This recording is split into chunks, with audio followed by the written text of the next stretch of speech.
Chapter 10:14. I'm just saying that she got into a fight with someone outside and implicated you. I'm obviously doing this for your own good, but you're helping Yi Qian instead. You even said I'm disgusting. I'm doing this for your own good, Yang Heng, but in the end, I'm still being scolded by you.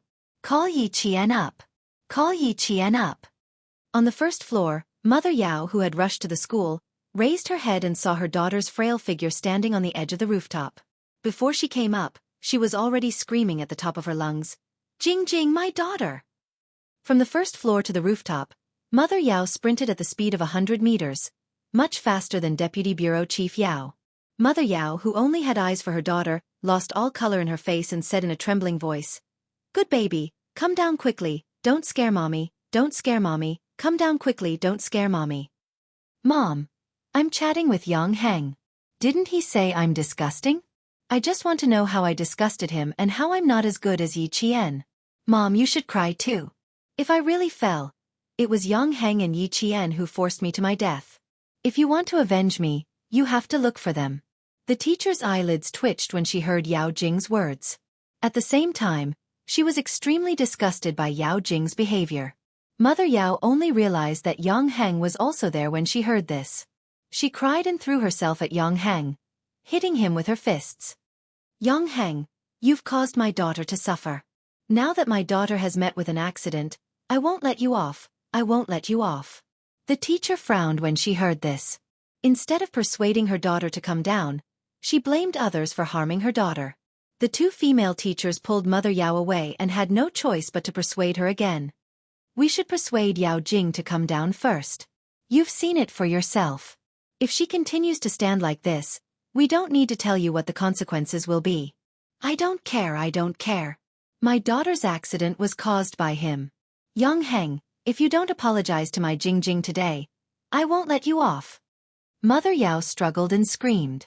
She knew what her daughter wanted. Whether or not her daughter could come down depended on Yang Heng. Deputy Bureau Chief Yao, who had arrived a few steps later, rushed to the rooftop and stared at his daughter who didn't even care about her own life. His vision darkened. "Jing Jing, what are you doing? Come down for Dad. Don't you know how dangerous it is up there? If you fall, do you want your parents to jump with you? Get down here." Papa Yao was much more rational than Mama Yao. As he spoke, he walked over lightly. "Be good. Come down with Papa first. Don't do anything stupid. If you're unhappy or feel wronged, you can tell Dad and Mom. Dad, don't come over. I'll jump if you come over.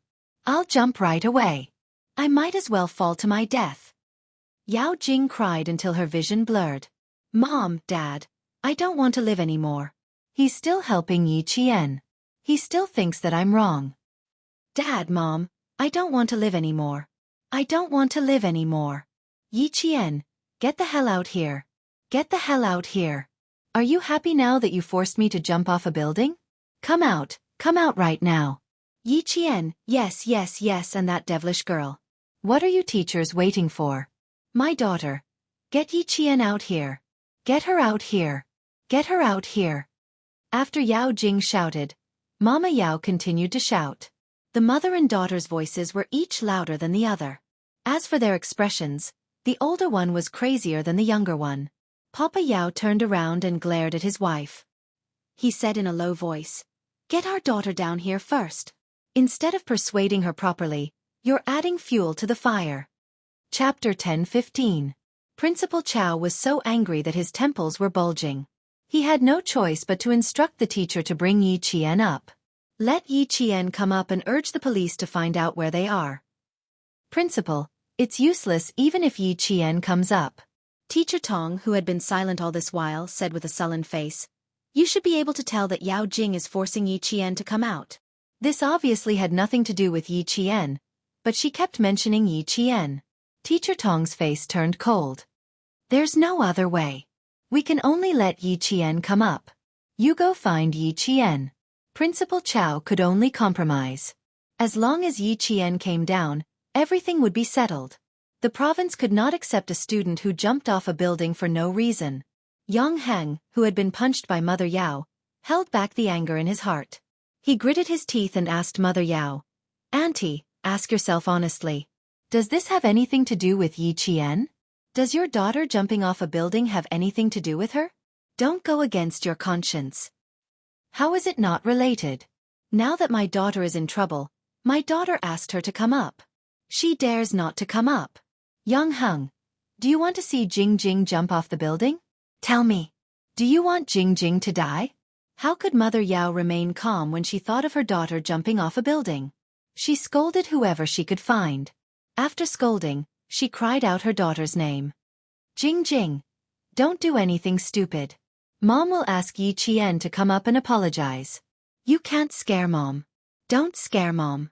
Yi Qian was like Yang Hung. He did not know why he had to apologize to Yao Jing. You don't have to say anything. Just listen to her. Teacher Tong led Yi Qian to the rooftop. She gently reminded him, Yao Jing's mother is here too. Yang Hung was hit by her a few times just now. You have to be careful. Yi Qian's expression was much lighter than before. He was not sure if Yao Jing would jump off the building or not, but now, he was sure that she would not jump. I'll answer whatever she asks. I won't take the initiative to speak. That's right. If she asks, just answer. What's there to apologize for? Regardless of whether she's wrong or not, just bear with it for now. We'll settle this matter slowly after they come down. Teacher Tong's thoughts were the same as Principal Chow's. The school would definitely not accept a student like Yao Jing and would advise her to drop out. It was 9:40 a.m. Almost half an hour after Yao Jing ran to the rooftop. There were still 20 minutes before the math exam ended. Yao Jing secretly glanced at the first floor. The police had not arrived yet, and there were no escape mats. But the person she was waiting for was not here yet. Yi Qian was not here yet. Mother Yao cried as she leaned against the teacher. She urged her daughter to come down quickly and blamed Yang Heng for not helping her daughter at all. He disregarded their friendship of more than 10 years and instead helped outsiders to bully her daughter. Can you stop talking? Father Yao, who didn't dare to approach, gripped his phone tightly. As he dialed the number, he warned his wife not to say anything that would hurt his daughter. He called the police station and asked them to send someone over as soon as possible. Yi Qian could feel the tense atmosphere on the rooftop. It was all because of Yao Jing. Everyone was tense, afraid that she would come out. Why are you really here? Yang Heng looked at Yi Qian and frowned. He whispered, something's not right. I just said that I'll pay with my life. She seemed very happy. Yao Jing was happy to pay with Yang Heng's life? Yi Qian frowned. What is she trying to do? Is she trying to jump off the building? Is she trying to force you to jump off the building? If that was really the case. Yao Jing's mind was too twisted. It was completely abnormal. Chapter 10:16. I thought so too. Let's go take a look. Yang Heng didn't let Yi Qian go alone. He walked in front and led Yi Qian over. Yi Qian and I are both here. Ask whatever you want. Mother Yao heard Yi Qian and immediately turned her head. Her gaze was as sharp as a knife. Yi Qian, my daughter is in trouble. I don't care whose daughter you are. I won't let you off. Yi Qian looked at her indifferently and said coldly, fortunately the teachers are here. Otherwise, I wouldn't be able to explain myself. How can you blame others for jumping off the building? The director's wife is still the same as before. She's used to confusing right and wrong. I don't care how powerful you are. If my daughter is in trouble, I'll only look for you. Mother Yao shouted fiercely. Then she cried and said to Yao Jing, Jing Jing, they're here. Can you sit down and talk? Can you come down and talk? No, she couldn't sit down, and she couldn't come down. It was still too far away. She had to let the two of them come closer. Yao Jing's eyes flashed with a trace of malice. With a hoarse voice she said, You two are here. You're finally here. Yi Qian, you're happy today, aren't you? You must be happy to see me jump off the building. As long as I jump off now, no one can stop you from being with Yang Heng, right? Jing Jing, do you want me to jump with you? Mother Yao cried until her voice was hoarse. At this moment, she didn't have the authority of an office manager. She was like an ordinary woman who was worried sick for her daughter. Yao Jing didn't look at her parents again. She only stared at the two people who were a few meters away. Tears flowed from her eyes, but she was smiling. I want to ask you. I have a lot to ask you. Yang Heng, do I really disgust you? Do I really disgust you? As she asked, she stepped a little closer to the edge of the rooftop. It seemed that Yang Heng's answer would disgust her and she would jump immediately. Yi Qian, who had been keeping her by his side all this while, narrowed his eyes slightly. It turned out that she really didn't want to jump off the building. She carefully maintained her center of gravity and leaned forward. The teachers on both sides did not leave. When they saw Yao Jing standing at the edge, their hearts almost jumped out of their throats. They signaled Yang Heng with their eyes to let him follow Yao Jing. No! Yang Heng answered coldly and emotionlessly. Yao Jing smiled as she combed her hair that was messed up by the wind and sighed. It's too far, and I can't hear you clearly. Yi Qian, we have a lot to talk about. How about we chat before I jump? Something's not right. Yi Jian raised her eyebrows and said indifferently, Okay, let's chat then. Yi Qian. Yang Heng lowered his voice and frowned. She must have something else on her mind. I know she must have something else on her mind. Let's see what it is. There are still 20 minutes before the next exam, and I don't want to miss it. Yi Qian said casually as he walked step by step to Yao Jing's side. He looked up at her and smiled. I'm here. What do you want to say? Yang Heng walked over and looked up at her. You're here too. What do you want to say? What do you want to ask? I want to ask, since you said that I'm not disgusting, shouldn't you apologize to me? Yao Jing lowered her head and took another step back. Yang Heng, shouldn't you apologize to me? Chapter 10:17. Apologize to Yao Jing. Yang Heng felt his stomach churn. Yao Jing, all you want is an apology from Yang Heng? Yi Qian did not let Yang Heng speak immediately. His eyes were bright as he asked her with a faint smile. Think about it seriously. Do you really only want an apology from Yang Heng? He owes me this. Yao Jing's expression was exceptionally calm. Her bloodshot eyes were dark and gloomy. He owes me. What does that have to do with you? Yi Qian sneered. That's right. If you know it has nothing to do with me, then why did you ask me to come here? What happened between Yang Heng and me has nothing to do with you, but I have something to settle with you. Yao Jing bent over slightly. Perhaps she had been standing for too long. Her body swayed slightly when she bent over. Then she heard Mother Yao's shrill scream. What did you two say? What did you say? Are you trying to kill my daughter? Father Yao could no longer stay calm. He took a few steps forward and his calves trembled. Jing Jing, can you talk nicely and give them your hand? Can the three of you talk nicely? The most important thing was to persuade his daughter to come down. Yao Jing was stubborn. If she really couldn't think things through, she might jump down. You liked Yang Heng and made him distance himself from me. Yi Qian, didn't you like Yang Heng's family background? I've seen plenty of girls like you. Yao Jing, who was shocked, quickly steadied herself. She was a dancer and had a good sense of balance. She was able to stabilize herself after swaying a little. Yang Heng lost his patience. What do you want? Give me your hand. Hurry up. He took a step forward, almost grabbing Yao Jing's ankle and pulling her down. I've never thought of going down since I was standing here. Apologize to me. Yang Heng. Apologize to me loudly. Yao Jing moved to the side of the rooftop to prevent Yang Heng from pulling her down. You left me alone for more than 10 days. You ignored me and even deliberately turned a blind eye to me. Yang Heng, I want you to apologize. I want you to promise that you won't ignore me in the future. Hurry up. Hurry up and promise me. Otherwise, I'll jump down right now. Raising one of her legs, Yao Jing seemed to have lost her rationality. Mother Yao's vision turned black as she cried until she couldn't speak. She only knew that at this moment, everyone had to listen to their daughter. Yang Heng, Auntie is begging you. Please, I beg you. Why don't you apologize? You've known each other for more than 10 years. Can't you give in to Jing Jing like you did when you were young? Mother Yao wasn't the only one trying to persuade Yang Heng. The teachers were also trying to persuade Yang Heng to apologize to Yao Jing. But why should he apologize to Yao Jing? Actually, they didn't know why. But looking at it now, why did it feel like a student falling in love? Yi Qian, on the other hand, was very calm as he stared at Yao Jing's motionless right leg. Even when she lifted her left foot, her right foot was steady and didn't tremble at all. Her instep was tightly pressed against the edge of the roof. It was only 4 centimeters high, and she used it to stabilize her body.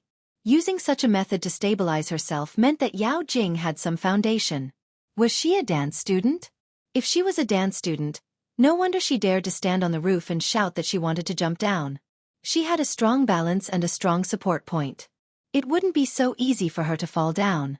Hearing her ridiculous words, Yi Qian's lips curled up slightly. Indeed, it was as he had guessed. Using such a method to force Yang Heng to submit, she was trying to tie herself to Yang Heng in school and let the whole school know that she and Yang Heng were together. Chapter 10:18. Yao Jing's thoughts were more vicious than Yi Ying's. She was more far-sighted. I apologize. I'll apologize to you right now. Yang Heng saw her walk out empty-footed again. Even though he didn't think she would jump, his face tightened. I'm sorry. I shouldn't have said those things. I shouldn't have avoided you in school. It was impossible to hear sincerity from a forced apology. Yao Jing didn't need sincerity. She only needed to hear what she wanted to hear. Hearing this, she said to Yi Qian in a low voice. Did you see that? In the end, he still had to bow down to me. Yi Qian, you want to take Yang Heng away from me? You're dreaming. Now it's your turn. You made me suffer so much. You made me stand alone on the rooftop for so long. How are you going to apologize to me? How do you want me to apologize? Yi Qian asked calmly. Simple. You'll stand there for as long as I stand there. Yao Jing said in a sinister tone. You made me so miserable. I'll let you stand there for as long as I stand there, and we'll call it even. Yang Heng, you can't come into contact with him anymore. As for me, I won't find trouble with you anymore. How's that? She said in a low voice with a strange smile on her lips. Yang Heng heard it clearly and immediately became alert. Yao Jing, what are you trying to do? I don't want to do anything. This is between me and Yi Qian. Why, are you afraid that I'll do something bad? Then you can help Yi Qian. Yao Jing turned her head. She saw the vigilance in his eyes and the worry he had for Yi Qian. A cold glint flashed across her eyes. This is my solution. If you don't agree, I'll make sure you two will never have peace for the rest of your lives. He glanced down and saw that the uniformed men were laying out escape mats. Yao Jing gritted her teeth. She retracted her gaze and said to Yi Qian, You didn't choose Yi Qian. I'll count to 3. If you don't come up, I'll jump. Yi Qian, you're forcing me to jump. She suddenly roared, as if she was really threatened by Yi Qian to the point where she had no way out and the only solution was to jump off the building. Mother Yao immediately went berserk. She wailed in a hoarse voice. Yi Qian, you forced my daughter to her death. I'll fight it out with you. I'll fight it out with you. Calm the parents down and go rest at the side. Principal Chao's face was as cold as ice. The whole family had spoiled Yao Jing, and today's matter had a lot to do with her parents. Just as he shifted his gaze, the teacher who had been trying to persuade him shrieked, Yi Qian, what are you trying to do? Yi Qian was climbing up the rooftop. She smiled as she accepted Yao Jing's challenge. Since you've been standing for about half an hour, I'll also stand for about half an hour, he said with a smile. Since you've been standing for about half an hour, I'll do the same. Yes, you'll also have to stand for about half an hour. Yao Jing laughed softly. The viciousness in her eyes was like a thick miasma that could not be dissolved. She was full of viciousness. Yi Jian, you made me suffer so much. Half an hour. Do you think it's possible? Her body suddenly swayed towards the edge of the rooftop, but she quickly steadied herself. The moment she moved, the teacher's hearts tightened. With the addition of Yi Qian, Teacher Tong's body stiffened. What was this Yao Jing from grade 12 class 6 trying to do? Yao Jing didn't deliberately raise her voice like Yi Ying did.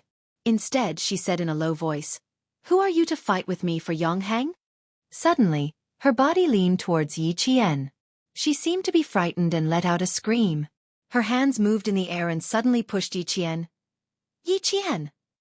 Jing Jing! Chapter 10:19. Yi Qian! Jing Jing! Following Yao Jing's sudden fall, there were screams from the rooftop.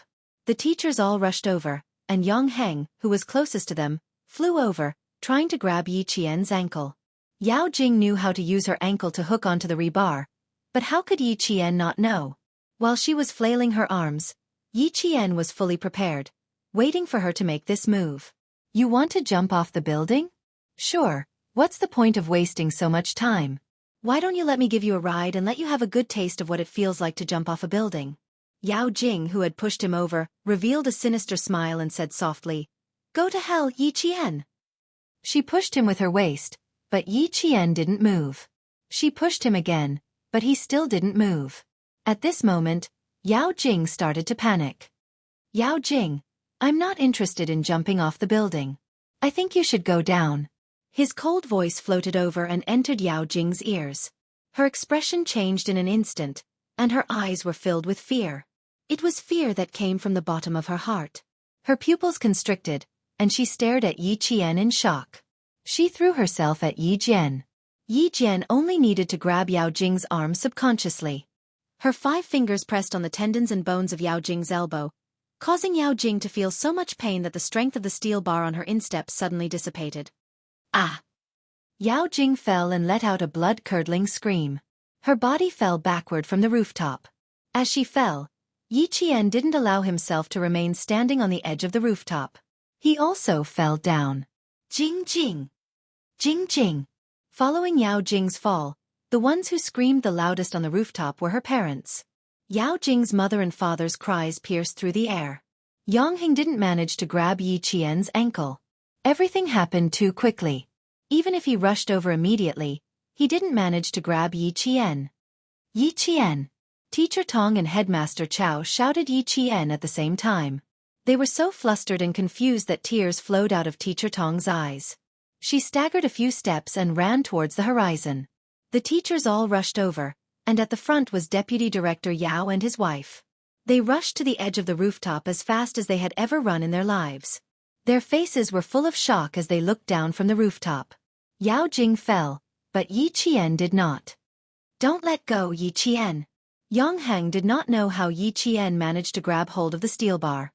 He did not manage to grab hold of her ankle, but the moment she fell, her right hand suddenly grabbed hold of the steel bar. Yi Qian knew exactly how to fall and how to grab onto the rebar. Unlike Yao Jing, who was leaning backward, Yi Qian slid down. From the scene, it looked like Yao Jing had pushed Yi Qian and made her fall with both feet. Her right hand grabbed hold of the steel bar tightly. Her entire wrist crushed against the edge of the rooftop. It looked like her bones would break in the next second, and she fell with Yao Jing. Give me your left hand, quick. Yang Heng grabbed hold of Yi Qian's hands tightly. His handsome and fair face was flushed red because he used too much strength. He was about 1.76 meters tall and had long arms and legs. He could still grab hold of Yi Qian, but he could only grab hold of Yi Qian's hands. He did not have the strength to pull her up. Yi Qian, who was suspended in the air, did not make a sound. She was not afraid. She wanted to shout, but she couldn't. Hearing Yang Heng's words, Yi Qian, who could not see his expression, said, I'm fine. I can hold on for a while. Chapter 10:20. Jing Jing, Jing Jing, my Jing Jing. The rooftop was a little high. Mother Yao stood on her tiptoes and couldn't see what was happening below. She cried and screamed. Then, she collapsed on the ground and started bawling. Father Yao supported himself on the edge of the rooftop with both hands. He almost propped his fat body up. Seeing this, the deputy director's face was full of tears. My daughter, my Jing Jing. You're trying to kill me. You're trying to kill me. Mother Yao was so sad that her lips were pale. She sat on the ground alone. There was only one teacher watching her. The other teachers had come to save Yi Qian. Yang Heng, you have to watch him closely. Don't let go. Teacher Xiao, stand on the rooftop and pull Yi Qian up slowly. Teacher Liu, go to the 6th floor and see if you can support Yi Qian's legs. You female teachers, help Teacher Xiao and Yang Heng. Principal Chow grabbed Yang Heng tightly and instructed him quickly and sternly. Thank goodness. Thank goodness Yi Jian was fine. You have to hold on to Yi Qian. Don't panic. Don't panic. Do you understand? Teacher Tong stood on her tiptoes and cheered Yi Qian on. She didn't even wipe away her tears. Her mood fell from heaven to hell, and now from hell back to earth. That's great. That's really great. Why didn't she fall? Why didn't she fall? Mother Yao, who was sitting on the side crying, suddenly roared. Her eyes swept around and saw a small white water pipe on the ground.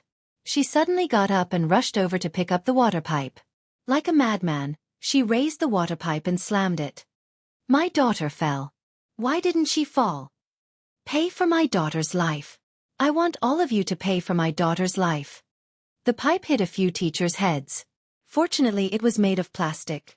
If it was a metal pipe, the teachers would have been beaten until they bled. When the teachers saw this, they really risked being beaten to a pulp to stop Mother Yao. Throw away the water pipe. If you continue like this, don't talk about paying for it with your life.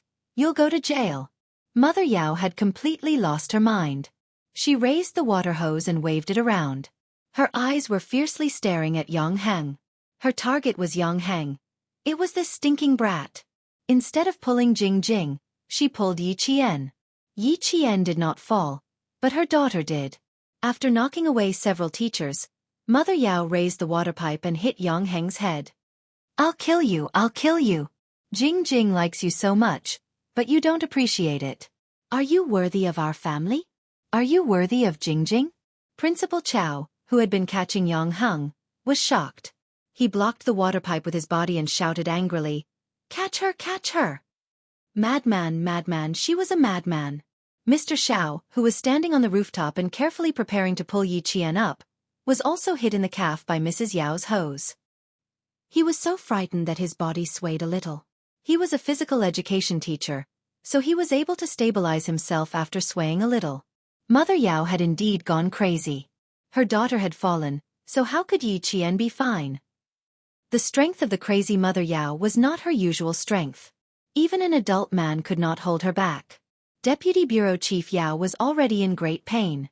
Now that his wife was in such a state, he was pushed to the ground by Mother Yao. He fell so hard that his tailbone hurt. For a while, Deputy Bureau Chief Yao was unable to stand up. He could only sit on the cold cement floor and said painfully, What are you doing here? Quickly go downstairs and check on Yao Jing. Go downstairs and check on Yao Jing. I want Yi Qian to pay with his life. Yang Heng, you just watched him die. You're not human. You're not human. Chapter 1021. No one knew if Mother Yao had heard her husband's screams, but she raised the water pipe and hit everywhere. Her hair was disheveled, and she screamed and yelled, making all the teachers unable to get close to her. Seeing that she was still rushing towards them, Teacher Xiao couldn't stand on the rooftop anymore. He quickly jumped down and joined forces with another PE teacher to stop Mother Yao. The police on the first floor rushed up. They were fast enough to reach the rooftop in 3 minutes. But many things happened in 3 minutes. In the blink of an eye, some students fell down, and some were still hanging in the air. Police officers, quick, quick, over here, over here. Quickly pull the students down. When they came up, the teachers were relieved. Mother Yao had gone crazy. Even the teachers were not as strong as her. Yi Qian could have come up by herself, but Yao Jing was using her life to put on an act. She had to cooperate. When she heard that Mother Yao had gone crazy, Yi Qian's eyes flashed with a cold smile. Things were getting out of hand. The police didn't dare to delay. 2 of them directly grabbed Mother Yao, who still wanted the students to pay with their lives, and grabbed the water pipe. They then pinned her hands behind her back. Their actions were fast and fierce. They didn't care whether she was an official or not. When they pressed her down, they didn't hold back at all and shouted, Don't move! What are you doing?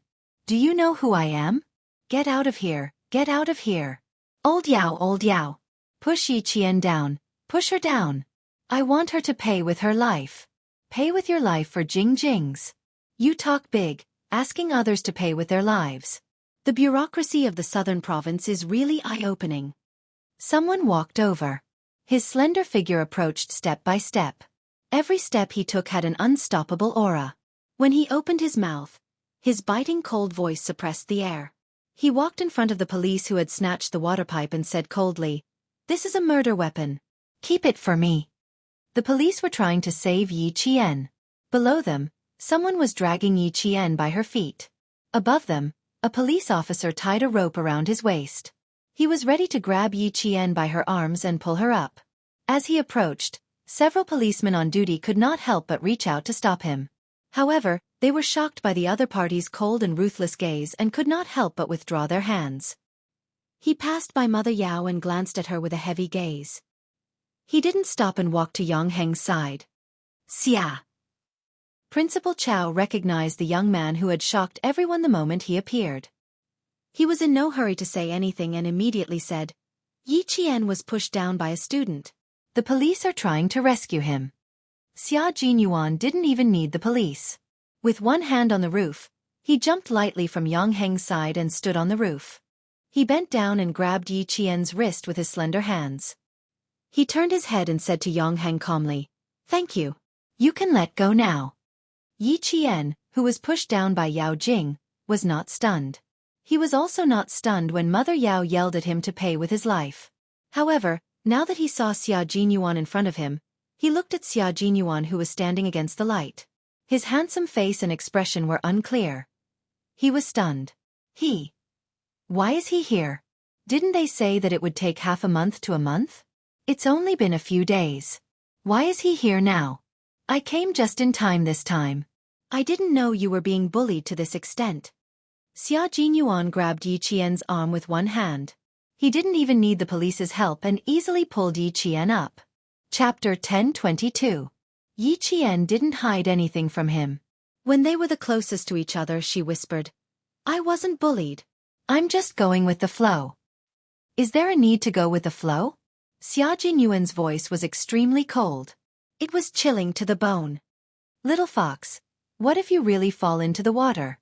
Xia Jinyuan's voice was extremely cold. Yi Qian chuckled. No, I won't let myself fall. The silver thread in my hand will help me. It won't let me fall so easily. Ever since Yao Jing had been staring at her with malice in her eyes, she knew that not only was Yao Jing forcing Yang Heng to apologize, she was also scheming against her. When Yao Jing asked her to stand on the edge of the rooftop, she said that as long as she came up, she would let bygones be bygones. Then, she would know what Yao Jing was scheming. Yao Jing was indeed ruthless to herself. She was so ruthless that she would risk her life to scheme against others. Not only was she ruthless, but her meticulous thinking also sent chills down her spine. She stood on the rooftop for half an hour. In the end, she showed signs of exhaustion from time to time. All the teachers present saw how she looked like. They saw her swaying figure, and they saw her suddenly stumble and fall backward. Following that, any accident that happened could be attributed to her exhaustion. It was a good plan, but unfortunately, she had the wrong person. Xia Jinyuan raised his eyebrows. When he jumped down from the edge of the rooftop with her in his arms, he smiled faintly. We'll solve this problem once and for all. You don't have to worry about what happens next. I'll handle it. Now that things have come to this, you don't have to do anything. I can handle it myself. Yi Qian didn't reject him. Instead, she told him the truth. I have enough evidence. Evidence that Yao Jing didn't want to jump off the building. Everything she did was to push me down. She was only 16 or 17 years old. Her nature was so bad that she could easily harm a student's life. Yao Jing was so bad that no medicine could save her. Yi Qian originally wanted to let Yao Jing do whatever she wanted under her nose, but now that things had come to this point, it was completely out of her tolerance. Then, she would have to deal with it properly. Coupled with her mother's actions, I don't think the school will tolerate it anymore. Captain Xia, I can handle things like this on my own. Yi Jian said softly. Her faint voice had a certain calmness to it. The guy who stopped me just now is called Yang Heng. He was beaten up several times by Mother Yao, and she even asked him to pay for it with his life. Captain Xia, this time, Yao Jing won't just apologize like last time. She didn't need Xia Jinyuan to deal with things that she could handle. She wasn't the only one facing the Yao family. The school and Yang Heng were facing it together. The Yao family wouldn't be able to get away with a simple, sorry. Xia Jinyuan didn't say anything more, but his thin lips curved into a cold smile. He said softly, well then I'll leave the school matters to you. She's such a bureaucratic office director. She has to let people know how arrogant she is. Their conversation was short. Principal Chao and Teacher Tong were the first to gather around Yi Qian. Their tense faces only relaxed when they saw that Yi Qian's feet were steady on the ground. You child. You're too disobedient. Principal Chao scolded with lingering fear. Do you know how dangerous this is? She told you to go up, so why did you really go up? Chapter 1023. Teacher Tong did not take another look at the man who saved Yi Qian. Her gaze was fixed on Yi Qian. She grabbed Yi Qian's right hand and pulled his uniform upwards. Something's obviously wrong with Yao Jing. Yet you're still going along with her. We have to save her, but we have to take care of our own lives too. All the teachers are here. We're all watching. Do you need to listen to what Yao Jing's mother said? Don't our teachers know that what she said is unreasonable? Look at your arm. It's bruised. His arm was pressed against the edge of the rooftop, so it was more or less injured. However, in Yi Qian's eyes, it was just a small matter. Yi Qian retracted his hand and seriously accepted the criticism of the principal and teachers. He said, "At that time, I just wanted to know what she wanted to do so that I could persuade her to come down. I didn't think too much about it. I didn't expect her to suddenly push me. At that time I was panicking. When she pushed me, I don't even know how I fell. Fortunately, I grabbed the steel bar." She spoke softly, and her serious expression made Teacher Tong's eyes sting again. Yao Jing wanted to jump off the building, but her parents forced Yi Qian to pay for it with his life. Yi Qian clearly went up to save Yao Jing, but not only did they not feel grateful, they even thought that since their daughter fell, Yi Qian should also fall. How could this be? How could they be so cruel? Principal, as a teacher, I want to seek justice for my student. I want to ask Yao Jing's parents. I want to ask them properly. What right do they have to say such shameless things?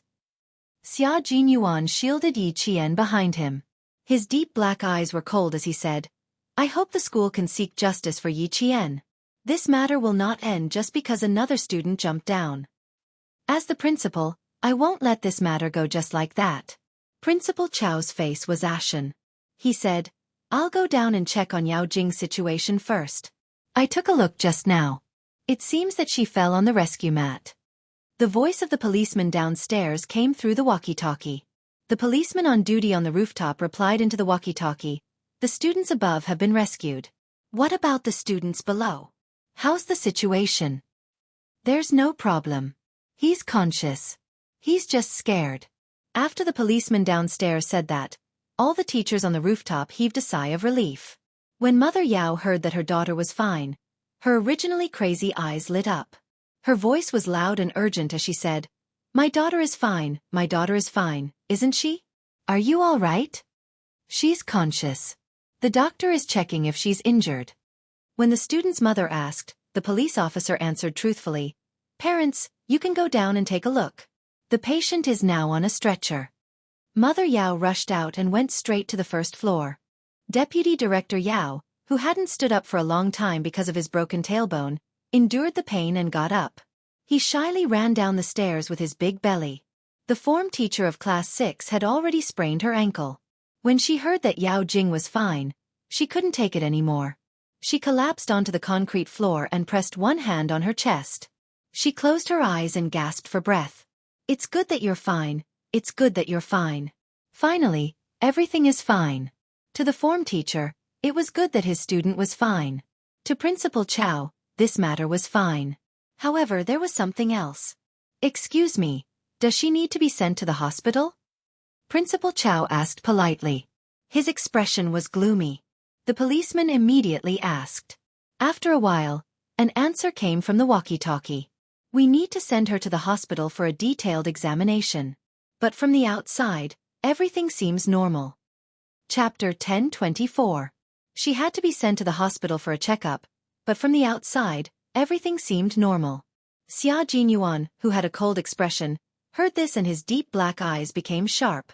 He said to Yi Qian, when I came up, the life cushion was half full. If she had fallen a minute earlier, the life cushion wouldn't have been able to save her. She wanted to push me down, but in the end, she fell down herself. Even if she didn't fall to her death, I'm sure she was scared to death. Yi Qian moved his right hand. This hand had been through a lot this year. His old injury had just healed, and now there were new injuries. Xia Jinyuan reached out and grabbed her wrist. Teacher Tong, who had finally recovered from her shock, was about to ask Yi Qian a few questions when she looked up and saw the man who had saved Yi Qian earlier. He had a cold aura about him that made people unable to look at him directly. He was holding her favorite student's hand. From her perspective, she could clearly see the strange gentleness on the man's face. What was his relationship with Yi Qian? When she saved Yi Qian, she heard him call out, Yi Qian. She could tell that they knew each other. Knew each other? What kind of knowing each other? The way he looked at Yi Qian was unusual. The more she looked at him, the more she felt that they were a couple. As this thought flashed through her mind, Teacher Tong's breathing became heavy. Yi Qian was only in high school. This man was obviously not a student. The inexperienced Yi Qian was in a relationship with a man who had graduated from high school? Don't tell me I've been cheated. Teacher Tong, who was on high alert, walked up to Yi Qian. She didn't ask more about Yao Jing's situation. She was afraid that Yi Qian would be deceived. Yi Qian, go back to the classroom for your exam first. Although her words were directed at Yi Qian, her eyes were fixed on the strange man who could make the girls' hearts race just by looking at his face. Teacher Tong smiled and said, "Thank you for just now. Yi Qian needs to go back to the classroom for his exam. Do you want to let go first?" In the teacher's eyes, a handsome man who pulled her student was not a good person. On the other hand, Major Xia was too handsome. Even though his expression was cold and his aura was extremely low, in Teacher Tong's eyes, he was just a bad guy who was coaxing his favorite student. "Hello, Teacher Tong." Xia Jinyuan could tell that Yi Qian's homeroom teacher was wary of him. He smiled and said, "I know Yi Qian. We were comrades in the same army." She couldn't possibly say that she knew Yi Qian and that they were boyfriend and girlfriend, right? It was more appropriate to say that she was his comrade. Yi Qian did not panic at all when he took the initiative to introduce himself. She believed that Xia Jinyuan would not lose his composure in front of her teacher. After he finished speaking, Yi Qian smiled and said, "Teacher Tong, I've known him for a few years. We knew each other in the army." Ever since Regiment Commander Liu and Political Commissar Yen came to the school, Teacher Tong knew that Yi Qian grew up in the army. When she heard this, the wariness in her heart disappeared. No wonder he could rescue you so quickly. You even scared the people in the army. So he was a soldier. No wonder he could rescue Yi Qian with his bare hands. They must have a good relationship in the army. Looking at their actions, they must have a good relationship. They must have a good relationship with comrades. Boyfriend and girlfriend. It shouldn't be possible. Although Teacher Tong still had some doubts in her heart, at least she didn't think of Major Xia as a bad guy who was coaxing students. Your homeroom teacher thought I was a bad guy who was coaxing students. Xia Jinyuan's cold expression softened a lot because of the teacher's sharp eyes. This teacher had good eyesight and could see the crux of the matter at a glance. Chapter 10:25. Yi Qian did not respond. He smiled at the major whose tone had softened, and then looked at Principal Chow, who had turned around to speak to him. A student had jumped off a building, and the police needed to understand the situation at the scene. After learning that Yao Jing looked fine from the outside, Principal Chow told her everything he knew. He then said to Yi Jian, "Yao Jing is fine. You can go back to the classroom and prepare for the exam. The midterm exam is very important and will be used as a reference for the direct enrollment. You can focus on the exam. The school will take care of some things before informing the students." The midterm exam was in progress. He did not want the police to leave Yi Qian and Yang Heng behind in order to understand the situation. He then said to Yang Heng, "The school will inform your parents to come over. Do you have any thoughts?" He meant that if Yang Heng did not want his parents to come over, the school would not do so for the time being. Since Xia Jinyuan appeared, Yang Heng, who had been secretly observing him, stopped looking at him. He suppressed his anger and said, "I don't have any thoughts. The school can inform my parents to come over at any time." This time, Yao Jing went too far. He could not take it anymore. He glanced at Yi Qian and saw her standing coldly beside an unfamiliar man. Yang Heng walked over and looked straight at Yi Qian. "Did Yao Jing push you once or twice?" Yang Heng did not evade the question and asked directly. Principal Chow and the police officer's expressions changed. Pushed him once? Or twice? Yao Jing wanted to push Yi Qian off the building? She wanted to push Yi Qian off the building? Yang Hang, you have to take responsibility for your words. Do you understand? Principal Chow did not ask further. He reminded Yang Hang to be careful with his words and not to speak without thinking. Sometimes, a single sentence could cause a person's reputation to be ruined, and it could also cause a person to suffer a fate worse than death. His words revealed too much information, so much so that Principal Chow couldn't accept it for a while. He couldn't figure out what was Yao Jing's motive for pushing Yi Jian off the building. If what Yang Heng said was true, then Yao Jing wanted to kill Yi Qian. Then he would turn his thoughts into actions. This was murder. This was murder. Yang Heng's gaze did not waver, and even his expression did not change at all. He asked Yi Qian again seriously, "At that time, did Yao Jing push you? Or twice? I want to confirm it." 2 times. Yi Qian narrowed his eyes and said seriously, "The first time," she said, "Yi Qian, go to hell." She didn't push me down, but she pushed me again in a panic. You saw what happened below. She lost her balance and suddenly fell, and in the end, I was still taken down by her. My luck isn't bad. Things didn't go as she wished. Too bold, too terrifying. This kind of student was too terrifying. It's too scary. Principal Chow roared. He had always been amiable and approachable in front of the students, but he was so angry that his face turned red. After scolding a few times, he was so angry that his chest was heaving up and down rapidly. He said in a tense voice, "You two go back to the classroom and take the exam. The exam is more important now." Principal Chow looked at Yang Heng, who had a cold expression, and then looked at Yi Qian, who was able to remain calm after such a terrifying fall. His anger towards Yao Jing deepened. There was no such girl in the province. There was no such murderer. She did not even need to be persuaded to drop out. She was directly expelled and handed over to the police. Chapter 10:26. The police officer was a little surprised. His gaze swept back and forth between the 2 students. He nodded and said, "We will investigate thoroughly. For now, you 2 can go back to the classroom." Officer, Yao Jing is not afraid of heights. Also, she has been learning to dance since she was a child. Her sense of balance is quite good. She can stand on the rooftop for half an hour to an hour without any problems. When Yang Heng went downstairs, he provided the police with another useful clue because his tolerance for Yao Jing was already negative. Xia Jinyuan smiled and whispered to Yi Qian beside him, "This boy's voice sounds a little familiar."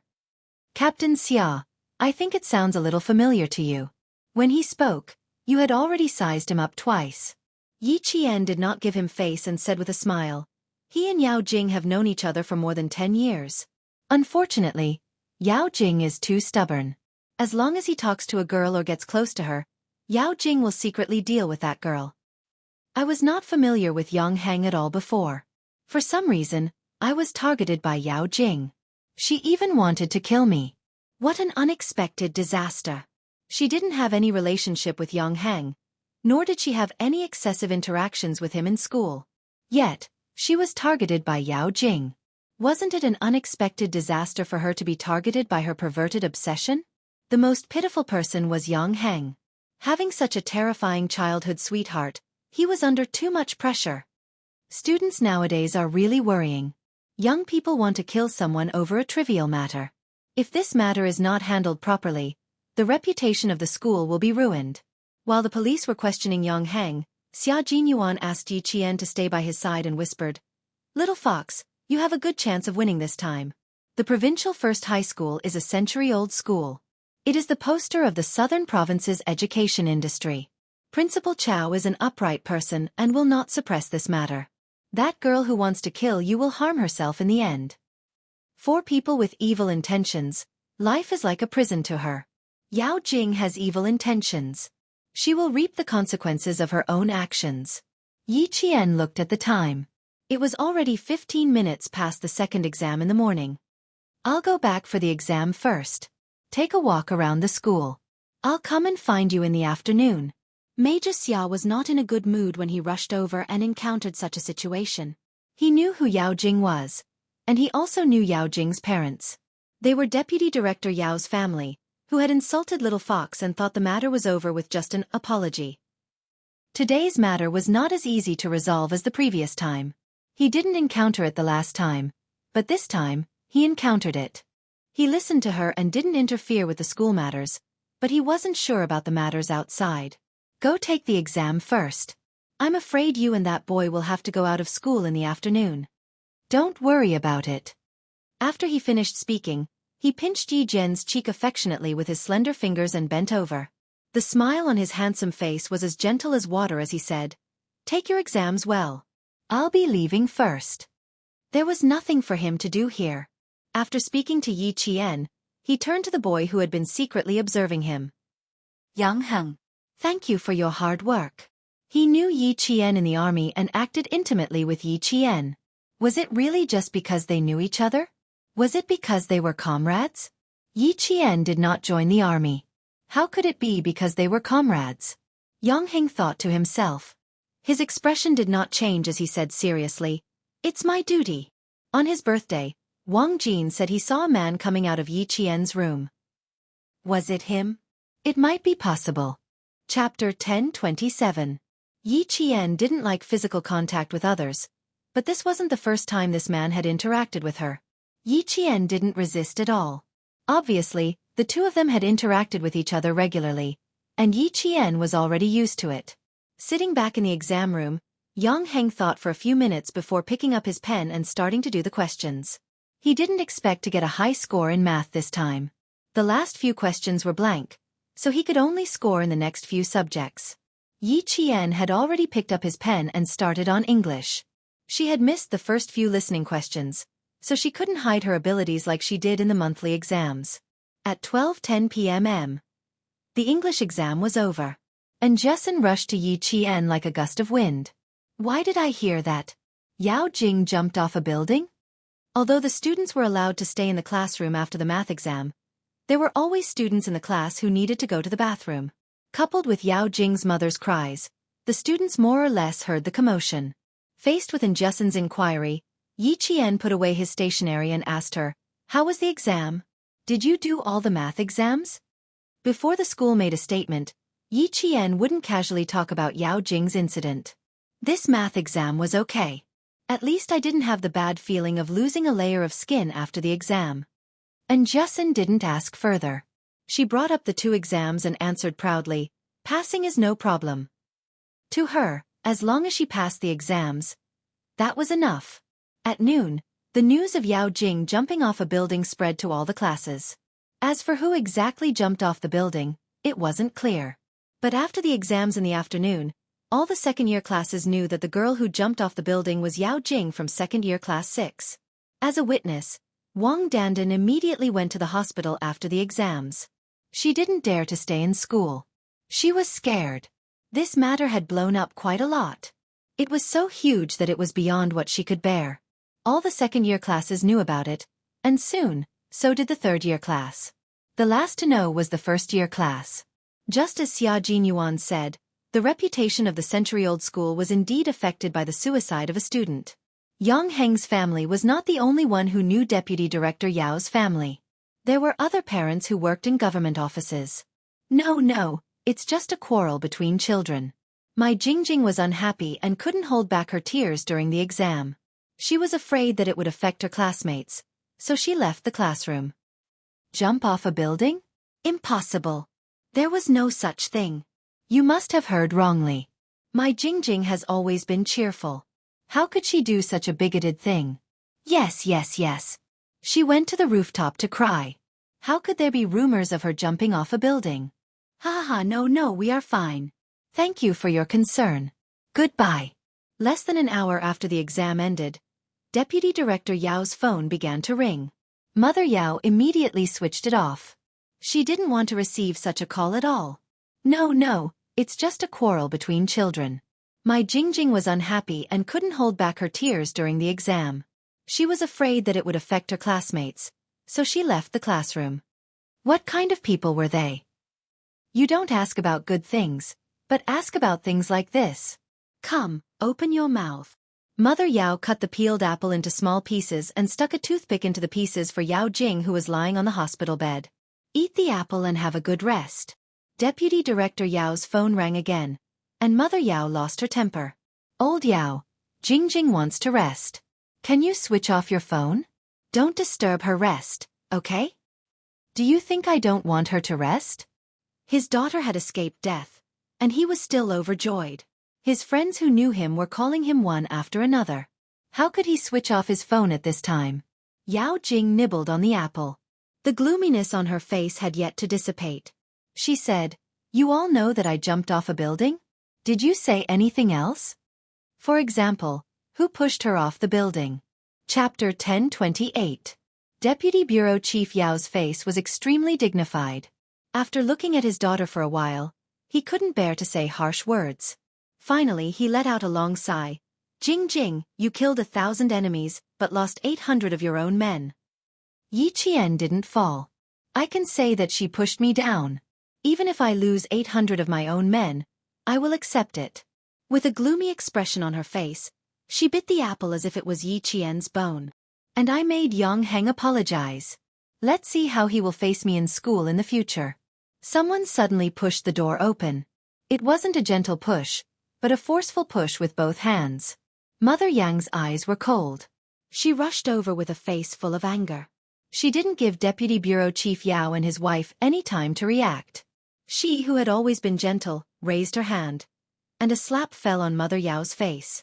This slap contained all of Mother Yang's strength. Mother Yao, who was still holding the apple in her hand and still wanted to smile, fell back into her chair. There was a red and white handprint on Mother Yao's face. My son has 4 wounds on his body. Li Shuhe, I don't only want to hit you now, I also want to sue you for intentional injury. Mother Yang wasn't angry, but she was exceptionally calm. Your own daughter wanted to jump off a building, and you want my son to pay with his life. I want to see how you will make my son pay with his life for your daughters.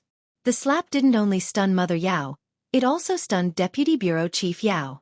Then, he immediately stood in front of him and said to Bureau Chief Yang, Old Yang, it's a misunderstanding. A misunderstanding. It's all a misunderstanding. Then he said to Mother Yang, Sister-in-law, you misunderstood, really misunderstood. Father Yao and Mother Yao were stunned. Needless to say, Yao Jing was lying on the hospital bed with her eyes wide open. She looked at Mother Yang in disbelief. Auntie Song, who was very gentle to her family, actually hit her mother. How could it be? How could Auntie Song hit people? Footsteps could be heard from the open door of the ward. Each of the footsteps carried a cold aura as they approached. Yao Jing looked up at the door in a daze. When she saw who was walking at the front, her face revealed a look of panic. Uncle Yao, I was hit by Auntie Li. Is this a misunderstanding? Auntie Li rushed up to me, scolded me indiscriminately, and hit me. Is this a misunderstanding? Yao Jing tried to force me to apologize by jumping off a building. Is that a misunderstanding? Yang Heng walked over. He was not alone. There were a few police officers and 2 teachers from the school with him. The last to walk over was Yi Qian and Principal Chao. Seeing so many people suddenly come, Deputy Director Yao's face suddenly turned ugly. He said to Yang Heng with a sullen face, Heng, Jing was pushed down from the 6th floor. She is still on the drip. Why did you bring so many people here? His gaze swept across Yi Qian's face. It was obvious that the person who pushed Yao Jing down was Yi Qian. Old Yao, I only found out today that you really know how to distort the truth. Director Yang suddenly laughed. Although he was laughing, his eyes were exceptionally cold. Xiao Yi, Yang Heng, all the teachers know that they went up to save your daughter. You, on the other hand, not only did you not thank them, you even wronged them. Old Yao, we have to settle the score today. We can't just let it go like we did in the past. Mother Yao, who was in a daze, finally woke up. She threw the bowl of apples in her hand to the ground and directly threw herself at Mother Yang.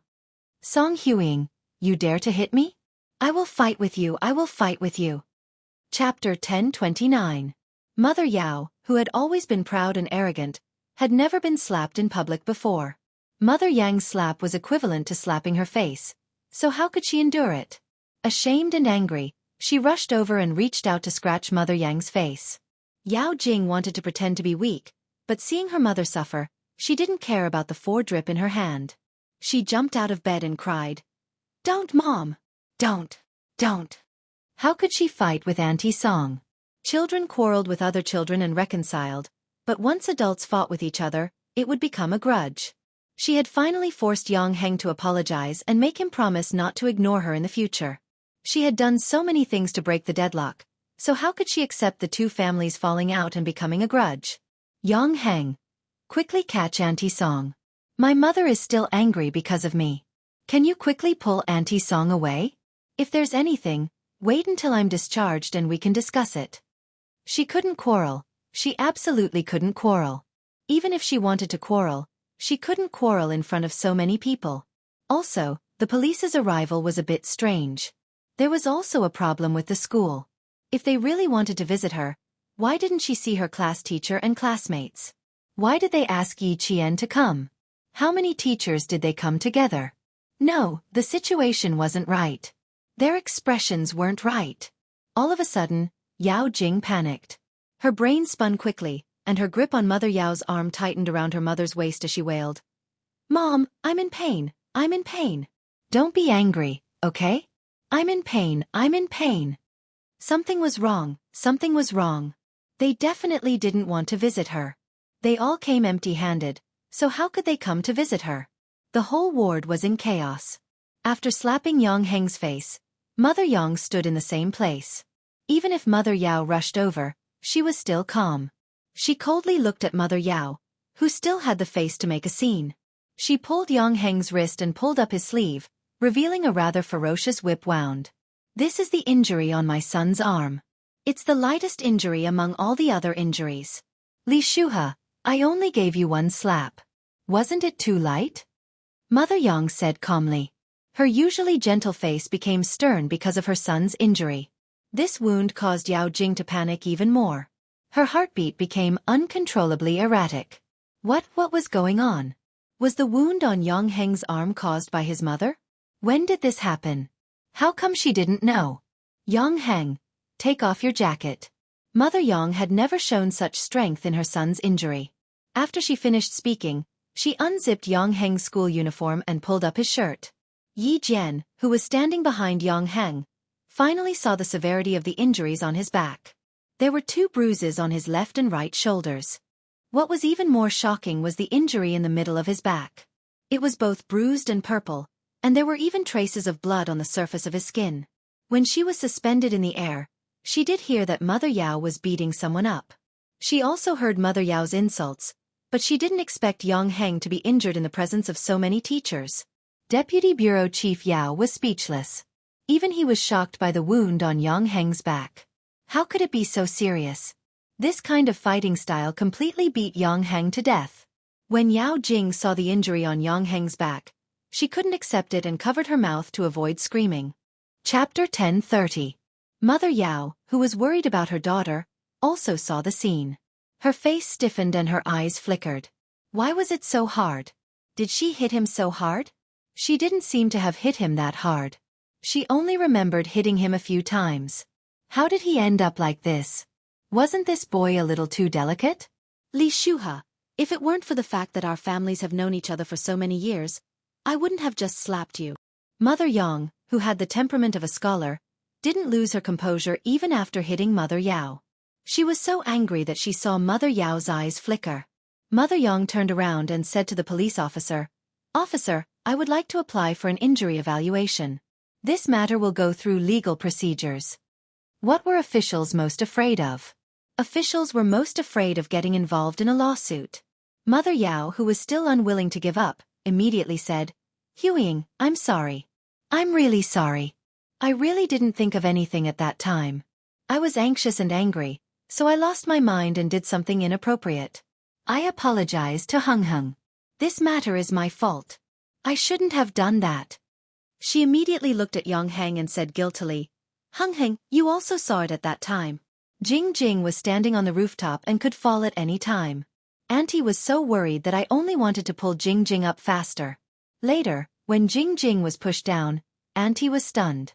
At that time, I really didn't think of anything. I only thought of Jing Jing. Can you forgive Auntie this time? Auntie didn't hit you on purpose. I don't know if I hit you at that time. Even your Uncle Yao was hit by Auntie. Good child. Forgive Auntie this time.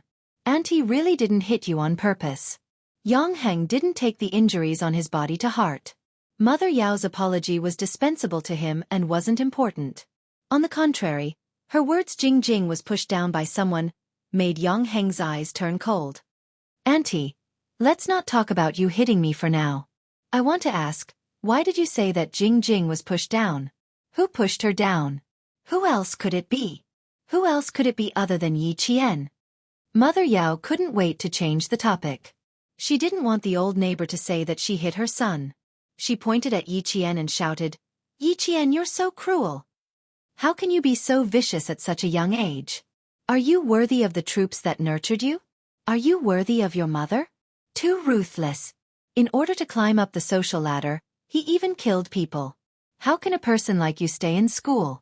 Principal Chow, I strongly request that the province expel her. Principal Chow's face was ashen. After hearing Mother Yao's words, he sneered, You're right. He's so vicious at such a young age. We can't keep such a student in our school. We can't let a piece of rat poop spoil the whole pot of soup. That's right. The province no. One high school is a century-old school. Today's matter has never happened before. For the sake of the century-old school's reputation, let's settle this matter today. Director Yang said with a serious face and said to Deputy Director Yao, Old Yao, we have to rush back to school now. We have to figure out who is the one who is pushing the other down. Director Yang's words carried enough weight to make the Yao family's expressions change. Uncle Yang, I'm now. Yao Jing's face was slightly pale. She suppressed the panic in her heart and tried to appear delicate. I might need to stay in the hospital for observation. Director Yang smiled and said, It's okay. We've just consulted the doctor. You can be discharged. There's no need for observation. Chapter 1031. Bureau Chief Yang's smile made Deputy Bureau Chief Yao's face turn gloomy and cold. Because today's matter was settled today, the old Yang family already hated his own family. Otherwise, old Yang wouldn't be pressuring him like this. Old Yang, why don't we sit down and settle this properly? My daughter fell down the stairs. Deputy Director Yao said, still refusing to go to school with the excuse that Yao Jing needed to rest. However, the Yao family had no choice but to go to school. Yi Qian, who had been silent all this while, suddenly spoke up. Deputy Director Yao, your wife said that I pushed Yao Jing. This matter can't be settled just by sitting down. In order to save Yao Jing, I almost fell off the cliff. Not only did I not receive your family's gratitude, but I was also wronged by you. I won't let this matter pass so easily. 5 minutes after they entered, Yi Qian's first words made Yao Jing's face turn pale. She glared at Yi Qian fiercely. A weasel paying a visit to a chicken is up to no good. Is there anything you won't do for Yang Heng? Little fox, you wouldn't even kill for me. Why would anyone think that you would do something bad for a boy you've known for less than 2 months? Xia Jinyuan walked over with a smile. Behind her was Xia Yiwei and an elegant man who was about 35 years old. When Xia Yiwei saw Yi Jian, her red lips curled up as she walked over. She smiled and said, I told you that my eyes weren't playing tricks on me. I saw you getting off the car with Director Yang, but sixth brother didn't believe me. Deputy Director Yao knew the secretary of the Southern Province's governor, Director Yang knew her, and even Mother Yao knew her. She walked over to Yi Qian and hugged Yi Qian intimately. She smiled and said, Why did you come to the hospital so late at night? I told old Six to pick you up in the evening and have dinner together, but he said you had exams and didn't have time to come. I did have exams, but something came up and I had to come to the hospital. Yi Qian's gaze slid past Xia Jinyuan's face. Why did he come to the hospital? Did he come for me? Or was it just to accompany Xia Yiwei? Xia Jinyuan, who was standing beside her, smiled and said, We're here to see an old friend. This is my sister's old classmate. I didn't expect to see you here. What's the matter? Haven't you settled the matter during the day? As soon as they appeared in the ward, the atmosphere in the room became a little strange, especially when Deputy Director Yao and his mother glanced at Xia Yiwei and then at Xia Jinyuan. At the same time, their eyes showed their vigilance. The couple was very surprised. They were surprised that Yi Qian knew the provincial governor's secretary. Chief Yang smiled and spoke politely to Xia Yiwei. At the same time, they talked about the day's events. We were all very surprised. Originally, we were trying to save someone. Who would have thought that we would be accused of murder? This isn't a small matter. Saving someone has turned into killing someone. We have to investigate this thoroughly. Yi Qian, I'll go with you. How can you not have an adult by your side? Xia Yiwei didn't look at Deputy Director Yao and his wife's expressions. She held Yi Qian's hand and smiled. Don't be afraid. Those who save people won't kill, and those who kill won't live in peace. The Yao family didn't have a choice whether to go to school or not. They had to go even if they didn't want to. When Yao Jing left the hospital, Yi Qian saw that she was biting her lower lip so hard that it was about to bleed. What made Mother Yao unable to accept was that her family of 3 had to sit in the police car. Chapter 1032. The police car led the way and the siren sounded so loud that it could be heard by the whole city. Yao Jing became unusually calm after getting into the car. Her fingertips were trembling slightly. She didn't dare to speak to her parents, nor did she dare to raise her head. This was because sitting opposite her was a police officer with a serious face without a trace of a smile. Where did that Yi Qian come from? How did he even know the provincial secretary, Xia Yiwei? I'm so angry, so angry. That arrogant look just now made me want to slap her twice. In the ward, Mother Yao didn't say a word. Although she was an office director, she was far inferior to Xia Yiwei. Every time she saw Xia Yiwei, she didn't have the right to speak up. Even her husband, Deputy Bureau Chief Yao, didn't speak up. With Xia Yiwei around, Mother Yao didn't dare to speak up. Now that they were in the police car, Mother Yao dared to speak up in front of a police officer. Don't say so much. It's obvious that Secretary Xia is here to support Yi Qian. The more he said, the more mistakes he would make. In front of the police, Deputy Bureau Chief Yao was more cautious than his wife. He was really afraid that if he said something, the police officer sitting opposite them would take note of it and pass it on to Xia Yiwei. He didn't know Yi Qian's background, but he was sure of one thing. She had a good relationship with Secretary Xia. Mother Yao's heart was pent up. After being slapped by Mother Yang, she had no choice but to swallow her anger and spit it out. It wasn't easy for her to teach Yi Jian a lesson and vent the resentment in her heart. Who knew that Secretary Xia would come over and make her continue to hold her anger and not say anything more? Now that they were in the car, she still couldn't speak? Mother Yao frowned and said angrily, I have a stomach full of resentment. If you don't let me speak, I'll get sick from holding it in. As she spoke, she grabbed her daughter's hand and suddenly exclaimed, Jing Jing, what's wrong with you? Why is your hand so cold? It was ice cold, as if she was holding a block of ice. Even her palm didn't have a trace of warmth. Deputy Bureau Chief Yao also quickly held his daughter's hand. His brows furrowed. Is it cold? Do you want to wear more clothes? It wasn't her body that was cold, but her heart. Raising her eyes, Yao Jing's lips trembled as she asked her father softly, Dad, I want to know. Is the Secretary Xia you're talking about very powerful? More powerful than you? She asked very softly, afraid that the police officer sitting opposite her would hear her. Secretary Xia, the people around the governor can't be said to be more powerful than our parents. They can only be said to be closer to the center of power. Father only met the governor a few times at the end of the year, but she appeared by the governor's side every day. The officials she met were all extraordinary. Deputy Director Yao would not hide some things from his daughter. Knowing the rules of the officialdom in advance was also beneficial to her growth. She would know who she could not offend and who she needed to be careful with. Yao Jing felt that she couldn't even breathe properly. Her hands were trembling uncontrollably and her eyes were filled with panic. Dad, is Secretary Xia here to support Yi Qian? What should I do then? What should we do? What should we do? Could she still say that it was Yi Qian who pushed her down? Let's talk after we get out of the car. Deputy Director Yao sighed and secretly exchanged glances with his wife. It would take a lot of effort to resolve this matter. He hoped that Secretary Xia would not be too calculative on account of Jing Jing's status as a child. Chapter 1033. That's right, that's what Deputy Bureau Chief Yao thought. He thought that Yao Jing was still a child, and that adults should be tolerant of her mistakes. That's what he thought, but he didn't understand that Yao Jing had repeatedly challenged other people's bottom line.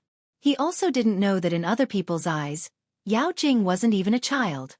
A 17-year-old child. Is there? A 17-year-old teenager. Yao Jing was scared. She was really scared now. Especially when she heard her parents say that Xia Yiwei wasn't someone her family could afford to offend. Her heart sank. She didn't want to go to school at all. She wanted to jump out of the car and run away. Facing the sharp gaze of the police, Yao Jing didn't have the courage to run away all the way to school. At night, the lights of the provincial first high school were still bright. Exams were held during the day, and self-study classes were still held at night. The campus lights cast shadows on the branches of the trees, flickering between light and dark. Even the silhouettes of the people were blurry. Yi Qian walked side by side with Xia Yiwei, and Xia Jinyuan walked on the right. The three of them walked side by side, leaving Bureau Chief Yang and the rest half a step behind. They walked on the right side of Xia Yiwei. Bureau Chief Yang was quite familiar with Xia Yiwei.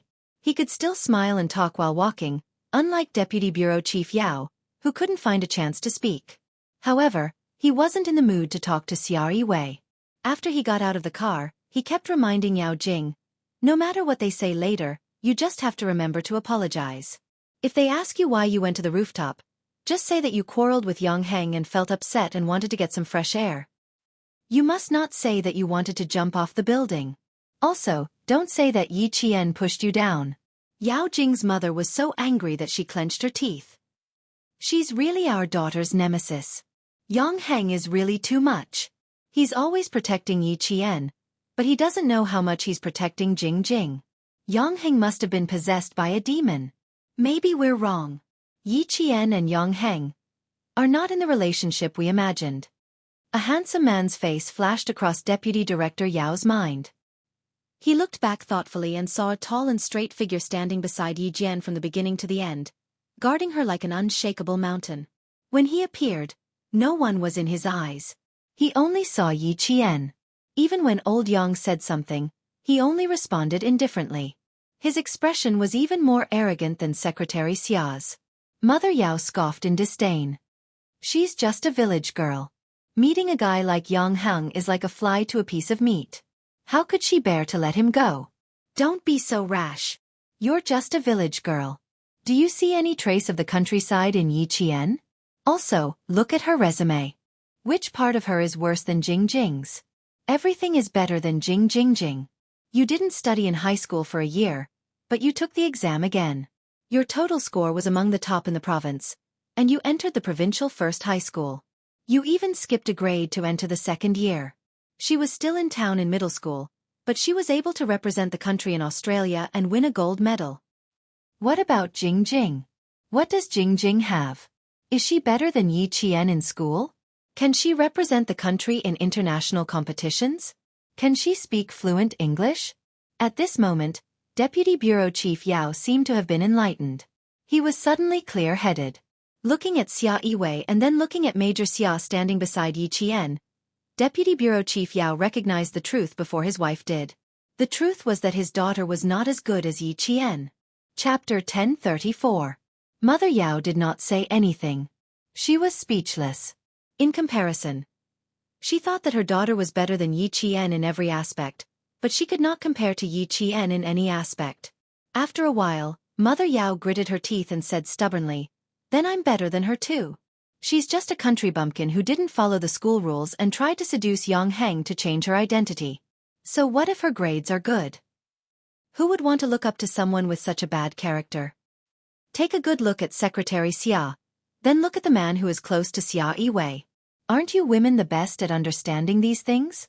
Why, can't you see the relationship between Yi Qian and them?"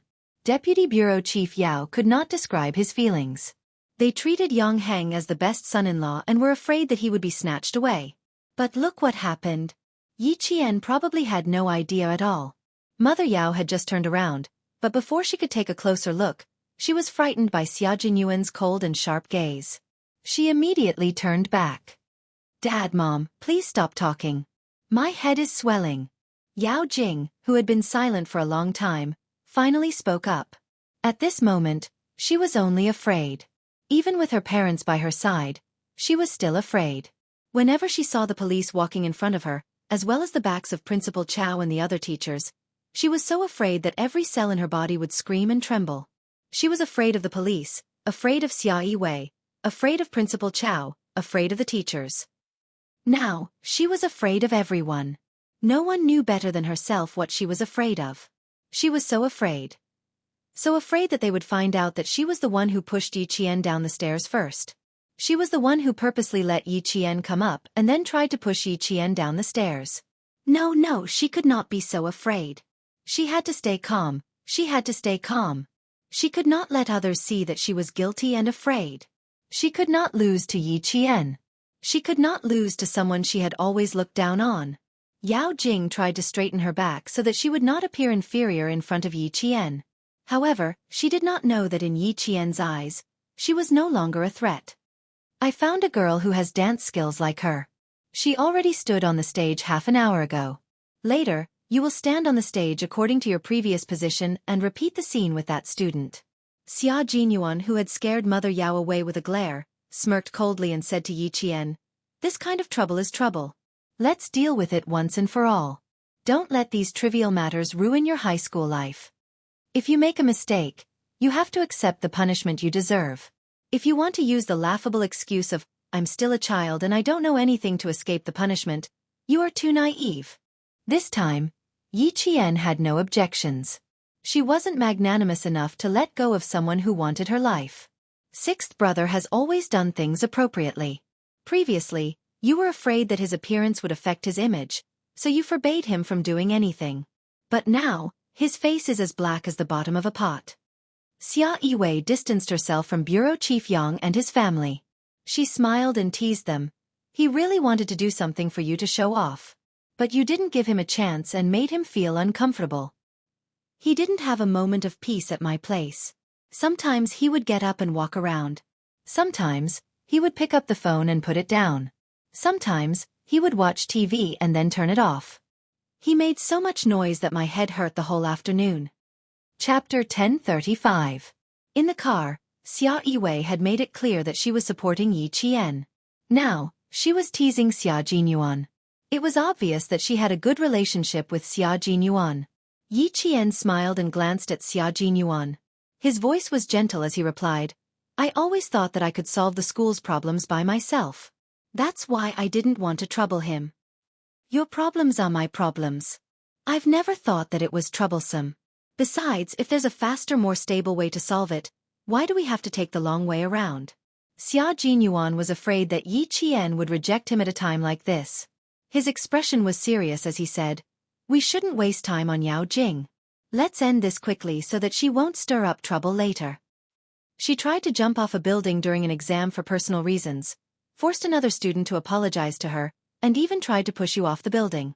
The province's century-old school will not allow a student like her to continue studying here. Little fox, we have to know how to take advantage of the situation and not give her any room to retaliate. Yi Qian couldn't help but chuckle when he said all this in one breath without any pause. How afraid was he that he would reject him? He said it all in one breath. Wasn't he afraid of stifling himself? "I know. That's why I went to the hospital. Principal Chow told me about your arrangement and agreed with it. If I really objected to it and didn't allow you to help me, I would have rejected him when he asked." Xia Jinyuan coughed awkwardly when his thoughts were exposed. "Your principal. I clearly told him not to tell you first, in case you didn't agree, but he actually sold me out. For the sake of the school's reputation and to prevent this kind of bad atmosphere from spreading, Principal Chow would definitely not tolerate it." Principal Chow, who was the first to enter the school building, turned around to look at Yao Jing, then at Yi Qian. His hands on the staircase railings tightened. He glanced at Yao Jing coldly before he went upstairs. The wind was strong upstairs and it felt a little cold to the neck. Usually the rooftop was dark, but tonight, it was brightly lit, illuminating the entire rooftop as if it was daytime. When Yao Jing came up, she saw that the teachers who had appeared on the rooftop during the day were all there. When she saw a girl with a similar figure as her standing at the edge of the rooftop where she had stood during the day, her heart skipped a beat. The panic that she had tried so hard to suppress intensified. What was the school trying to do? "Yao Jing, come and see if this girl is standing where you were during the day." The serious-looking police officer opened his mouth and pointed to the rooftop. His sharp eyes looked at the student who was trying to hide behind his parents and said in a deep voice, "You have to look carefully. Deputy Director Yao and his wife didn't understand the situation in front of them at all. Although they didn't understand, their intuition told them that the following situation was definitely not good for their daughter. The child was frightened. How could he remember clearly? It's almost done. It's almost done. Mother Yao said impatiently as she hugged Yao Jing tightly. This place had left her with bad memories, and she still had lingering fears when she stood on the rooftop. Xia Yiwei opened her mouth and said lightly, "Child? Was Director Li carrying a child? How old was the child? 3 years old? 6 years old? I don't think so. She should be at least 15 years old." 15 years old is still a child? Director Li, if I remember correctly, the United Nations World Health Organization classifies children above the age of 13 as adolescents. Director Li, you're not carrying a child. You're carrying a teenager. Chapter 1036. Secretary Xia, in the eyes of us parents, children will always be children. There's no such thing as a teenager. What was the relationship between Secretary Xia and Yi Qian? Why was she always speaking up for Yi Qian? In the hospital, she vaguely heard Yi Qian calling Secretary Xia Sister Xia. At that time, she was so angry with Song Huiying that she didn't pay attention to it. Now that she was speaking up for Yi Qian again and again, Mother Yao's eyelids couldn't help but twitch a few times. Deputy Bureau Chief Yao, who had taken a few steps forward, didn't pay attention to what was happening behind him. He looked at the setup on the rooftop. The evening wind was cold, but there was a layer of sweat on his forehead. Things were getting more and more out of hand, making him more and more uncertain. Xia Yiwei walked to Mrs. Yao's side and looked at Yao Jing with a smile that did not look like a smile. She said slowly, "Director Li, you must have read a lot of books, right? Why do you sound like an illiterate? In my eyes, Director Li's child is already an adult. Since she's an adult, she has to be responsible for her words and actions. She can't run away just because Director Li thinks that she's infallible." Mother Yao was a little flustered. Secretary Xia was a little overbearing. "No, Secretary Xia. Our Jing Jing is just immature. Don't judge her because she's 16 or 17 years old. She's no different from a child." Her far-fetched explanation made Xia Yiwei narrow her eyes. She looked at Yao Jing from head to toe and said with a smile, "I couldn't tell. She doesn't seem to have a problem with her IQ. Director Li, I think your daughter is very healthy." She said that her clever daughter had a problem with her IQ? Mother Yao was so angry that she couldn't maintain her composure. She forced a smile and explained, "Secretary Xia, there's nothing wrong with my daughter. She's very healthy." Director Li, why are you so contradictory? One moment, you say that your daughter is 16 or 17 years old and her IQ is no different from a child. The next moment, you say that there's nothing wrong with her IQ. Director Li, are you kidding me? Xia Yiwei's face turned cold. She glanced at him from the corner of her eyes and said, "Since there's no problem with your IQ, 16 or 17 years old is considered a teenager. You can think of it that way, but in my eyes, Director Li's daughter is definitely not a child, but a teenager with her own opinions, thoughts and independent behavior." Secretary Xia, my Jingjing. I don't know what your Jingjing is like, but I do know that Director Li's daughter is very powerful. You're so powerful that I feel a chill down my spine when I stand next to you. Xia Yiwei was no longer as polite as before. They were so vicious and vicious. As their parents, not only did they not educate them, but they also blindly protected them. Why should she be polite to them? If they could bully Yi Qian today, they could bully others tomorrow. Keeping such a student in the provincial No. 1 middle school was a disgrace to the southern province's education industry. Xia Yiwei's domineering attitude left Mrs. Yao at a loss. Why wasn't her Jingjing a child? He was clearly an immature child. Even if she was the governor's secretary, she couldn't be so unreasonable. Her cold expression made Xia Yiwei reveal a mocking smile. How could such a person become an office director? She should be investigated thoroughly. The police officer who was waiting for Yao Jing's response waited until Xia Yiwei left before continuing to ask, "Yao Jing, you better confirm it. Also, I need to remind you that in our eyes, you're not a child, but a teenager. A teenager with her own opinions, thoughts, and independent behavior." Chapter 1037. The policeman's words made Mother Yao's liver ache. "You better watch your attitude. How dare you threaten my daughter? I won't let you off. Director Lee, this is just a routine matter. Please cooperate. Thank you. Her threat did not affect the policeman in charge of this matter. They had encountered this kind of situation too many times. He asked Yao Jing again, you better go over and confirm it with your father. Director Yang, who came up a step later, deliberately stopped. He waited for the policeman to finish speaking before he said to his wife, Old Yao's family really kicked an iron plate this time. With Xia Yiwei's support, Yi Qian won't be wrong today. With Secretary Xiao's protection, I can't acknowledge Yi Qian as my goddaughter. Mother Yang sighed softly. Her gaze fell on Yi Qian and she smiled. That's fine. You don't have to worry about her being bullied by the Yao family. Yang Heng heard this and laughed softly. Mom, even if Yi Qian is alone, no one can bully her. Also, I'm relieved that you don't acknowledge Yi Qian as your goddaughter. I don't feel any pressure now. How could an older brother not feel pressure when he had a powerful younger sister? With a powerful friend, he would not feel any pressure. He would only feel honored. Director Yang laughed and scolded. Brat, I know you're unhappy. Hurry up and take a look. The Yao family won't be able to get away easily. Our family doesn't hit people when they're down. If there's one, there's one. If there's two, there's two. We won't exaggerate or say anything. Old Yao and his wife had beaten his son to death. He was already being magnanimous by saying what he wanted to say. Director Yang glanced at the old neighbor who was talking to Principal Chow and said, Old Yao won't cry until he sees the coffin. Tonight, I'll let him know how much of a failure he has in educating Jing. He won't think that he failed in his education. He will only say that his child is still young and doesn't know anything. Mother Yang coldly replied and followed her son's footsteps to the edge of the rooftop.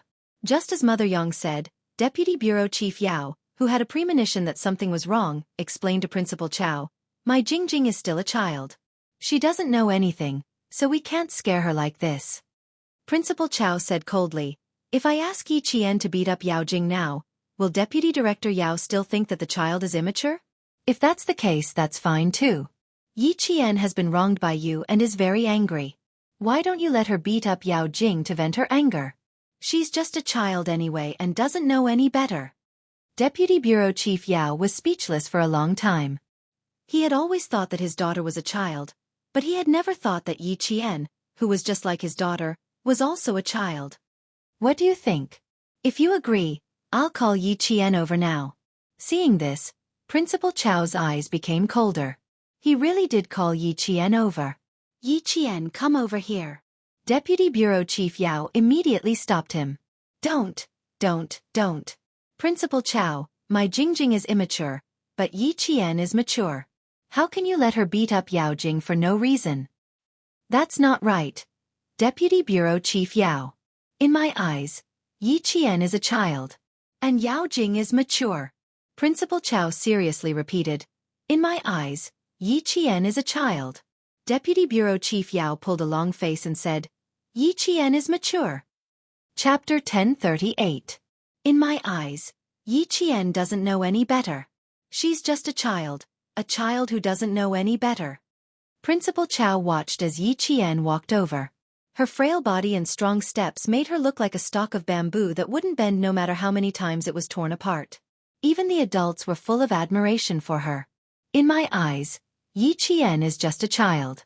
How can Deputy Bureau Chief Yao be so sure that Yi Qian isn't a child?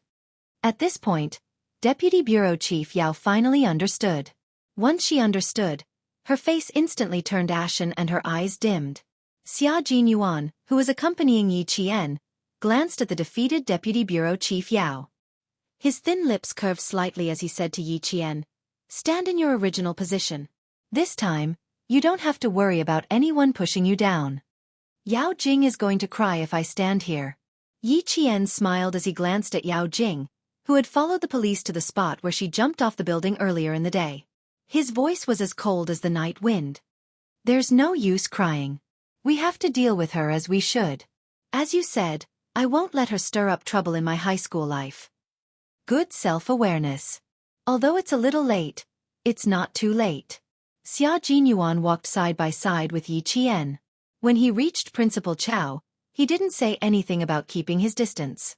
From his attitude, it was clear that he didn't mind at all that speaking up for Yi Qian would affect him in any way. How could Principal Chao really order Yi Qian to hit Yao Jing? When she came over, he said in a deep voice, "After Yao Jing confirms it, stand in her position and repeat what she said earlier. Don't be afraid of anything. Secretary Xia, the police, and I are all here." His words made it difficult for Deputy Bureau Chief Yao to back down. By the time Yi Qian, who had fastened the safety belt around his waist, stood in her original position and turned on the snow-white light, Deputy Bureau Chief Yao, whose face was already ashen, suddenly felt his vision darken. They were so far away. Why did Jing suddenly think of pushing Yi Qian down the stairs? Yi Qian, who had returned to his original position, repeated every word that Yao Jing had said. Every time she said something, Yang Heng would confirm it, and the teacher beside him would also nod. Following that, another girl who had been standing for more than half an hour imitated Yao Jing and stumbled towards Yi Qian. Deputy Bureau Chief Yao had already averted his gaze. That girl had used her body language to say that Yao Jing had purposely fallen towards Yi Qian. She had hooked her feet onto the steel bar and used the strength of her waist to fall towards Yi Qian. Because the distance was a little far, her entire waist was bent to one side. When Yi Qian said, "Go to hell, Yi Qian," Yao Jing's face was as pale as paper when she saw the girl mimicking her movements. Yang Heng said coldly, "Yao Jing's waist was bent at the same angle as this girl's waist. Both of them have dance skills. Yao Jing had no problem doing such difficult movements." "Yang Heng, don't talk nonsense. Don't talk nonsense." Mother Yao panicked and shouted, "What kind of magic potion did Yi Qian feed you to make you help her like this? She doesn't really like you. She just likes the fact that you have a father who is a bureau chief." Then she said to Deputy Bureau Chief Yang and his wife, "Old Yang, Huiying, quickly persuade Heng Heng. What he said will kill Jing.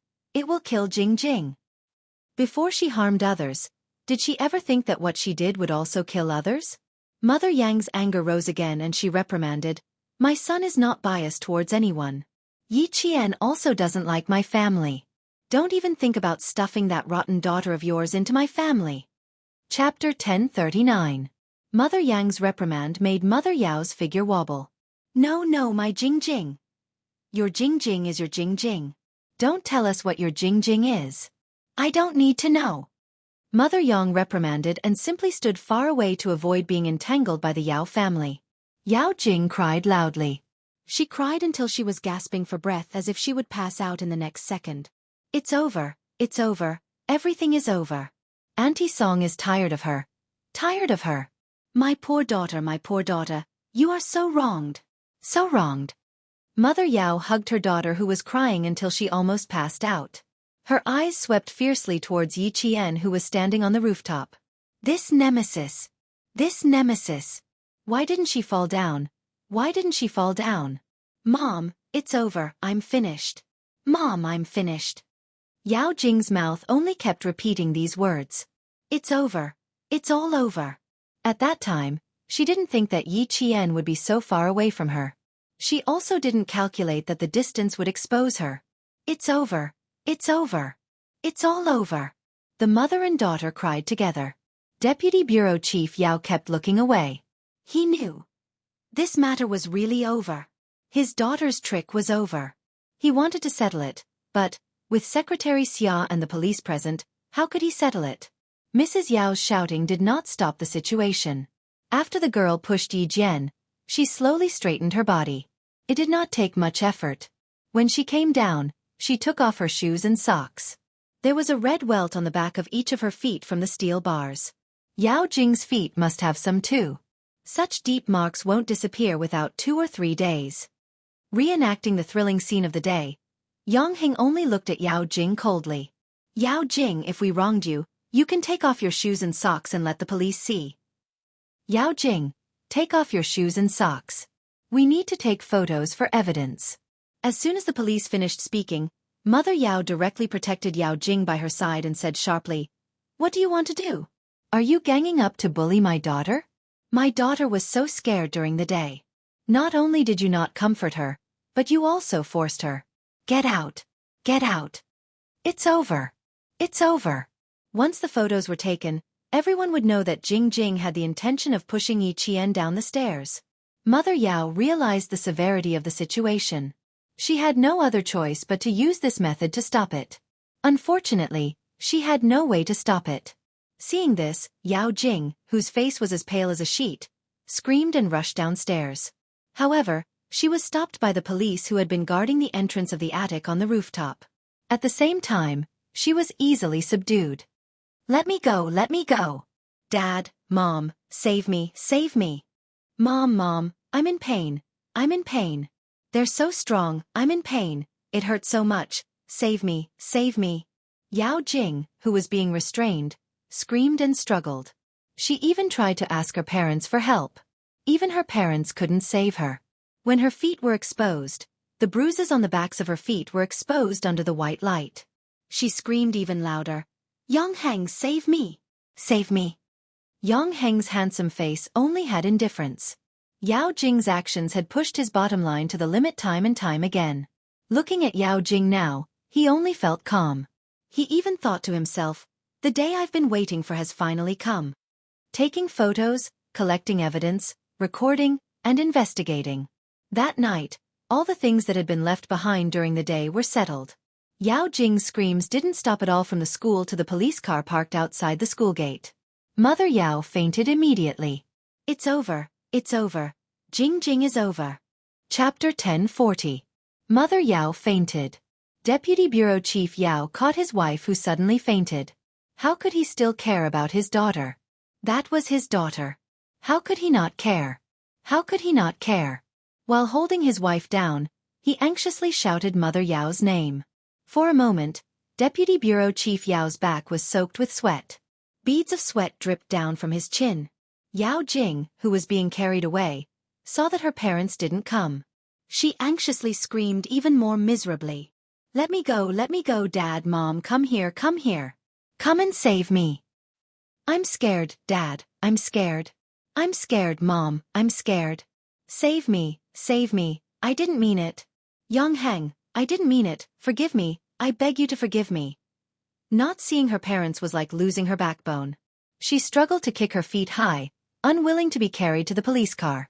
She screamed for Deputy Bureau Chief Yao to save her. Yang Heng, who sent his parents to the school building, said, Dad, drive slowly at night. Mom, calm down. It's no big deal for a boy like me to be beaten a few times. I'll be fine in a few days. There's still half an hour before the evening self-study. I'll go back to the classroom first. Yao Jing's cry for help didn't cause any reaction from Yang Heng. He was relieved in his heart. He also wanted to spend his last year of high school in peace. He didn't want to see Yao Jing appear again. Remember to apply medicine before going to bed. Your back can't reach. I'll have to trouble the students in the dormitory to help. Mother Yang said a few words and looked upstairs. Yi Qian should be relieved. He didn't have to worry about Yao Jing standing up from time to make things difficult for him. Deputy Bureau Chief Yang patted his son's shoulder and said with a smile, Go study by yourself. I'll go back with your mom first. After that, he walked away. Deputy Bureau Chief Yao, who was holding his wife down, heard footsteps. He immediately turned back with tears in his eyes. He said in a hoarse voice to Deputy Bureau Chief Yang's family, Old Yang, my Jing Jing, can you help me? That child. She repeated the word, that child, 3 times in a row, but in the end, she couldn't finish what she wanted to say. He wanted to say that the child didn't do it on purpose, that she didn't do it on purpose. She only did it because she was still young and didn't know any better. He wanted them to forgive her this once on account of her young age. Deputy Director Yao suddenly couldn't say these words that were usually very easy to say. His lips moved for a while and finally turned into a long sigh. Director Yang, who didn't add insult to injury, also sighed. Old Yao, you don't have to say anything now. When sister-in-law hit my son, did she ever think about the friendship between our two families? You keep saying that you want my son to be buried with your daughter. You keep saying that my son is heartless and unscrupulous, that he won't save a dying person. If Yi Qian hadn't repeated these words on the rooftop, Huiying and I wouldn't have known. Old Yao, it's useless for you to beg my family. I won't intervene in this matter. You don't have to beg Yi Qian either. Secretary Xia's attitude is enough to explain everything. Deputy Director Yao's face became more and more ashen. It's over, it's over, it's all over. When she heard her daughter calling her name, then Yang Heng, and even old Yang, 2 streams of tears flowed down her face. It's over, it's all over, it's all over. Chapter 1041. He and his wife always thought that their daughter was still young and a child. Even if she made a mistake, she could just say, sorry, and let it go. They thought this way and naturally thought that others should think this way too. After reaching this point with his wife, they still thought this way.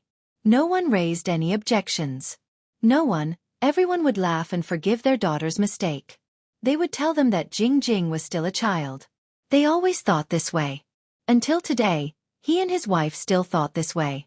In the end, they thought that their daughter was still a child. But not everyone thought this way. Secretary Xia didn't think this way. Principal Chao didn't think this way. The school teachers didn't think this way. Those who didn't need to listen to him didn't think that Jing Jing was still a child. Deputy Bureau Chief Yao, who only understood now, regretted it. It was too late to understand now. It was all too late. Mrs. Yao opened her eyes and stared blankly for a few seconds before grabbing her husband's arm tightly. Her voice was hoarse as she yelled, "Quick, quick! Don't let them take our daughter away! Stop them! Stop them!" As soon as she spoke, Bureau Chief Yang and his wife's faces turned cold. Mother Yang didn't want to stay for a second and walked straight over. A loving mother leads to a wastrel. Yao Jing was spoiled by the adults. "Old Yang, why are you still standing there? Our son is back in the classroom. We should go home too." Staying here would only make her feel worse. Yao Jing, who was about to leave the school building and walk towards the school gate, did not see her parents. Frightened out of her wits, she turned to Yi Jian for help.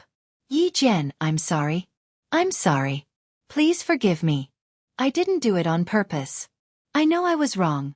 Please forgive me, just this once." Only Yao Jing's screams could be heard in the quiet school. She was panicking, confused, scared. Begging her parents was useless. Begging Yang Heng was useless. Yao Jing begged Yi Qian. She needed to be forgiven. Just like last time, she scolded Yi Qian's mother. After being forgiven, everything would be fine. I was wrong. I don't want to be taken away by the police. I don't want to go to the juvenile detention center. I don't want to be locked up like a criminal. Yi Qian, I beg you. I beg you to forgive me just this once for the sake of our classmates." Mother Yao, who still hadn't come to her senses, stood up. Hearing her daughter's heart-wrenching scream, she staggered and wanted to chase after her again, but was stopped by Deputy Bureau Chief Yao. "Don't chase after her. It's useless." "How is it useless? Let go of me. Let go." At this time, Mother Yao was just a mother who was willing to risk everything for her child. But she had to stop mentioning Yang Heng and Yi Qian. Jing Jing was wrongly accused by them. The police didn't even investigate. They only heard their side of the story and claimed that Jing Jing wanted to kill Yi Qian. Song Huiying must be blind to not see what that little bitch Yi Qian wants. You even helped Yi Qian deal with my Jing Jing. There was nothing to sympathize with. There was no need to sympathize with someone who always thought that it was someone else's fault. Deputy Bureau Chief Yao, I suggest that you take Director Li to the psychiatrist tomorrow. She still hasn't come to her senses. She's completely immersed in her own fantasies. I'm afraid there's something wrong with her mental state. Xia Yiwei, who came down a little later, stood behind them and said coldly, Yi Qian is part of our family Xia. If I hear Director Li bad-mouthing her again, don't blame me for being rude. Chapter 1042. Deputy Bureau Chief Yao immediately covered his wife's mouth and hurriedly said, She might have really been agitated and spouted nonsense. Secretary Xia, please don't take it to heart. Yi Qian is a family Xia. Even without her husband covering her mouth, Mother Yao was also shocked. How could Yi Jian be a member of the Xia family? Impossible. Impossible. Impossible. How could a country bumpkin be a family Xia? Secretary Xia said it herself. How could it be false? If it wasn't, why would Secretary Xia stand up for Yi Qian? Did you hear that? We were worried for nothing. Bureau Chief Yang, who was walking in front, naturally heard that too. He sighed and said to his wife, "Fortunately, we didn't rashly say that we wanted to acknowledge Yi Qian as our goddaughter. Otherwise, we would have lost a lot of face. How could it be embarrassing?" Mother Yang smiled faintly. "I really like Yi Qian. Regardless of whether she's a family xia, I only like Yi Qian. It has nothing to do with anyone else. How could it be embarrassing to say it out loud? First, she wasn't after anything. Second, she wasn't planning anything. What was there to be embarrassed about openly liking someone?" The sound of books being flipped could be heard in the classroom. Outside the classroom, Yao Jing's voice of remorse could be faintly heard by the students. Yi Qian, who was standing on the fourth floor of the teaching block, looked towards the school gate with a cold gaze. He could vaguely see Yao Jing's struggling figure in the light. "I'm afraid the truth isn't completely over yet. The Yao family is likely to appeal again. Deputy Bureau Chief Yao won't leave his own daughter in the lurch," Yi Qian said faintly. He didn't care about Yao Jing's pleas for help at all. Not all mistakes could be forgiven with an "I'm sorry." Even more so, one shouldn't assume that as long as one said, "I'm sorry," no matter how big the mistake was, it should be forgiven. Until now, Yao Jing still wanted to use an "I'm sorry" in exchange for forgiveness. She was so naive that it made people want to laugh. Xia Jinyuan, who was standing beside her, gently held her hand and smiled. "No, the Yao family will accept the punishment. They won't dare to appeal. It's a foregone conclusion that Yao Jing will be sent to the juvenile detention center, and the Yao family can't do anything about it." "You're so sure?" Yi Qian smiled at him. "Are you going to handle the matters outside?" If she didn't even dare to appeal, only Xia Jinyuan would be able to do so. Otherwise, with Deputy Bureau Chief Yao and his wife's indulgence, how could they bear to let Yao Jing enter the juvenile detention center? Xia Jinyuan did not deny it. He nodded with a stern look in his eyes. "We have to let them know the consequences of messing with someone they shouldn't mess with. Didn't they bully Little Fox for being an orphan? Didn't they bully Little Fox because she had no one to back her up?" Then he would let the Yao family see who they had offended. There was no need for him to use his personal power to settle this matter. The Yang family would put pressure on him, and the school would step in. As for him, he only needed Xia Yiwei to show concern from time to time and investigate the background of Deputy Director Yao and his wife. Everything would be settled easily. Appeal? That would only happen when the Yao family had the energy to do so. If they failed to appeal, they might even end up in jail. At 8 o'clock in the evening, the school's evening self-study session had not ended. Almost all the students sitting in the classroom could hear Yao Jing's screams. When he heard Yao Jing begging Yi Qian for forgiveness, Luo Ran from grade 3 shuddered violently. Yao Jing! Yao Jing! Yao Jing was also taken away by Yi Qian. And she was taken away by the police. She wanted to jump off a building during the day, but she was taken away by the police at night. Luo Ran lowered his head even more. Chapter 1043. Luo Ran had always thought that as long as his family was rich, there was nothing they couldn't settle. However, what he had experienced that night had taught him a lesson. In the southern province, there were many people who were richer than his family. There were even more rich and powerful people. He had provoked someone who was richer and more powerful than his family. If they wanted his life, they could do it in a matter of minutes. The boss of the Southern Province Road was Master Ho San. Even the Luo family was nothing in front of him. There were people whispering in the classroom. One could vaguely hear the name Yao Jing coming out of their mouths from time to time. Even the students with good grades were whispering about Yao Jing. They were all trying to guess what had happened to her. One moment, she was screaming for help. The next moment, they were talking about the police. And now they were talking about Yi Qian. Luo Ran secretly watched from the corner of his eyes. He didn't participate in the discussion until the end of the evening self-study session. He didn't dare to get involved.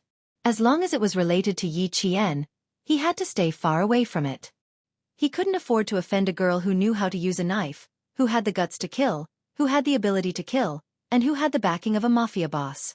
He couldn't afford to offend the Luo family either. Luo Ran's silence didn't attract the attention of his classmates. When the bell rang, the students left the classroom in groups of 3 and 5, laughing and chatting. No matter if it was class 3 or class 1, they all had a common topic tonight. It was said that Yao Jing, who had jumped off the building, had been arrested by the police. What a horrible scream. It was so satisfying to hear it. And Jessin was a girl who only needed to know the result and didn't care about the process. When the bell rang, she hugged Yi Qian's shoulder and laughed until her face was about to cramp. After laughing, she pretended to be serious and cleared her throat. She quietly said, "That seems a little rude. Am I taking pleasure in other people's misfortune too much?" Yi Qian couldn't deny this point. He wasn't just taking pleasure in other people's misfortune. He was laughing so hard that his legs were about to float. It's fine as long as you're laughing in your heart. It's better to keep a low profile outside. Yi Qian said with a smile. Walking on the cobblestone path, Yi Qian's expression was slightly cold. Yao Jing would be taken away by the police sooner or later. If she was arrested now, it would save her from harming others in the future. And Jessin had never asked Yi Qian what had happened during the day and night. In the past, she was extremely curious, but under Yi Qian's subtle influence and Zhang Bin's constant reminders, and Jessin was no longer as reckless as she was in junior high. She was no longer as curious as before. Even though she wanted to know what was going on, Yi Qian didn't say anything, so she didn't ask for details. Since he already knew the result, he didn't care about the process. Yi Qian didn't know where to start talking about Yao Jing's incident. Moreover, Yao Jing's incident had already spread throughout the school. As one of the parties involved, she didn't have the habit of gossiping about others behind their backs. If it was something that everyone already knew, there was no need for her to explain the reason and process in detail. It wouldn't take long for someone to find out the truth. Yang Heng was similar to Yi Qian in that he didn't have the temperament to gossip about others behind their backs. No matter how many questions his classmates asked, he just smiled and brushed it off. After a few times, no one asked anymore. If he didn't say anything, no one could get anything out of him. Wang Dandan wasn't having a good time either. Her classmates surrounded her and wanted to know what had happened during the day. Why did Yao Jing commit suicide? Why did it involve Yi Qian? Most of all, they didn't understand why Yao Jing was taken away by the police. Chapter 1044. There were so many questions that Wang Dandan didn't know what to do. In the end, the class teacher, who had sprained her ankle, came forward to save her. Class CXS class teacher received instructions from the school leaders and called Wang Dandan out from the crowd. "I know that you, Lemay, and Yao Jing have a good relationship, and you're the clearest about what happened to Yao Jing today. I hope that you can remain silent on this matter. If you know something, don't say it. If you don't know something, don't make wild guesses. Do you understand what I mean?" The school didn't intend to hide anything, but they couldn't just stand by and watch the situation develop. They had to control what they could. They couldn't let the students' parents doubt the school's management and teaching quality. How could they let Yao Jing ruin the reputation of a century-old school? Wang Dandan, who hadn't recovered from her shock for the entire day, bit her lip and nodded. "I know. Don't worry. I've been classmates with Yao Jing all the way from junior high to senior high. I won't speak ill of her in front of my classmates, nor will I stand up for her." Yao Jing wanted to push Yi Qian down the stairs, but in the end, she fell down herself. When Yang Heng found her and told her about it, she couldn't help but believe it. That was the truth. She didn't want to believe it, but she had no choice. Even as a good friend, she couldn't help but be afraid of Yao Jing. For Yang Heng, for a guess without any evidence, she was willing to kill her classmate. That was too scary. Wang Dandan told her class teacher honestly. She also told her class teacher that her relationship with Yao Jing was just an ordinary one where she wouldn't defend her or intentionally slander her. As the child of a business family, she had always been clear about the trade-offs between relationships. Wang Dandan could be said to be Yao Jing's best friend. To this day, even her best friend was frightened by Yao Jing's vicious heart and didn't dare to continue their friendship.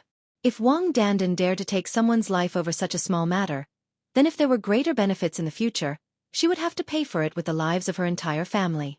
The wind at night was much colder than during the day. It was late autumn in the southern province in November, and the wind at night brought with it the chill of early winter. The street lights in the campus faintly illuminated the campus. The students, who were usually the most enthusiastic about walking around Swan Lake, also chose the nearest way back to the dormitory. They talked softly until the lights in several dormitory buildings lit up one by one. As the sun rose and set, Yao Jing's matter was soon drowned out by the midterm exam the next day. No matter how curious she was about other people's affairs, She couldn't miss the exam because of this. There were 3 days of exams in the 3rd year of high school. The first and second year students, who only had 2 days of exams, were off on the second day. Yi Qian carried a paper bag and walked to the school gate after finishing his exams in the afternoon. She had once said that when he returned, he would personally retrieve the military uniform from her hands, and then they would look at the 10,000 maple leaves together. Now that he was back, she was here as promised. Xia Jinyuan had been waiting at the school gate for a long time. Among the group of students walking out of the school gate, he didn't need to look around to find the girl he was waiting for. Yi Qian's clean school uniform was blue and white, and his face was clean and clean. He was like a lotus flower stained with morning dew, swaying with pure beauty. Walking among the students, he easily attracted the attention of others, and even more so, attracted his gaze. He couldn't see anyone else's existence. Xia Yiwei said that 23-year-old men didn't know what kind of girl they wanted. They were young and ignorant. At that time, they were passionately in love and couldn't bear to part with each other. They thought they had found a partner to spend the rest of their lives with. Chapter 1045. Only when the heat had died down and her state of mind had matured did she realize that she could not bear to part with him. When she said that, her tone was full of vicissitudes. While she was persuading him, she was also persuading herself to let go of 17 years of feelings. When other people were 23 years old, they didn't know what kind of girl they wanted. That was because they started to understand things too late. They started to understand things when they were 23 years old. They started to think about things when they were 26 years old. They might only understand what kind of wife they wanted when they were 30 years old. But he was different. When he was 14, he began to understand things. When he was 17, he began to think about things. When he was 20, he understood what kind of wife he wanted. At 23, he was certain that the girl who walked towards him calmly would be his partner for life. It would not change until death. It seems like you did well in the exams. It didn't affect your mood. Opening the car door, Xia Jinyuan smiled at Yi Qian. You have the aura of a king returning. Yi Qian stepped into the car and teased, I prefer it when you say that I'm returning triumphantly. That's right. A triumphant return suits both of us. Xia Jinyuan smiled. He also liked to return triumphantly. Every time he completed a mission, he would return triumphantly with his comrades. After getting into the car, he did not start the engine immediately. Instead, he told Yi Qian about his plans. We're going to Mount Dalong. When the maple leaves are yellow, we can climb the mountain and enjoy the scenery. Turning his head, he gazed at Yi Qian with a gentle and reserved gaze. His deep voice became more serious. I'm back, little fox. I didn't miss the chance to accompany you to see all the yellow maple leaves. Actually, I've thought about it. If we miss this year, we still have next year and the year after that. One day, you'll accompany me to see the autumn scenery. Yi Qian answered equally seriously. Her beautiful eyebrows had a tenacity that other girls did not have. I'll wait for that day to come. Since she had decided to date him, she would treat him with sincerity. No matter what the future held, she would treat him seriously and would not be perfunctory. She had never been in love in her 2 lifetimes, but she understood that they needed to treat each other with sincerity. Especially since they were comrades in arms, they couldn't be casual. Yi Qian saw and remembered all that Xia Jinyuan had done for her. She, who had never been in a relationship before, was like a toddler who had just learned how to walk, seriously and diligently fumbling around. She didn't want to let him down, nor did she want to let herself down. Words spoken from the heart were often the most heart-palpitating. The gentleness in Xia Jinyuan's eyes almost melted into water. His little fox did not know how to coax people, but she was very good at saying sweet nothings that moved his heart. She always liked to inadvertently make his heart palpitate. He just wanted to hug her fiercely without saying a word. He just hugged her like this and felt very happy. Seeing Xia Jinyuan like this, Yi Qian couldn't help but smile. Her eyebrows curved like a crescent moon as she reached out her hand. Welcome back, my comrade. Before her heartbeat had even subsided, the young major extended his clenched fist and gently bumped it against hers. His handsome face had a smile as he slowly said, My identity has been restored. The mission has been completed. Little fox, I'm back to retrieve my military uniform. In that second, Yi Qian's eyes suddenly reddened. Tears welled up in her eyes. For the sake of his country, the young major in front of her was willing to risk not being able to change his identity even if he sacrificed himself.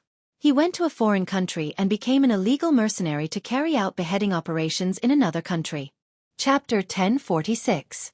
People who lived in peaceful times would never know that their country had such a group of soldiers who could not leave their names behind after sacrificing themselves in the mission, using their own flesh and blood to protect their country.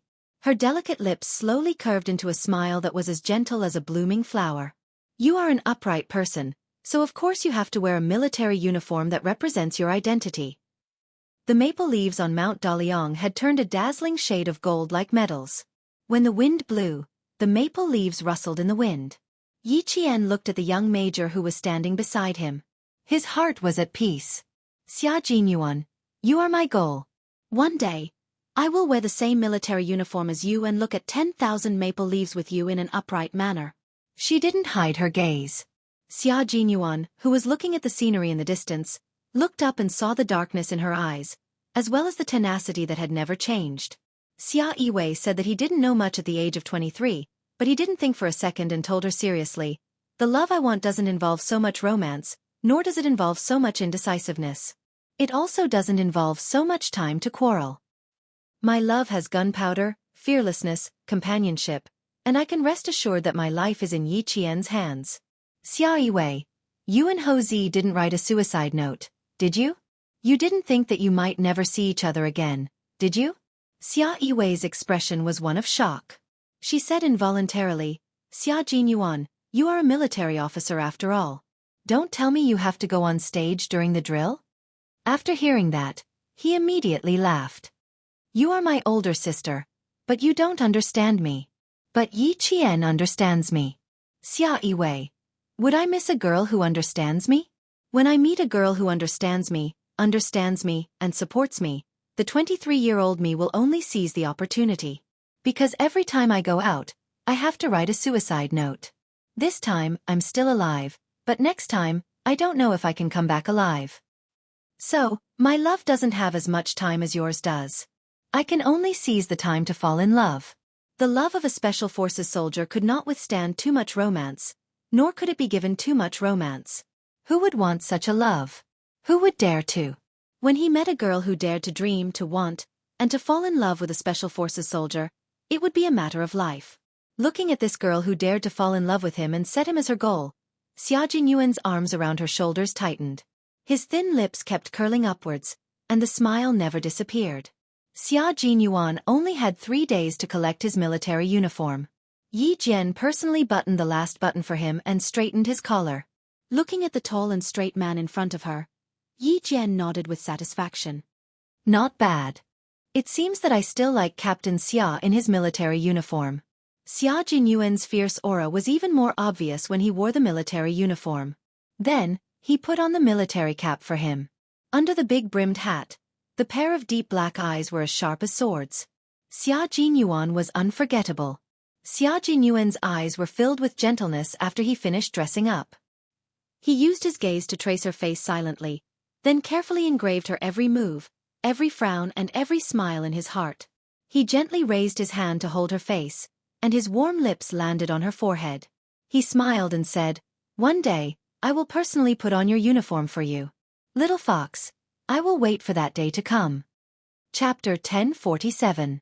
After interacting with Xia Jinyuan for a while, Yi Qian had already gotten over the tense period. He was no longer nervous when Xia Jinyuan got close to him, nor did he reject him. Other than feeling a little awkward, after a few years of interaction and fighting side by side with him, Yi Qian had finally taken a big step towards him. Not only was he trying to accept Xia Jinyuan's love, but he was also slowly trying to like him. When Xia Jinyuan kissed him, Yi Qian gently closed his eyes, too embarrassed to look him in the eye. After Xia Jinyuan finished speaking, Yi Qian said in a tense voice, "I can wear my own clothes. There's no need to trouble you, Captain Xia." Let him wear my own clothes? You have to take off your clothes first before putting them on. Don't think I don't know what he's thinking. Yi Qian, who was often teased by Major Xia, subconsciously thought of something else when he heard what Xia Jinyuan said. Normally, Xia Jinyuan would have a deeper meaning behind his words, but this time, there was no deeper meaning at all. He simply wanted to help his girlfriend wear the military uniform and stand on a high place like this to watch the sunset hand in hand. But this time, he didn't. Yi Qian continued to think too much, which made Xia Jinyuan laugh heartily. He intimately pinched her beautiful nose and said, "You're thinking too much again. But I really don't mind if you think too much." This time, there was a hint of flirtation in his words. Yi Qian, who realized she was overthinking, immediately broke free from his arms and calmly changed the topic. "I didn't expect the scenery on the 23rd floor of Caesar Hotel to be so beautiful. You can see the sun rising in the morning and the sunset in the evening. It seems like Brother Z put in a lot of effort when choosing the hotel location. Do you like it a lot? If you like it, you can come over any time. The 23rd floor is high and the scenery is beautiful. Other than Brother Z's trusted people, ordinary subordinates are not allowed to enter as they please." Xia Jinyuan, who knew that her embarrassment was acting up again, wanted to tease her again. But when he saw her looking at the scenery seriously and trying to resolve the awkwardness, his heart melted. Yi Qian smiled and said, "I don't have that much time to come out. I want to make the best use of my time to live a more fulfilling life. I don't want to waste a single second." After a slight pause, there was a hint of coldness in his focused expression. "This mission made me realize that I'm too far away from being a professional Special Forces soldier. Since you're my goal, Captain Xia, I'm not afraid to tell you that you're my goal, and also a goal that I want to surpass." Her words revealed Yi Qian's ambition. Not only did Xia Jinyuan not make fun of her, he even supported her goal of surpassing herself. "That's right. You have to be like this in the army. Only by constantly surpassing others can you go further and stand higher. Little fox, I'm waiting for you to surpass me. But please don't forget that while you're working hard, so am I." "That's right." Xia Jinyuan wouldn't stop at the same spot and wait for Yi Qian to catch up with him. He would hold her hand as they walked. While she grew, he would also constantly improve himself. Yi Qian wanted to surpass an all-round soldier and an ace Special Forces soldier. It wasn't something that could be done overnight. She needed to continue working hard and use the most solid foundation to welcome her own military uniform. She needed to reach the pinnacle of her career. "That's right. I'm improving, and so are you. So if I want to surpass you, I have to put in more effort." Yi Qian was very grateful for Xia Jinyuan's advice. He taught her many things that she might have needed to fall and bleed before she could understand them. His words also saved her a lot of trouble. Chapter 1048. She really didn't want to miss out on such an outstanding man. She didn't want to miss out on him, but she also didn't want to be a burden to him. She wanted to fight side by side with him and those respectable and adorable comrades, so she had to work hard. Xia Jinyuan liked her tenacity the most. After pondering for a moment, he voiced his opinion. Unexpectedly, his opinion was the same as the one Yi Qian had proposed to Principal Chen. Enter intensive training. He believed that Yi Qian could definitely enter intensive training instead of intermediate training. He had paid attention to and secretly observed Yi Qian during several missions. After this mission, not only did he believe that Yi Qian could enter intensive training, but even G3 and the others believed that Yi Qian could enter intensive training. Once intensive training was completed, Yi Qian would no longer be a normal soldier, but a qualified Special Forces soldier. "You can consider my suggestion. Maybe you can mention it to Uncle Chen and see what he has in mind. There will also be intensive training in your 4 years of training, but Uncle Chen wants to train you to become a world-class ace sniper. To me, you can become an ace sniper or an ace Special Forces soldier. Little fox, you can set your goal to become an ace Special Forces soldier." There was already a Q king, but there was still a king missing. He really wanted to see Yi Qian take the king position. His suggestion made Yi Qian speechless for a long time. He didn't expect the two of them to have the same idea without any discussion. Tacit understanding? Thinking of the purgatory training that was about to begin, Yi Jian's lips curled up slightly. She smiled and said, "My training here is indeed planning to enter into intensive training. I won't go to the automobile troop training base on Saturday and Sunday. After school on Friday, I will leave school with Uncle Chen and come back on Sunday." She smiled, and so did Xia Jinyuan. They were thinking of the same thing. But there was still one problem to be solved: accommodation. He said, "Intensive training is different from intermediate training. It's mainly night training and supplementary training during the day. How do you plan to arrange the night training? It's not convenient to live on campus. Xia Jinyuan had already considered this and made preparations in advance, just in case.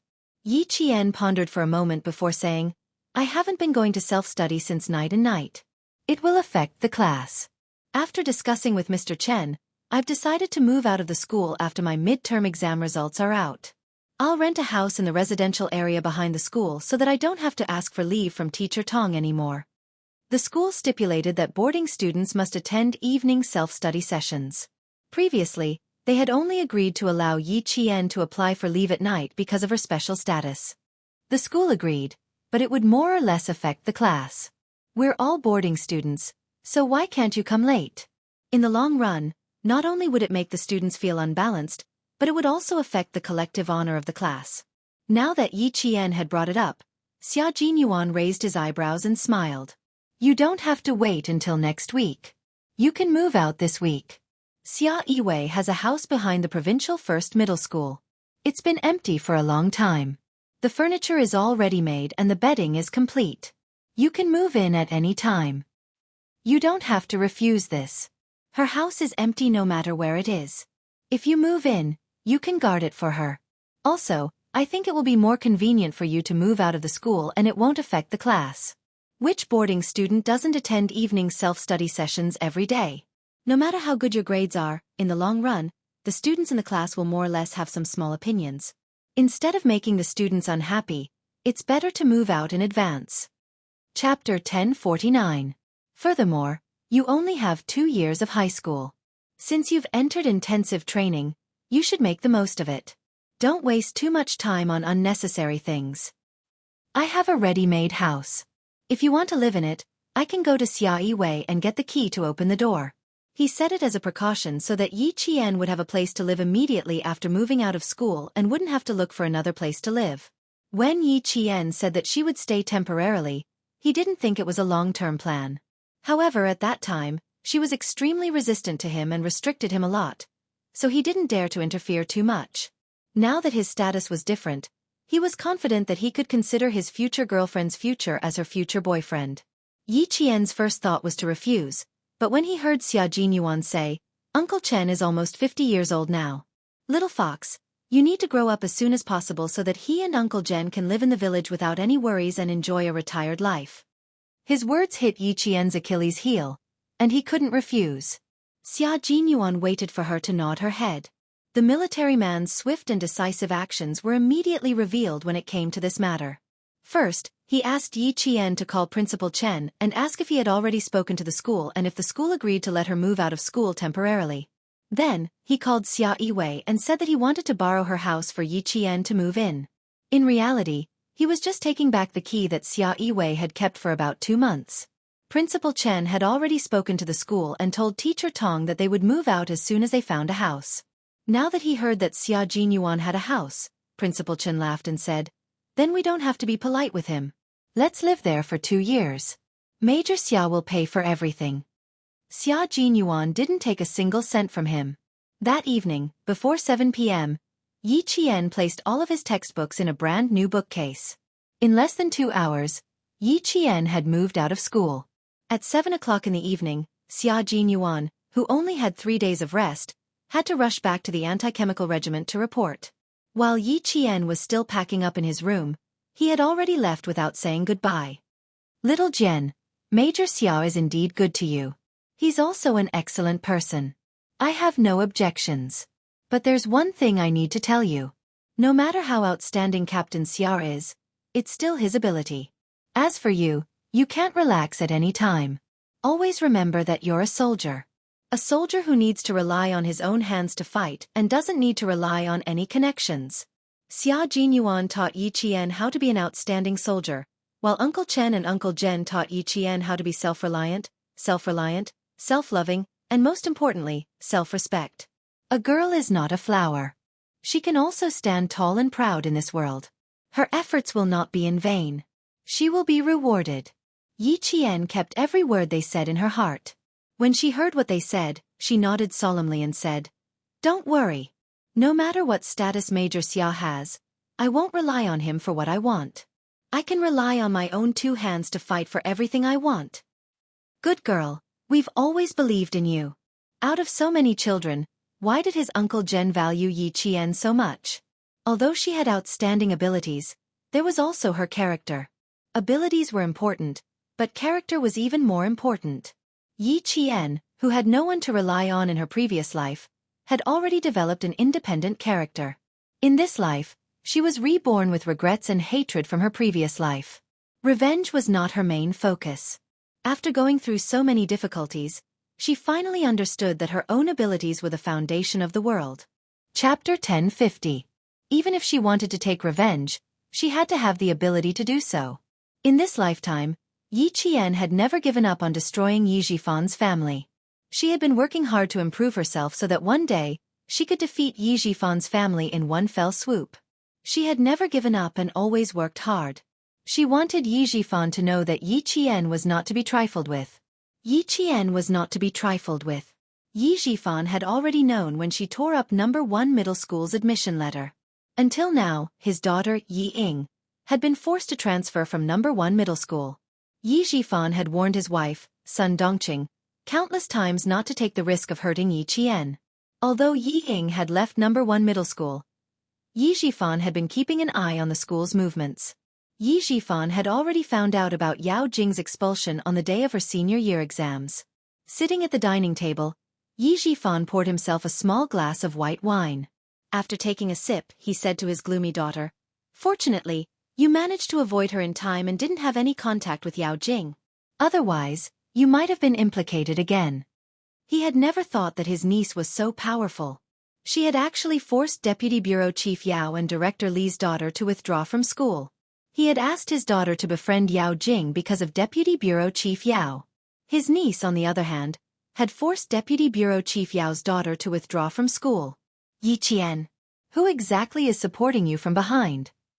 Yi Ying's eyes darkened as she poked at her rice with her chopsticks. She then turned to Yi Jifan and asked, "Dad, did the Yao family not react? Did they just let Yao Jing be bullied by Yi Qian?" There was no reaction at all. It seems that they just did as they were told. They didn't plan to go against Yi Qian, nor did they plan to seek an explanation from the school. Yi Jifan had always told Yi Ying these things. It was better to know more than not to know. Yi Ying's eyes flashed with darkness as she gritted her teeth. Her voice became even more gloomy. "I don't believe that an orphan who used to have to listen to my whims now has the ability to do whatever she wants." "Dad, haven't you found out who's behind her yet?" "There must be someone behind her, otherwise, she wouldn't be so capable." "Does the military support for her unconditionally? What other redeeming qualities does she have?" That's right, other than being able to read well. He didn't understand what other redeeming qualities his niece had. "That's why we can't touch her now. Before we figure out who's behind her, we must not act rashly. Right now, I'm glad that I let you transfer to another school. Ying, no one will be able to gain any advantage from her." Ever since Yi Ying transferred to another school, Yi Jifan felt a lot more at ease. Although there were times when he was unwilling, seeing the smile on his daughter's face more and more, and the teachers of No. 2 high school were very satisfied with his daughter's performance, the unwillingness in his heart faded a lot. Now that he heard that even Deputy Director Yao's daughter had been forced to drop out by Yi Qian, the last bit of unwillingness in his heart disappeared. Instead, he was glad that he made a prompt decision not to let his daughter continue to study at the provincial first middle school. Yi Ying, who had scooped out half of the rice in the bowl, bit her lower lip so hard that it left a circle of teeth marks. Even Yao Jing couldn't win against Yi Jian. How could this be? Thinking about the past and how she had suffered at the hands of Yi Qian, Yi Ying's eyes shone with a fierce light. After a while she said, "Dad, you're right. Before we find out who's behind Yi Qian, we can't touch her." Also, she took out the jade pendant around her neck. Her delicate eyebrows flashed fiercely. "This jade, we can't let Yi Qian take it away. Grandma can forget about getting her hands on this jade." Chapter 1051. This jade pendant was as important as her life in Yi Ying's eyes. She would fight anyone who tried to snatch it from her, even if it was her grandmother. Yi Jifan's eyes narrowed at the mention of the jade pendant. Yi Qian had become so powerful, knew that the jade pendant was in his hands, and even mentioned it. Yet, Yi Qian had not done anything. It was as if she had completely forgotten about the jade pendant. How could she forget? He had experienced her memory firsthand. It was impossible for her to forget. Since she hadn't forgotten, why didn't she ask any more? Or did she not care about what the jade pendant represented? Did she not care that the jade pendant was actually her mother's legacy? For a moment, Yi Xiaofan could not figure out what Yi Qian wanted and what she wanted to do. The sliding door of the dining room opened. Sun Dongqing, who had been busy in the kitchen, walked out with a dish in each hand. Come, come, come. Drunken snail and flour crab. These are all your favorite dishes. As soon as she came out, Yi Xiaofan gave Ying a look, and the father and daughter stopped talking. They could not mention Yi Qian in front of Sun Dongqing. The moment they mentioned Yi Qian, the house would be filled with gunpowder. At the same time, it was very likely that she would run to school to cause trouble again. Therefore, the father and daughter rarely talked about Yi Qian in front of her to avoid unnecessary trouble. Yi Qian had chosen to forget about the Yi family ever since Yi Ying transferred schools. Even Xia Jinyuan warned her not to go against Yi Xiaofan for the time being. Before she was 100% sure that she could defeat Yi Xiaofan, she would not take the initiative to provoke him. The mid-term exam results came out 3 days later. As expected, Yi Qian topped the second-year cohort. When the results came out, the whole cohort sighed. She had taken 11 days off and still managed to get into the top class. Her ability was unfathomable. They could not catch up to her.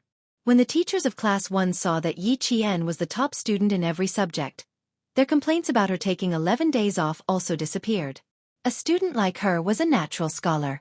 Even if she studied on her own, she would probably be able to rank first. Teacher Tong was also relieved. As the head teacher, she was most worried about Yi Qian's absence and his absence at night, which would affect his studies. Now that the results were out, all the teachers, including Principal Chao, were relieved. Yi Qian, who had already moved out of the school for 3 days, did not care about the results after the exams. Other than the Chinese essay, which she was not confident about, she knew how she would score for the other subjects.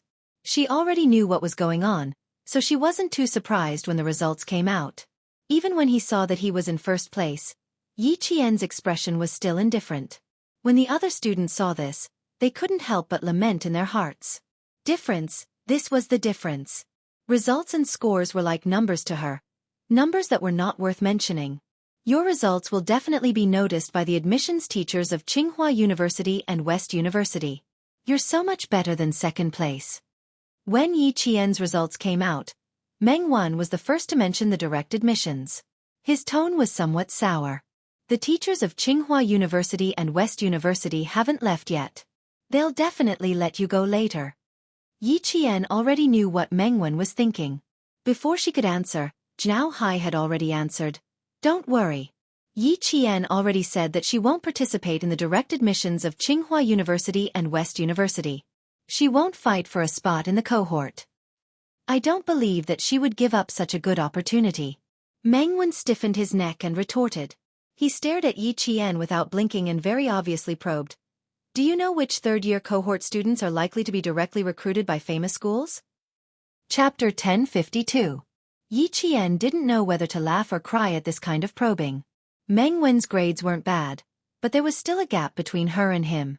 Forgive her for being blunt, but if there really was a direct enrollment quota, it probably wouldn't be Meng Wen's turn.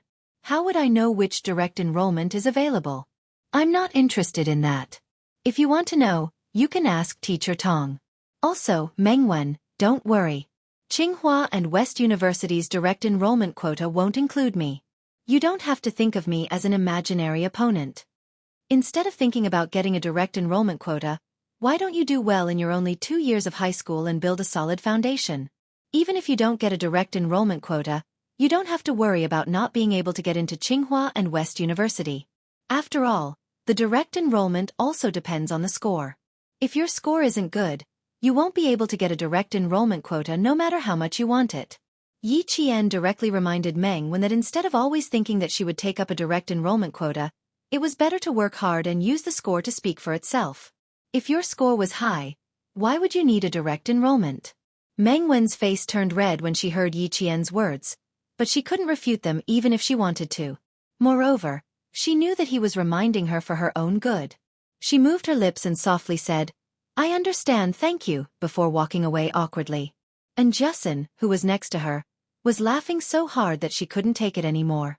Yi Qian couldn't help but laugh and say, "Don't laugh until you're out of breath." Mengwen was worried and asked me what was so funny about you. No, I'm not laughing at what she asked you. I'm laughing at her probing. Ioyo, how is that probing? She might as well have asked you directly if you would take up a direct enrollment quota. Why are you so funny? Don't be the pot calling the kettle black. You're very funny in my eyes too.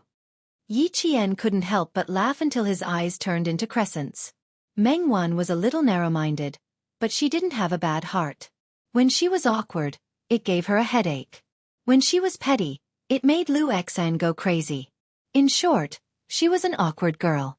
And Justin had always known how funny she was in Yi Qian's eyes. She looked at Yi Qian, who was laughing until his eyes were like lines. After a while she sighed and complained, "It's a pity that you've moved out again. Once you're out, the dorm room's not as fun as it used to be." "No, I should say that once I move out, you won't be able to find anyone to teach you about mathematics and physics." Yi Jian pointed at the question left over from the mathematics class and raised her eyebrows. "So, I have to explain this question to you first. You can explain it to whoever wants to after we go back to the dorm tonight." Although they had moved out of the dormitory, Yi Jian was still concerned about the 5 girls in the dormitory. She tried her best to explain to them during the day after class. If they needed her explanation, she would use her spare time during the day to help them as much as possible. With Yi Qian's long-term help, the 5 girls' grades improved at a visible speed. By the time the second year of high school ended, all 5 girls were in the top 30 of the cohort. Yang Yi, Li Qian, Lu Lizhen, and Zhang Yuan's parents saw their daughter's grades climb from the bottom to the top.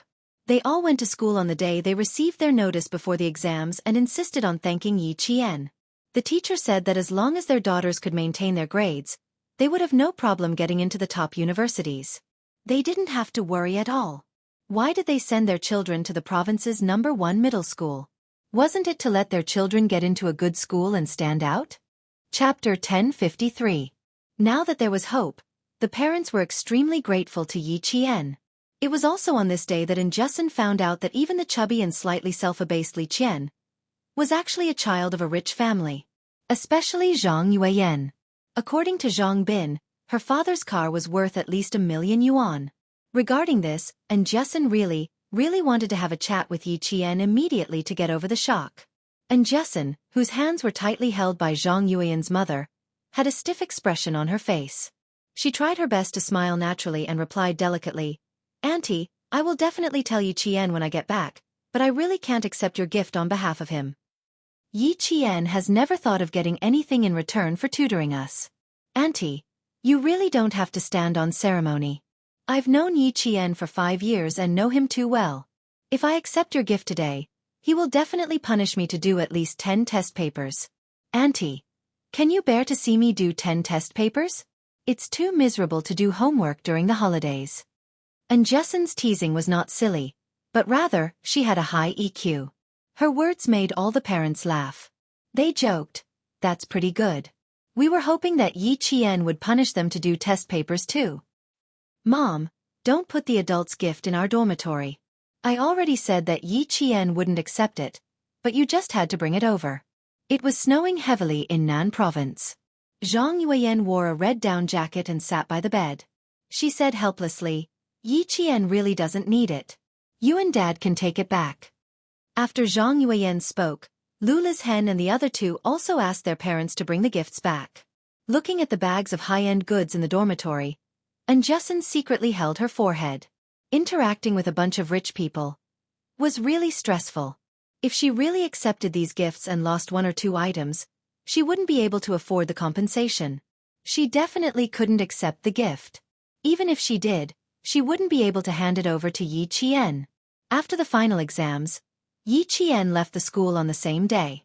She had already told herself that she would not be coming back to collect the notice, nor would she return to the village. So, she did not know where Yi Qian was now. It was snowing heavily in the southern province, while the sun was shining brightly in Hainan. The sky was blue, the water was clear, and the sunlight shone on the seabirds. There was no hint of winter at all. Yi Qian, who was basking in the warm sun, did not have the chance to enjoy it. The purgatory training had entered the endurance testing phase. They had to complete 6 extremely torturous tests within a set time limit, and they had to achieve an excellent grade in each of the tests. In 25 seconds, the player could crawl 50 meters backward, clear obstacles in 20 seconds, complete a 2,000-meter run in 15 minutes, and swim 150 meters in full gear. After completing these 4 tests, they could not rest. They had to remove their gear within 30 seconds, complete 50 sit-ups and 50 push-ups per minute. Yi Qian did not even frown when she completed the last 6 tests individually.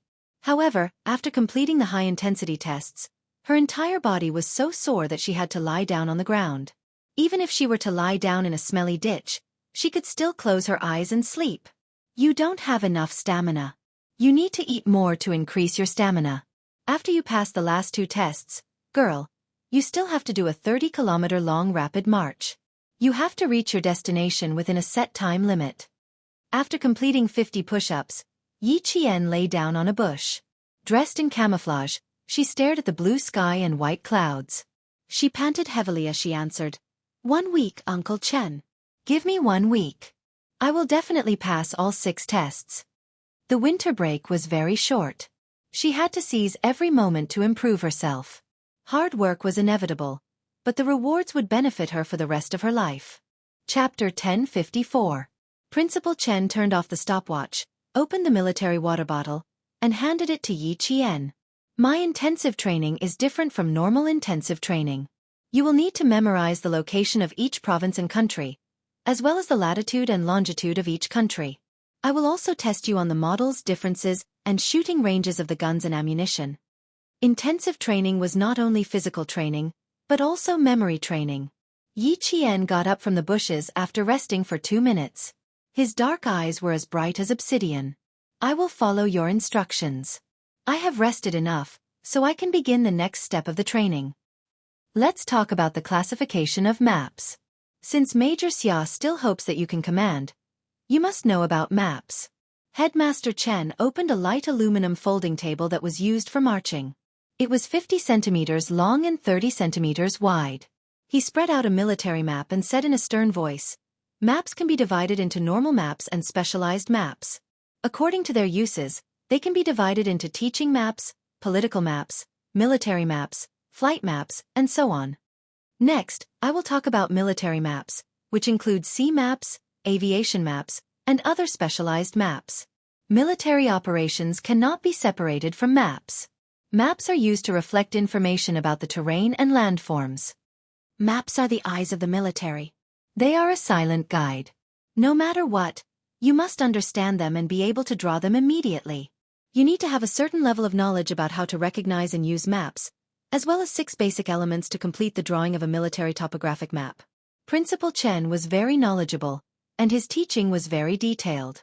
His low and deep voice allowed Yi Qian to listen attentively and quickly digest the professional knowledge.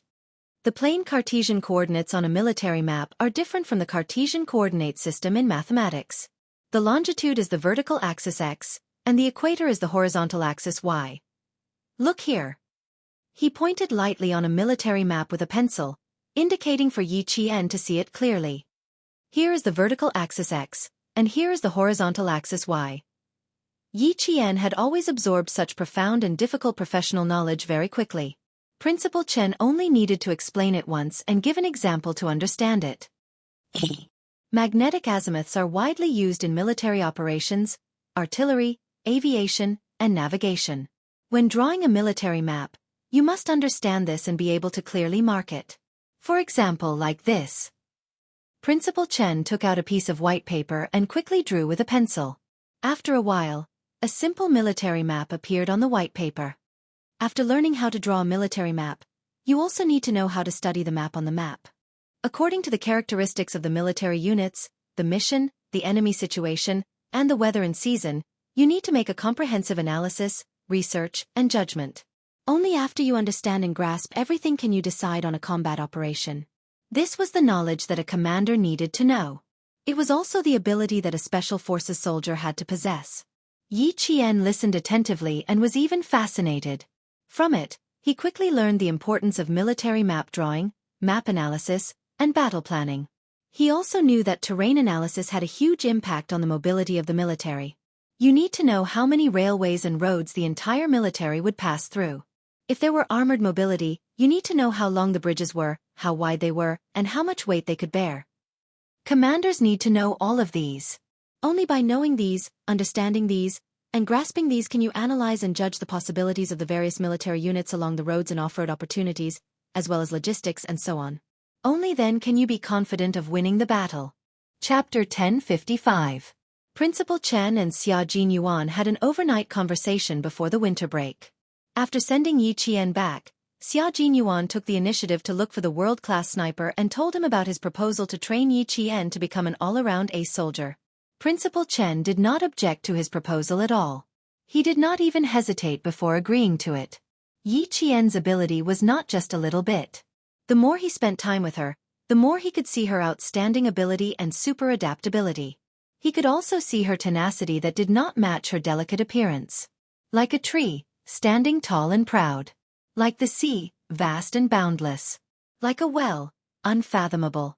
The more her teachers taught her, the more they cherished her talent. They wished they could teach her all the best knowledge in the world. Sometimes, they even worried if they could beat her. This was because the speed at which she absorbed knowledge was so fast that it shocked everyone who had taught her. From military maps to military command, and then to military tactics, Yi Jian spent the entire winter vacation going through the hellish training of ice and fire. At the same time, she crazily absorbed the knowledge of the field that she had never been involved in. Principal Chen was amazed by her ability to absorb knowledge, while Yi Qian was amazed by Principal Chen's erudition. Tactics are also known as the art of using troops or the art of command. According to the basic types of combat, tactics can be divided into offensive tactics and defensive tactics. According to the military types, arms, and tactics involved in the tactics, they can be divided into military tactics, troop tactics, and contract tactics. According to the scale of the battle, they can be divided into army tactics, troop tactics, and detachment tactics. After a morning of intensive training, Yi Qian walked into the eastern mountainous area of the central part of Hainan Island. The sun was not above her head, but a drizzle. Wearing a camouflage cloak and raincoat, she sat under a wide banana leaf. Her lips were slightly pursed as she listened attentively to Principal Chen's explanation. In her eyes, Principal Chen, the world-class sniper, was a walking military textbook at this time. Whether it was military tactical knowledge or military command, everything was available to her. Yi Qian was now talking about military and tactical knowledge, and he was extremely interested in the types and styles of combat Wang Chong was talking about. In battle, regardless of whether you are attacking or defending, you should establish the fearless mentality of actively eliminating the enemy, the spirit of not being afraid of sacrifice, and the determination to fight bravely. However, you must remember that the country did not groom you to sacrifice yourself. You must be prepared to sacrifice yourself, but the ultimate goal is to destroy the enemy. In any battle, you must pay attention to protecting yourself, especially against the attacks and interference of the enemy's high-tech weapons and equipment. A commander must first be well organized, fully prepared, and know how to judge the situation and fight flexibly. You're commanding from the rear, and there are tens of millions of soldiers charging at the front. Every step they take is based on your decisions. Therefore, even though the commander is at the rear, his responsibility is huge. Remember not to make unrealistic battle arrangements in battle. Once the taboo is violated, it won't be one soldier sacrificing his life, but tens of millions of soldiers. Last Gen, you must always remember that you need to work together in battle. Once your cooperation is destroyed, you must recover in time. You must keep the death rate to a minimum. Only by ensuring comprehensive protection can you guarantee victory. The commander was the soul and brain of the entire army. Without a commander on the battlefield, the army would be like a sheet of loose sand, rushing around randomly without any fighting power. After Yi Qian finished listening to the 1.5-hour lesson, he understood that it was not easy to be a commander. Chapter 1056. It was much easier for a soldier to fight alone than a commander. A soldier could quickly make decisions that were beneficial to his team based on his own judgment. But a commander was different. A commander had to be in control of the overall situation, know how to deploy troops, know how to coordinate, and when there was a disruption, immediately and quickly adjust tactics to ensure victory. After knowing all this, Yi Qian was even more impressed with Xia Jingyuan's ability. At the same time, Yi Qian was a little curious about Principal Chen's past. Such a powerful person. Why did he choose to retire? In the past, she naively thought that Uncle Chen was just a world-class sniper, but after this winter's intensive training, she finally understood that the retired soldier in front of her was not as simple as he seemed. How could a world-class sniper who understood military command be simple? Uncle Chen, can I ask you a question? Yi Qian, who had put away the folding stool, asked hesitantly. I want to know, why did you choose to retire? Principal Chen, who had finished putting away the raincloth, turned around and joked. You held back for so many days before asking. Is it hard for you to hold back? A little, but I was afraid that it wouldn't be appropriate to ask, so I held back. Yi Qian pursed her lips and smiled. So Uncle Chen had already seen through her curiosity and was waiting for her to ask. Since that was the case, did that mean he could tell her? Indeed, he could tell her. It would be good for her to know a little. After Principal Chen smiled, his expression became a little more serious as he recalled the past. After the founding of the People's Republic, our country had always been forming its own special forces. At that time, we weren't considered special forces. We were only considered kings of soldiers. Because our country's first special forces were formed in 1988, and at that time, I had already retired. At that time, the kings of soldiers had to understand things that their comrades didn't. Their bodies had to be strong, and their intelligence had to be superb. They had to be able to cross swamps, walk across icy seas, climb cliffs, destroy packs of wolves, and destroy snake dens. Back then, we didn't have as much high-performance equipment as we do now, so we had to rely on our own abilities. You had to know military command, and you had to understand battle tactics. If you were released, you would be able to lead a regiment into battle. If you were released, you would be able to fight alone and secretly destroy the enemy. About 7 years ago, we went on a big mission. Out of 10 kings, only 4 came back alive. Although I came back alive, my identity was exposed, and I was given the identity of a world-class sniper. This identity wasn't given to me by the country, but was spread internationally. Because of this sudden identity, the military erased my identity after about 3 months of deployment in order to ensure my safety. I became a soldier who sacrificed on the international stage but was actually still alive. I have made too many enemies and exposed my identity. Retiring is the best choice. This paragraph was like a piece of history. It made Yi Jian understand how difficult and cautious the country was at that time. She also understood why it was still keeping a low profile and carefully hiding the military power of the country that was rising day by day. All of this is because we haven't had the best opportunity yet. All of this is because we are different from the developed countries. All of this is because we still need to work hard in secret and wait for the big countries to rise up. And that wasn't too far away. From the launch of satellites, the success of carrier rockets, the appearance of aircraft carriers, autonomous fighter jets, ballistic missile technology, military power was slowly revealed to the world after entering the 20th century. That would be the true rise of a great country. Chapter 1057. After listening for a long time, Yi Qian said softly, Uncle Chen, did you feel that it was a pity? He was so capable, but he had no choice but to retire. He could have gone further, but in the end, he erased his identity and became the principal of a middle school in town with another identity. Did you feel helpless? Pity? Principal Chen didn't feel helpless about retiring in such a way. He calmly accepted the army's arrangements. He smiled brightly at Yi Qian. There's nothing to pity. We will all retire. It's just that it's a little early, but it's not too early. It's only been 10 years since I retired in 1987, and now it's 1997. Although I've retired in these 10 years, I've always done some small things for the army. I've never felt like I've left. It's just a change of position. Besides, if I hadn't retired, I wouldn't have met such a good seedling like you. I don't have any regrets. I have a successor. There was no helplessness, no pity. He just felt a little empty sometimes. Now that he had a successor, how could he feel empty? He would pass on everything he had learned to the next generation, and let the next generation continue to guard this territory. He had no more regrets. With this understanding, Yi Qian understood that what he knew today was the result of his hard work in the past. From the beginning of the purgatory training at the end of November until the winter break in Hainan, a total of 26 days of purgatory training. In less than half a year, Yi Qian was once again reborn. He successfully challenged one physical and mental limit after another. Under Principal Chen's constant pressure, Yi Qian met all 6 standards of endurance training. The 30-kilometer long-distance rapid march was 11 minutes earlier than Principal Chen's estimated time. He reached the passing standard for a Special Forces soldier, and even exceeded it. Sweat more in peacetime, bleed less in wartime. After such intensive training, Yi Qian understood the meaning of this sentence. From the second half of 1997 to the second half of 1998, Yi Qian continued intensive training for a year.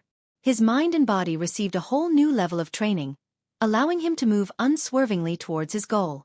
From the second year to the first half of the third year of high school, Yi Qian was about to graduate after sending off Yang Heng and the others. On the blackboard was the words, "Countdown to the college entrance examination." With each passing day, it would decrease by 1 day. The atmosphere in the class had always been tense. They were doing their best to prepare for the college entrance examination next year. This year, the results of the provincial first high school's college entrance exam were quite good. There were 12 students who entered Hua University and Xi University. Among them, there were even a few examinees who had been accepted by foreign universities. With heavy capital. No. One middle school in the province achieved the best results in the past years. They successfully suppressed the news of Yao Jing jumping off a building with their own abilities and did not let the reputation of the century-old school be tarnished.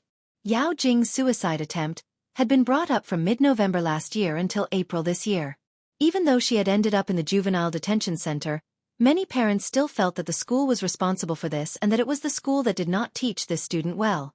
Just as Xia Jinyuan had said, Deputy Bureau Chief Yao and Mother Yao did not press charges. Mother Yao found a lawyer and prepared for about 3 days. Very soon, something unexpected happened. The Provincial Commission for Discipline Inspection suddenly implicated Mother Yao in the corruption case. It also exposed that she had forced a girl to leave for her daughter Yao Jing. The investigation by the Commission for Discipline Inspection resulted in Mother Yao and her daughter being imprisoned. Chapter 1058. Although Deputy Bureau Chief Yao was fine, he was more or less affected. He was transferred from the provincial government to a city. He no longer had the power he had before, and it was difficult for him to return to his previous peak. Yi Qian didn't pay much attention to these things. She focused on intensive training. Other than the 6 hours of sleep every night, the rest of her time was very full. After learning, she trained non-stop, one training after another. She crawled forward in the mud, flipped in the waves, ran and climbed non-stop. When the summer vacation came, she ran all over the world. She ran to Xia Jinyuan twice, but failed. He didn't even know where she was training, and there was no news of her. This result was not surprising to him. As a Special Forces soldier, they had only spent a short time together. It was impossible for them to be in a relationship all day long. They had the same pursuit, the same dream, and the same goal. Separation wouldn't make them feel tired because they knew that she and he were constantly working hard. In the winter of 1998, Yi Qian, a third-year high school student, sat in the classroom to discuss a math problem with Njussin, Li Qian, and Yang Yi. She was improving, and so were Njussin and the rest. Moreover, these 5 former roommates had all become good students in the grade. Whether it was a major exam or a minor exam, their individual results would always be in the top 15 of the grade. There were a total of 6 in the dormitory. One would always be at the top, and the other 5 would occupy the top 15 places in the grade. They had also become the school's legend. At this moment, Ms. Tong was smiling helplessly at Principal Chow. Even I, as a teacher, don't dare to look into Yi Jian's eyes. Her gaze is as sharp as a sword, scaring me so much that I don't dare to say anything harsh. Our school shouldn't pay too much attention to her. As long as her results are still there, everything is fine. Although Principal Chow didn't know what Yi Qian was doing in private, he was sure of one thing. Old Chen had said that her goal was to enter the military academy. Other than that, there was no other choice. West University called me again. They want to give the last direct enrollment spot to Yi Qian. You'll have to take the college entrance examination in the first half of next year. Why don't you talk to Yi Qian? Let her accept such a direct recruitment quota? Ever since last year's midterm exams, Tsinghua University and West University had been contacting the provincial first high school in order to snatch Yi Qian to their school. Heavy snow began to fall outside. The 1998 winter seemed to have arrived much earlier than the 1997 winter. The first snow was also much heavier than the 1997 winter. Holding a porcelain cup filled with hot water, Principal Chow pondered for a moment before saying, "We can't delay this any longer. We need Yi Qian to give us a clear answer. How about this afternoon? Tell her to come to my office for a chat." It was nearing the last midterm exam for the third year of high school. It was time to give the school an answer regarding Yi Qian. Not only did Teacher Tong not dare to look into Yi Qian's eyes, but Principal Chow was also the same. There were a few times when he accidentally bumped into her, and he would be shocked by the sharpness in her eyes. With Principal Chow's help, Teacher Tong felt a little relieved and left the principal's office, waiting for noon to come. "My college entrance exam application?" Yi Qian, who was sitting in the principal's office, was slightly surprised. "Isn't it only next year? Why do they have to apply now?" She still didn't understand why the school wanted to know her college entrance exam application in advance. She also didn't know that Tsinghua University and West University were fighting for her. Principal Chow smiled and said, "Tsinghua University and West University have always wanted to give you the direct enrollment quota. I'm asking you on behalf of the two schools. What do you think?" Chapter 1059. Yi Qian didn't know that Tsinghua University and West University wanted to give her a direct admission spot. She always thought that this matter was over. After all, it had been more than a year since she last saw the teachers from Tsinghua University and West University. She didn't expect that this matter wasn't over yet. The schools didn't give her a reply either. After thinking for a while, Yi Qian smiled faintly and said, "I can only thank the teachers from the two schools for thinking so highly of me. I don't plan on applying to Tsinghua University or West University, and I definitely don't plan on taking a direct admission." Her words surprised Teacher Tong. She quickly advised, "Yi Qian, the opportunity is right in front of you. All you need to do is nod your head. Why don't you think about taking a direct admission? Tsinghua University and West University are the most famous universities in our country. They have many talents in the fields of science, academia, economics and so on. It can be said that every student is proud to get into Tsinghua University or West University. I don't understand why you would give up an opportunity that others dream of. Is there some unspeakable addiction? Or do you have other plans? Thoughts of going abroad?" If Yi Qian had plans to go abroad, Teacher Tong definitely wouldn't stop her. More importantly, she had never seen Yi Qian have any plans to go abroad. Lu Lizhen and Yang Yi, for example, had plans to go abroad in the second half of their second year of high school. If Yi Qian didn't plan on going abroad, then what was the reason? Principal Chow didn't ask immediately. His gaze was slightly dim, as if he was thinking about something. When he went to Fujian Town High School that year, Old Chin said, "This child's goal is a little different, but she will definitely be willing to fight for the glory of our country." A little different goal? Just how different was Yi Qian's goal? "You probably don't plan on going abroad." Principal Chow, who had been silent for a while, spoke. His voice was slightly restrained, and he spoke with a serious tone. "Yi Qian, are you sure you want to give up on Tsinghua University and West University's direct admission spots? So easily giving up an opportunity that others dream of." He really wanted to know why Yi Qian would give up on it. Tsinghua University and West University. Which family's child got in? They would set off firecrackers and throw banquets to celebrate. There were only 2 spots for direct recruitment from Tsinghua University and Xi University in the entire province. One spot was given to a boy from Class 2, and the other was waiting for Yi Qian's approval. Yi Qian had always been very clear about his goals. Without any hesitation, he smiled and said, "Last year, when I found out that Tsinghua University and Xi University had direct enrollment quotas, I gave up. Or rather, I never considered those 2 schools. Xi University is one of the most famous institutions of higher learning in China and even in Asia. It has a history of over 100 years and has produced countless great people and academic masters. As for Tsinghua University, it is the only university in the history of our country to have been established as the nation's top institution of higher learning. It is a majestic institution, and a university like this is definitely the university that every student in the country dreams of attending. I'm very grateful to the teachers of the 2 schools for thinking so highly of me, But it's true that this is not my personal goal. Since the second year of junior high school, my goal has only been to work hard to get into the National Science University. After so many years, it hasn't changed. Principal Chow, Teacher Tong, I'm willing to give up the direct enrollment quota and give it to students who really need it and have the ability to enter the two universities. Yi Qian's words caused the office to fall silent.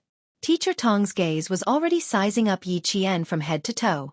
She had heard Yi Qian say that he wanted to apply for the National Science University. Every year, there would be students from the century-old provincial first high school who were admitted to the military school. However, students who were admitted to the National Science University were extremely rare. There wouldn't even be one in a few years. Chapter 1060. If she remembered correctly, it had been 4 years since the last batch of students who got into the National University of Science and Technology. Plus, all of the students who got into the National University of Science and Technology were male. There wasn't a single female student. Yi Qian wanted to get into the National University of Science and Technology. She had taught a few batches of graduates, but this was the first time she heard a girl say that she wanted to get into the National University of Science and Technology. Teacher Tong looked at Yi Qian not because she was suspicious, but because she wanted to see if Yi Qian was really determined. She said she wanted to get into the National University of Science and Technology. With her current results, it wasn't difficult. On the other side, Principal Chow asked with interest, Yi Qian, is this your personal decision? Or did someone suggest that you give up on the two famous schools and get into the National University of Science and Technology? Old Chen was a retired soldier and took good care of Yi Qian. He raised her like she was his own daughter. If he had any suggestions, Yi Qian would definitely listen to them. In the past, I really didn't think about getting into the National University of Science and Technology. I didn't even dare to think about going to high school. Later, it was all thanks to Uncle Chen's advice that I didn't muddle through my days. I was also influenced by Uncle Chen. From then on, I set the National University of Science and Technology as my goal. It has never changed. This is the only university I want to get into. From the moment she set her goal, she had worked hard for this goal for so many years. She even put aside her hatred for Xiaofan's family and worked hard to improve herself. Now, she was only half a year away from her goal. She had put in so much effort, and there was still a very important person waiting for her to get into the National University of Science and Technology and wear the military uniform. No matter how tempting the enrollment conditions of Tsinghua University and West University were, it couldn't shake her determination. Good, very good. Yi Qian, it has been 7 years since our school's last female student got into the National University of Science and Technology. We will wait for your good news in next year's college entrance exam. Principal Chow absolutely supported Yi Qian's decision. He even thought that she wouldn't have any problems getting into the National University of Science and Technology. Yi Qian, who could usually score 723 points and above, would have no problem applying to the National University of Science and Technology of China. If there was no problem with his score, there would be no problem with his body and character. Teacher Tong didn't say much. She just smiled and patted Yi Qian's shoulder. Her kind smile was filled with encouragement. She said softly, work hard and work towards your goal. One day, you will definitely get what you want. Teacher is also looking forward to seeing you walk into the military academy and put on that solemn and sacred military uniform. I will definitely get what I want. Yi Jian smiled. Her brows were as bright and beautiful as the sun. She was so confident and so proud. Her black eyes seemed to be filled with a vast sea of stars, resplendent and bright. Teacher Tong and Principal Chow were both waiting for the day when Yi Qian, the confident Yi Qian, would get what she wanted. Yi Qian, who gave up on the direct enrollment spot for Hua University and Shi University, caused another stir in the provincial first high school. In the end, the spot that he gave up didn't go to any other student, but was directly lost. When Meng Wen found out, the usually proud and arrogant girl had tears in her eyes. She ran to Yi Qian's desk and supported herself with both hands. Her breathing was a little heavy as she asked, Yi Qian, did you give up on the direct enrollment spot because you promised me last year that you wouldn't take up the direct enrollment spot? After a year of being together, even Meng Wan, who had always secretly competed with Yi Qian in her studies, had to admit that Yi Qian was definitely a girl who kept her promises. As long as she promised something, she would do it no matter how difficult it was. Chapter 1061. Seeing the guilt in Meng Wen's eyes, Yi Qian couldn't help but laugh. Why are you crying for no reason? I didn't promise you anything. I just wanted to tell you that I really didn't want the direct enrollment spots from the two schools. I didn't before, and of course I don't now. Then he sighed regretfully. Sigh, I thought that after I gave up, the direct enrollment spots would be given to other students. Who knew that they would be lost? It really wasn't because of me? Mengwen quickly wiped the corners of her eyes and pursed her lips. If it wasn't because of me, I wouldn't have apologized to you. Yi Qian shook his head. It really wasn't because of you. Again, I think you should know that you don't have the face to make me give up the direct enrollment spots for you. After saying that, Yi Qian laughed to himself. Meng Wen's face flushed red. She glared at Yi Qian in embarrassment and annoyance before swinging her ponytail and leaving proudly. After taking a few steps, she turned back and said in an awkward voice, So what if you gave up? With your grades, you can choose any school in the country. Also, don't tell other students that I asked you those questions last year. This was the awkward and narrow-minded Meng Wen, but she didn't have any bad intentions. With her, him and them, her high school life was so rich and colorful. Even after graduation, she would still miss them often. She missed the laughter that she had never experienced in her previous life. With their existence, she had one less regret in this life. Yi Qian wanted to apply to the University of Science and Technology. In the end, she only told Injusen and told her that she had already decided since the second year. This shocked Injusen so much that her eyes widened at least twice. Fuck. She was still wondering if she could get into the same university as Jane Eyre. When she saw her grades, she thought that she would definitely succeed. But in the end, it was like a bolt from the blue. Getting into a military school. Was it too late for her to work hard now? After being provoked, Injusen studied even more fiercely, causing the entire dormitory to follow suit.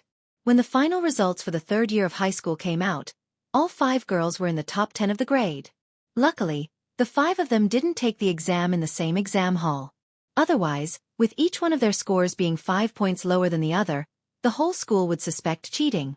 Grade 12 Class 1's outstanding results left Grade 12 Class 2 and Grade 12 Class 3 in the dust. Grade 12 Class 1 took half of the top 50 places, and the other half took the top 100 places. This year's Grade 12 Class 1 graduates made Principal Chow faintly feel that this year's graduation number 1 high school. Or maybe they would forever be the strongest Grade 12 Class 1. At this time, Yi Qian's T, China's, Tsin's SSS, a lot. Hers is SS's, STS, SHTS. The rain was so heavy that walking became a problem. In order to avoid mudslides, she chose to camp at a high place and wait for the rain to stop before moving along the ridge. That's right. 500 kilometers. She needed to complete it within 15 days and reach Principal Chen's. Chapter 1062. If it was just a simple journey of 15 days, there would be no problem at all. But here came the main point. Not only were there poisonous snakes and leeches in this area, there were also drug and money trading scenes. Principal Chen said that there were often fights in this area, and sometimes there were even border and drug enforcement officers. She had not encountered drug trading scenes or border and drug enforcement officers yet, but she had seen plenty of poisonous snakes and leeches. Leeches were especially common during rainy seasons. No matter how tightly bandaged her body was, she had already been bitten twice on her neck. By the time she felt pain in her neck, it was usually full of blood. With a slap, its black and slippery body, which was at least twice the size of a leech, had already been sucked until it was round and round. With a military dagger, she could see the 2 twisted halves of its body. The bright red blood disappeared as soon as it was washed away by the rain. After dealing with the leeches, there would still be giant pythons. This type of snake was usually not a problem as long as one avoided it, but if one really encountered one, it was inevitable that one would be shocked. Looking at the python that was entrenched with the ancient vines, Yi Qian had to pay attention to her surroundings while keeping an eye on it. When the rain stopped, the python began to leave the ancient vines and slithered into the depths of the forest. In the rainforest, humans could also become python food. The rain was still dripping. Yi Qian put away the raincloth and wiped away the traces she left behind. She took the compass and continued on her way. At around 4 in the afternoon, there was suddenly the sound of dogs barking not far away. Yi Qian did not hesitate at all. She climbed up a tree with both hands and held her breath to prevent being discovered by the dogs. Dogs had a very sensitive sense of smell. When Yi Qian heard the dogs barking from afar, her heart skipped a beat. She was not afraid of the border police's drug detection dogs, but she was afraid of encountering drugs. The dogs that were used to prevent the border police from trading. Without stopping on a tree, Yi Qian carefully maintained her balance and stepped on a branch. Then she slowly jumped onto a tree in front of her. If she walked on top, even if the dogs smelled her, she would have enough time to escape. Soon, a group of people in camouflage walked into her sight. The light was too dim, and it had just rained. The mist in the rainforest was thick, so Yi Qian could not immediately determine if the camouflage was the border police or someone else. "Captain Liu, the aura has disappeared," someone said in a low voice. Then, he took out a piece of cloth for the sniffer dog to sniff. After a while, the man who spoke said, something's wrong with the scent." Of course, something was wrong. The people chasing after her were not the same person. Wrong target. He went south. This is the north. Their figures were hidden behind the leaves of the rainforest. Yi Qian could only hear them whispering a few words before the sniffer dog barked again and headed north. Avoiding these specially trained dogs was also a necessary skill for a special forces soldier. Yi Qian stayed still in the tree for at least an hour. When he heard no more barking, he turned on the dim light and unfolded the military map. She needed to pinpoint her exact location. She had just heard the border police say that they should be chasing after the target, and her appearance had led the anti-drug dog to the wrong target. After checking her location, Yi Qian put the map back into the waterproof bag.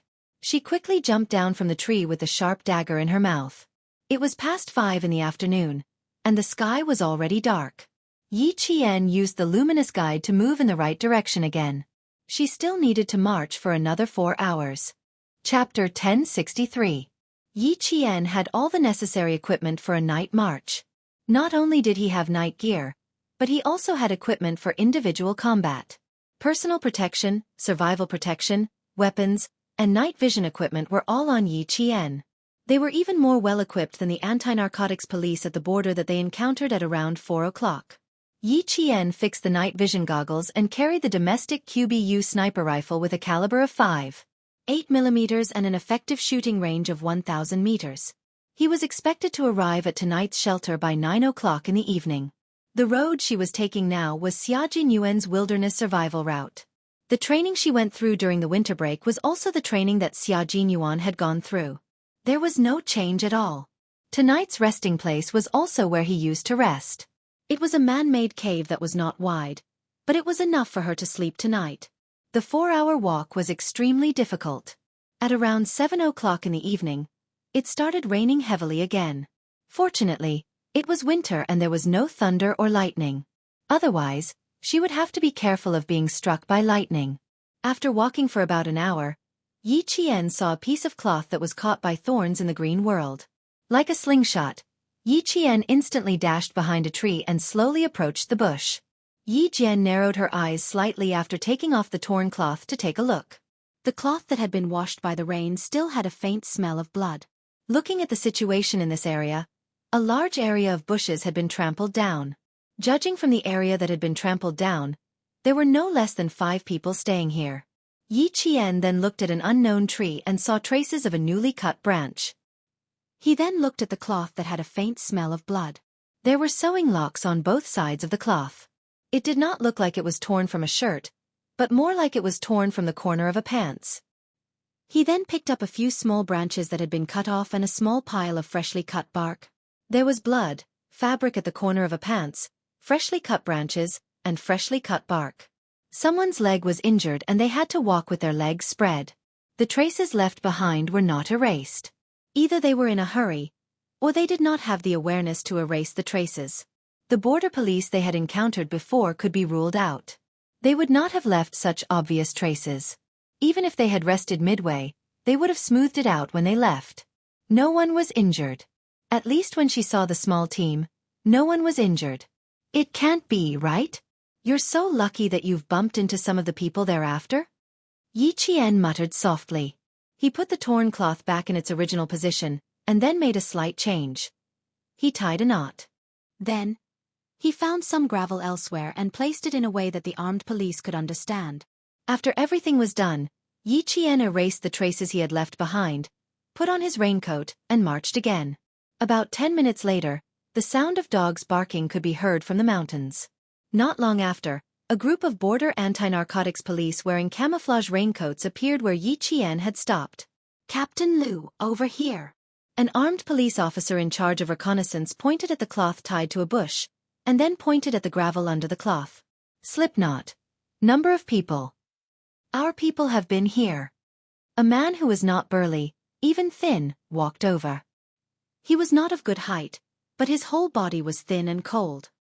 He removed the slipknot with his slightly thick fingers and looked at the gravel on a few wide leaves. He pondered for a few seconds and said, "It's not one of our people. Someone discovered it and left a mark to guide us." Chapter 1064.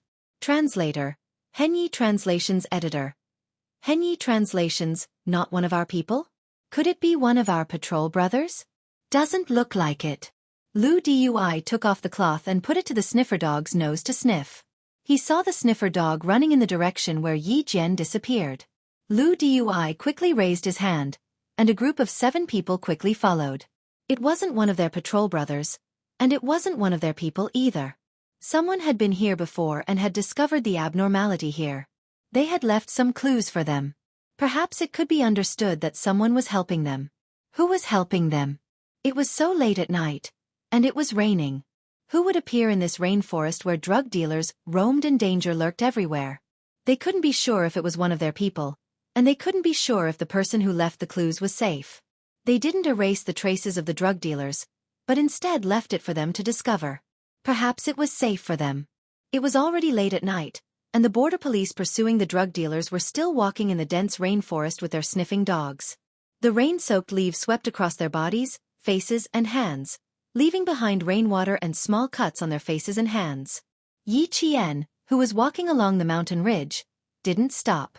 At this moment, she stepped on the dense shrubs and walked in a world of green. Even the rainwater had turned into green lines, splashing down in front of her eyes. There was no light in the rainforest at night. As she walked through the uneven growth of the forest, her military boots stepped on the shrubs. Even the sound of her walking was muffled by the sound of the rain. Did they take the same route? I can see the traces they left behind along the way. Bending down, Yi Jian pushed aside the low bushes and leaves, leaving a clear mark on the green leaves, which were left on the moist mountain soil. She smiled slightly and held the sniper rifle in her hand. She took out a sterile gauze from the first aid kit and tied a knot on the shrubs. As long as the border police didn't give up on the search, they would definitely find the clues she left behind. When he found out that he was going to take the enhanced survival route that Xia Jinyuan had trained him, Uncle Chen even joked that he would be like Major Xia when he encountered a group of drug dealers who were in the middle of a transaction. Xia Jinyuan's 15-day march ended with 2 extra days, making it 17 days. They spent 2 days following the drug dealers to their manufacturing site and inadvertently helped the border police force to destroy a large drug manufacturing site.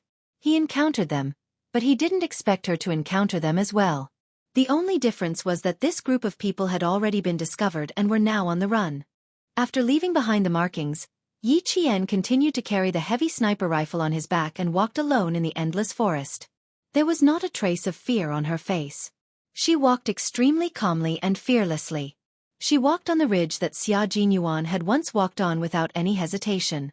On a mountain road about 20 kilometers away from Yi Qian, the group of 5 had no choice but to stop running because of the rain.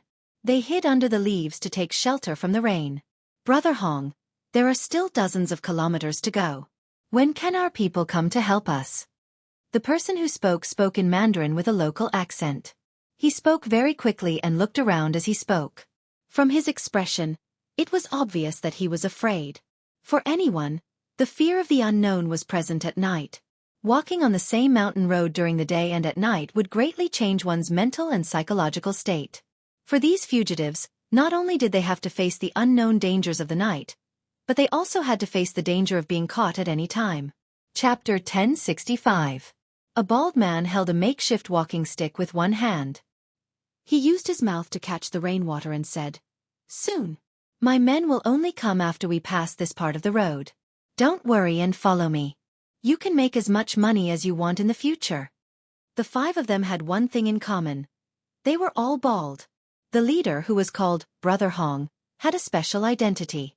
He was the breakthrough point of a big case for the anti-narcotics police. He had successfully broken out of prison when he went out for medical treatment. He had done it very easily, which surprised Brother Hong himself. The other 4 bald men who followed him had just been released from prison a few days ago. For their own dreams of getting rich, they once again walked together with Brother Hong, who they had known for a long time. They only hoped that they could make a fortune in the future. Brother Hong's foot had been hit by a bullet. The bullet was still stuck in his bone and could not be removed.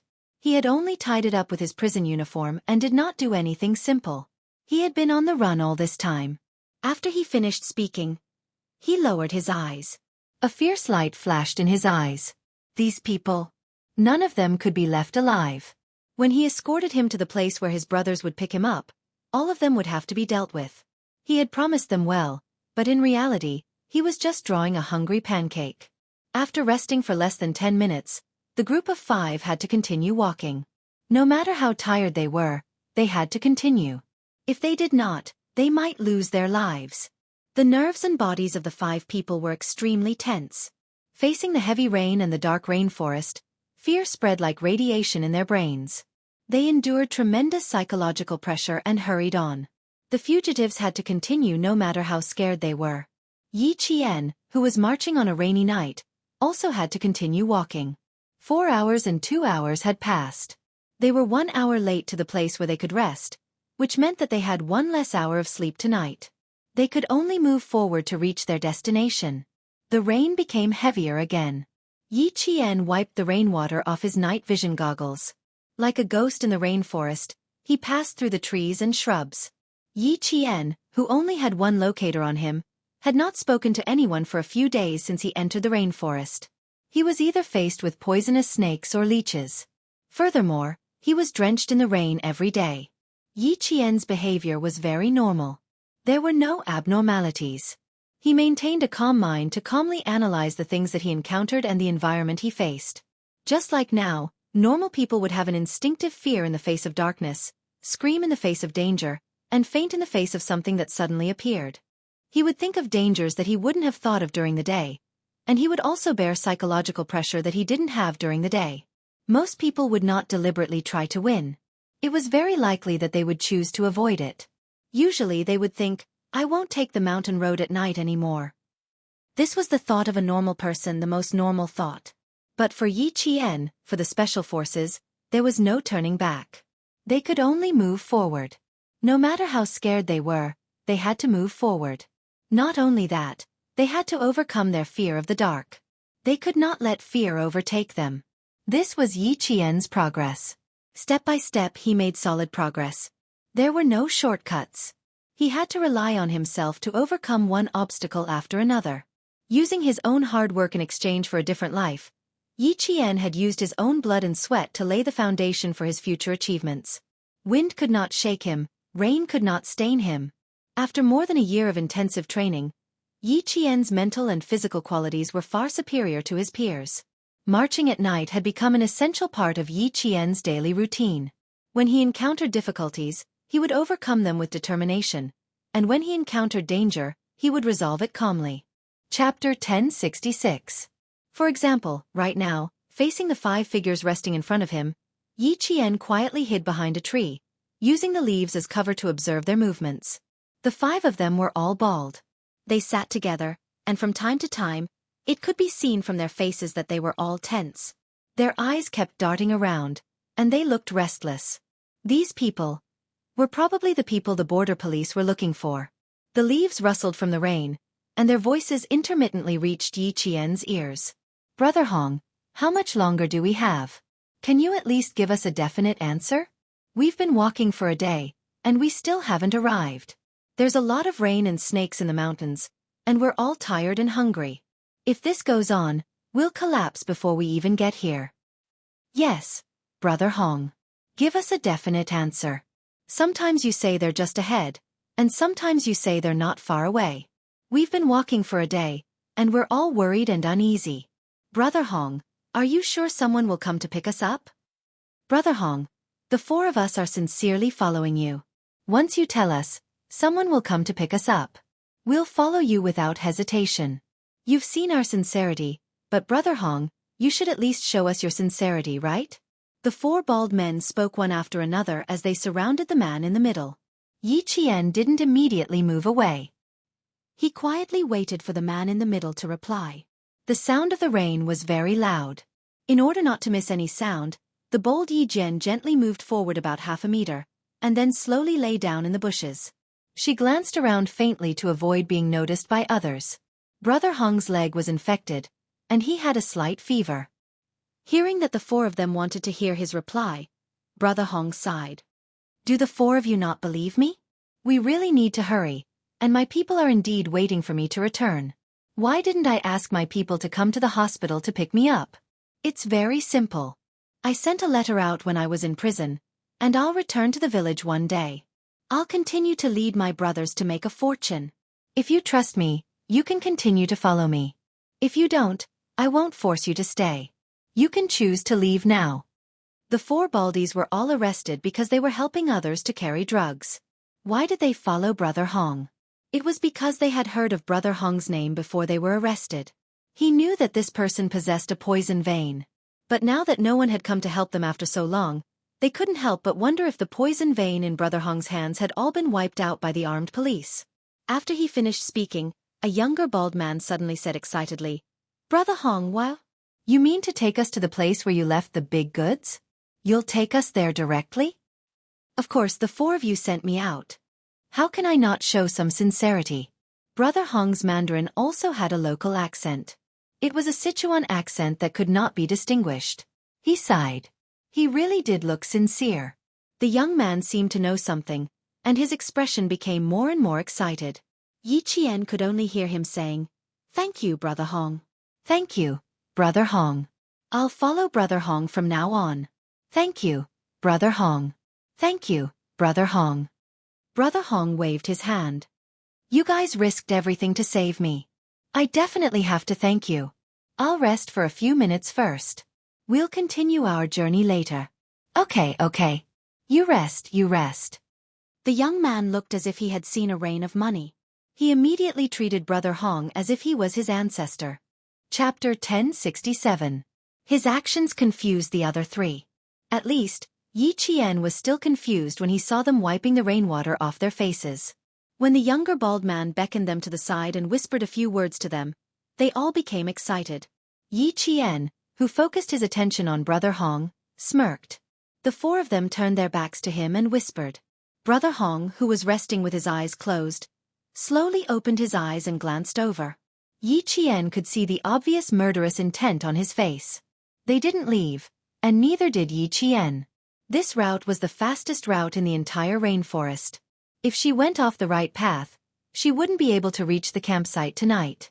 10 minutes later, Brother Hong stood up with the help of his crutches. Wearing the raincoat he bought in the market, he continued walking. Yi Qian followed beside them.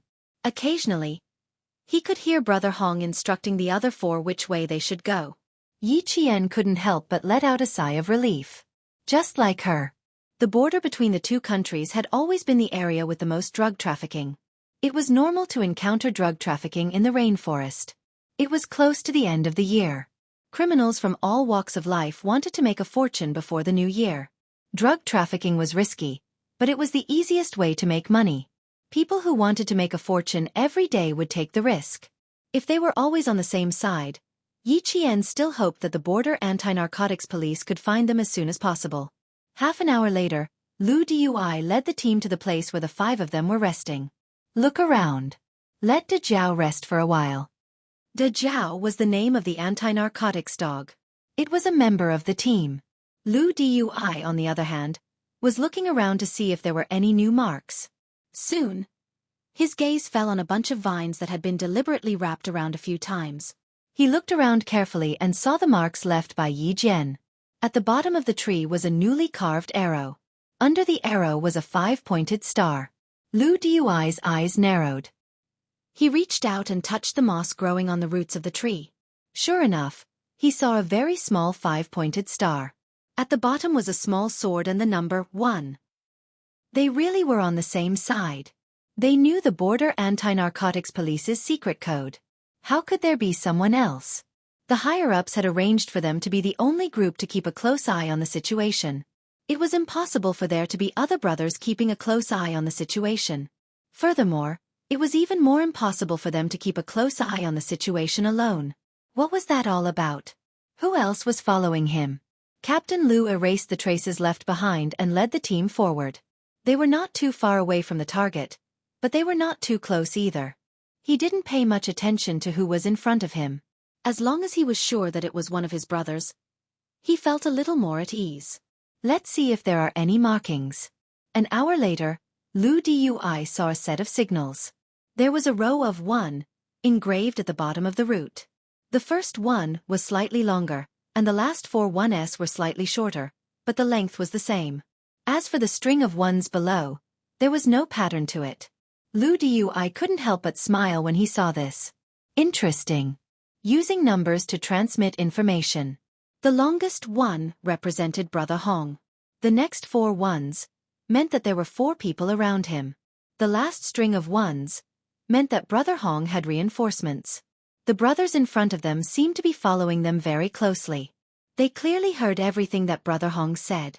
Although this provided them with timely information about Brother Hong's whereabouts, if they followed so closely, they wouldn't be able to provide immediate support if there was any danger. Chapter 1068. Fortunately, they could confirm that Brother Hong and the other 4 didn't carry any guns or ammunition. At most they had a dagger. They couldn't follow too closely. They were still casting a long line to catch a big fish. The brothers in front had to take care of themselves. After that, Captain Liu received more information. While they were still guessing the other party's identity, they didn't find any clues left behind in the next 2 hours. They didn't even find any traces left behind by the target. There were no signs of fighting. Did that mean the brother in front had left alone again? But because he saw it, he left a mark to see if the border police would notice. And if he left this signal, he could guess whether the border police would see it or not. This brother probably guessed the identity of the Brother Hong, who was wearing a prisoner's uniform. How could a normal person wear a prisoner's uniform and walk away? No more marks? Captain Liu, there are no signs of fighting. Nothing should have happened. After the scout finished checking the surroundings, he wiped the rain off his face and said in a low voice, either he left alone first, or he didn't plan on leaving any more marks. Captain Liu pulled his rain hat down a little and glanced at the similarly green world. He said in a low voice, it should be the brothers from other units who are involved in wilderness survival. They noticed the situation and gave us a heads up. There are no signs of fighting. Don't worry about it. Keep moving forward. Yi Qian didn't follow them. She had just arrived at the place where she could rest for the night. Naturally, she didn't need to follow them. Moreover, she felt that the border police seemed to be deliberately lagging behind, following them at a moderate pace. In the end, there wasn't even the sound of the sniffer dog.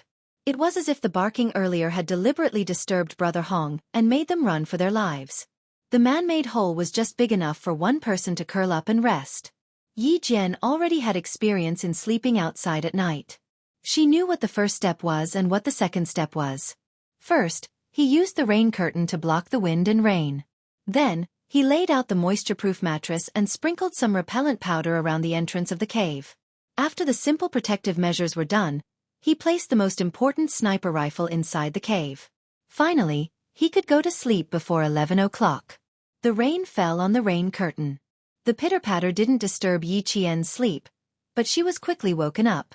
Someone was still moving forward in the rain. Their footsteps were fast but not messy. Their breathing was relatively stable. Yi Qian's mind flashed with the border police team they had met earlier. Calculating the time, it was still less than half an hour before Brother Hong and the others left. He had really calculated the time and maintained a distance of less than half an hour. Yi Qian did not interfere with the border police anymore. They must have seen the message she left behind. If she stayed any longer, she might confuse them even more and tell them that the target they were pursuing had reinforcements, so there was no need for her to leave any more messages. Yi Qian only slept for 6 hours. At 5 o'clock in the morning, Yi Qian had already packed his luggage and set off again in the humid rainforest. At 7 o'clock in the morning, he arrived at the teleportation coordinates. He turned on the locator and sent his location to Principal Chen. This was the military's positioning coordinates. As long as the signal from the locator was sent out, it would be able to accurately pinpoint his location. Yi Qian took her first sip of water since she woke up in the morning and ate a piece of hardtack. She only had 5 minutes to rest before her slender figure entered the endless rainforest in the blink of an eye. After walking for about 15 kilometers, Yi Qian hugged his sniper rifle and jumped into a nearby bush like a slingshot. There was the smell of gunpowder and blood. Chapter 1069. Yi Qian was now more sensitive to the smell of rust in the blood and the faint mixture of gases in the smoke. Even if there was a faint odor in the humid air, Yi Qian would still be able to detect it. Yi Qian, who had hidden herself well, didn't immediately move. Only when she thought she could get closer to the smell of blood did she cautiously move forward. It wasn't strange for the smell of blood to appear in the rainforest, but if there was also the smell of smoke, then she needed to be careful. Especially when she was walking on the mountain ridge between the two countries. Yesterday, she even encountered a group of escaped drug dealers, so she needed to be even more careful. If it was any other time, Yi Qian would judge whether or not she should go and investigate based on the situation, but this time, she had to go and investigate. Brother Hong had previously said that he had reinforcements and wanted to kill the 4 bald men who were escaping with him. This was enough to prove that he had reinforcements and that someone had helped him get rid of the 4 bald men. And there was only a small group of border police officers chasing after them. If they really went against the reinforcements of Brother Hong, Yi Qian wasn't sure how high the chances of the border police officers winning were. She still didn't feel at ease, so she still needed to go and confirm. Yi Zhenjian walked to a side of the mountain that was covered by shrubs due to the trees growing in the shade. Yi Zhenjian saw a pair of crooked feet looming in the bushes. After the battle, the bushes were filled with the smell of death. The surroundings were very quiet, not even the sound of insects or birds. It was a deathly silence. Yi Qian completely hid herself in the bushes as she moved forward. When she got close to the location of the pair of feet, Yi Qian let out a sigh of relief. There was a black, fireball-like tattoo on the neck of the deceased. Just from this point alone, she was sure that this wasn't the border police officers. In the bushes, Yi Qian picked up a bullet. It was China's own 5.8mm bullet, used in the Type 87, which was the rifle that the border police officers were issued. There were a total of 6 corpses around the area. Their necks had a tattoo that looked like a fireball. They were all killed by Type 87 assault rifle bullets. Looking at the time, the gunfight that took place here was about 3 hours ago. It was now 8:40 in the morning, and the gunfight would take place around 5 to 6 o'clock in the morning. There were 3 hours between the gunfight and the gunfight. Based on the soldiers' speed, as long as they kept moving forward, they would be at least 35 kilometers away from her. However, based on the current situation, she was afraid that she would be. Before Yi Qian could finish his thoughts, a bird flew out of the mountain and soared into the sky. 1 second, Yi Qian was still deep in thought. The next second, she plunged into the rainforest and headed towards the direction where the mountain birds had fled. Although it was not raining today, the air in the mountains was extremely humid. Yi Qian climbed to a high spot and climbed up the tree like an agile monkey. Under the cover of the leaves, he saw a figure running left and right among the branches and leaves. He picked up the sniper rifle and adjusted the scope to the maximum. From the scope, he could still see a figure chasing after him. Bang! Bang! 2 consecutive shots were fired. The figure running at the front fired 2 blind shots behind him, trying to force the opponent to hide temporarily and buy time for himself to escape. The figure chasing after him was the border police officers. The one who fired the shot was the one Yi Qian saw a familiar black fireball tattoo on his collar. Without hesitation, he aimed the sniper rifle at the opponent's right hand. She didn't need to open or close one eye to shoot. She only needed to focus and aim at the target to accurately complete the shot. Chapter 1070. The gunshot rang out again. The man with the tattoo fell backward from the recoil of the sniper rifle bullet. The bullet pierced through his shoulder, and even the gun in his hand was thrown into the air. The man fell into the bushes, and then they heard the man's painful groan after he was shot. The border police had already leaped onto the tree. They aimed their Type 87 rifles in front of them and quickly searched for the shooter. Yi Qian had already put away his sniper rifle and nimbly came down from the tree.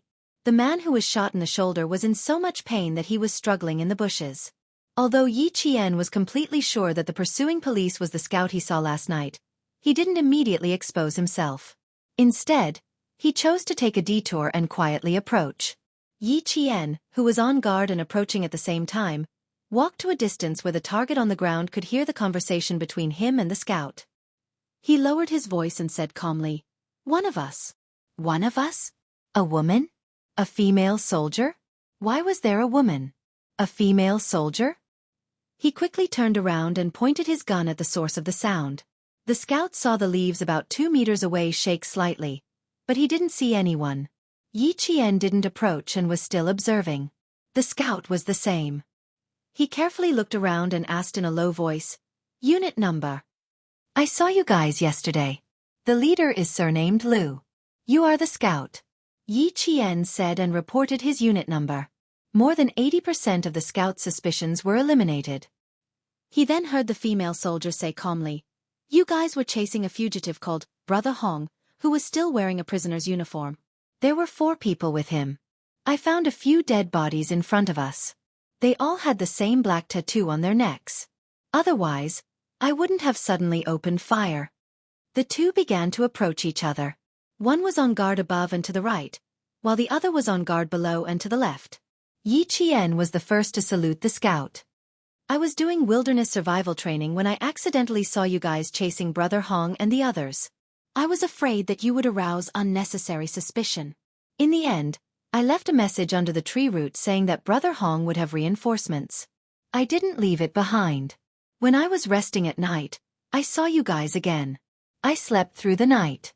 I didn't expect you guys to still be chasing." Only then did the scout put away the last 20% of his suspicions. He was familiar with Yi Qian's aura. It belonged to a soldier. He had the aura of a steel gun.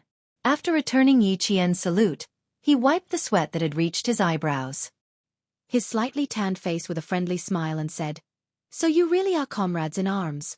It's just that we didn't expect it's a female soldier. Thank you for your help just now. This is a whistle that was sent to inform us. If we didn't catch up to him, all our preparations would have been in vain." He didn't say anything else, but he knew that Yi Jian knew.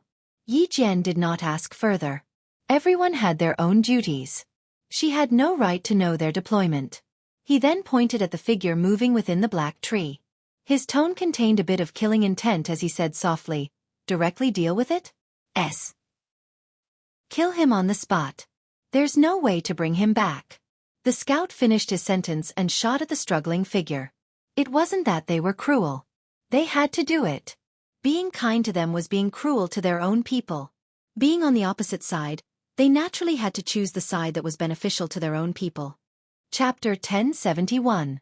Seeing the body twitch a few times in the bushes, the scout retracted his rifle and turned to Yi Qian.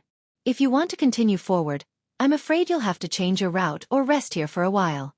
We have troops ahead." If they changed the route, they would have to take a long detour, and resting in the same place would also waste time. No matter which way it was, Yi Jian did not want to choose. After pondering for a while, he said, "I need to reach the pass in Laos. This route is the one we have planned. I need to go around it within the specified time. Can you contact Lu Dui? I'll pass through your deployment area." At this time, the scout's gaze fell on the Type 88 sniper rifle in Yi Qian's hands. His eyes lit up. Sniper. The female soldier in front of him was actually a sniper?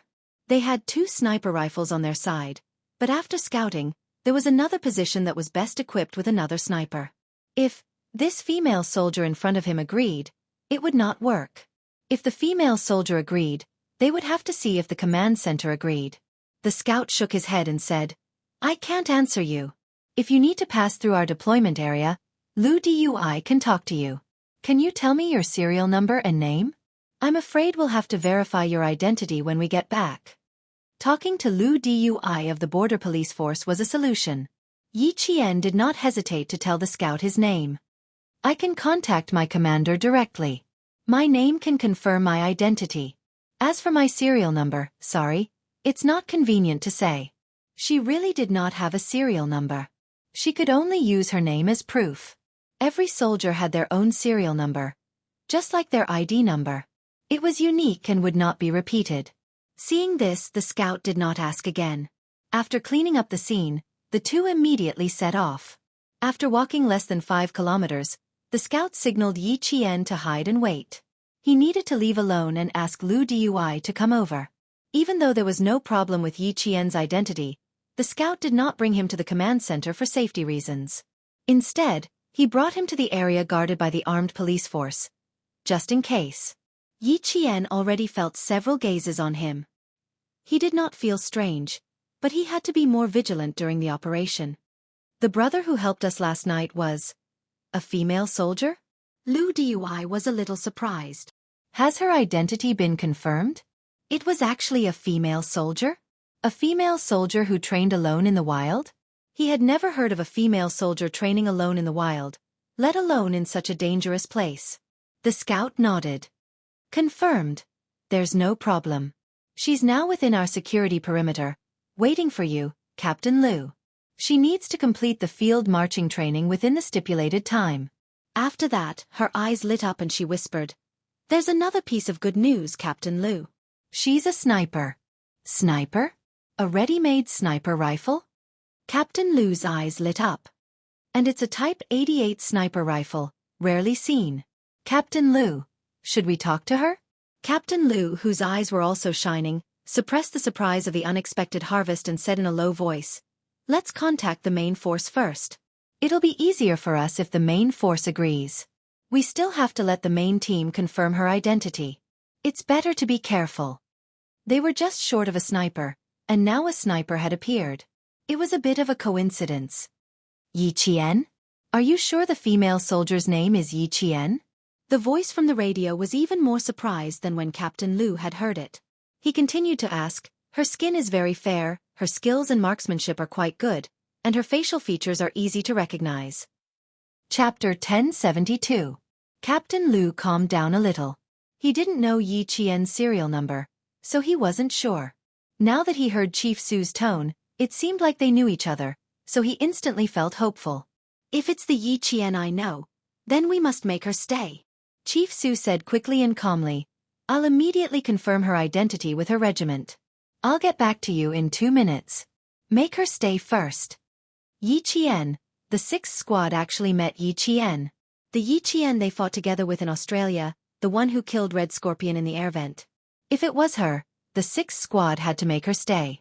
3 minutes later, Yi Qian saw Captain Lu, who was wearing a ghillie suit, walk over. Captain Lu looked at the young female soldier in the jungle camouflage uniform. Recalling Chief Su's solemn instructions, Captain Lu walked over and saluted Yi Qian with the same respect. Female Special Forces soldier. A godlike existence in the military. Someone who was even more powerful than the male soldiers. He had to be respected. Not only did he have to be respectful, even his words were respectful. He reported the serial numbers of all his units, briefly introduced himself and said, "Chief Su said that we must make you stay. He also said that with you joining us, our mission will be much smoother." Who? Chief Su? She didn't remember knowing a soldier with the surname Su. The communication hasn't been terminated yet. If you have any questions, you can ask Chief Su for confirmation. Captain Lu was really hoping that Yi Jian would agree immediately. He had intentionally let Brother Hong out so that he could catch a big fish in one fell swoop. Before he let Brother Hong out, the team had already made a very detailed deployment and arrangement based on the information they had.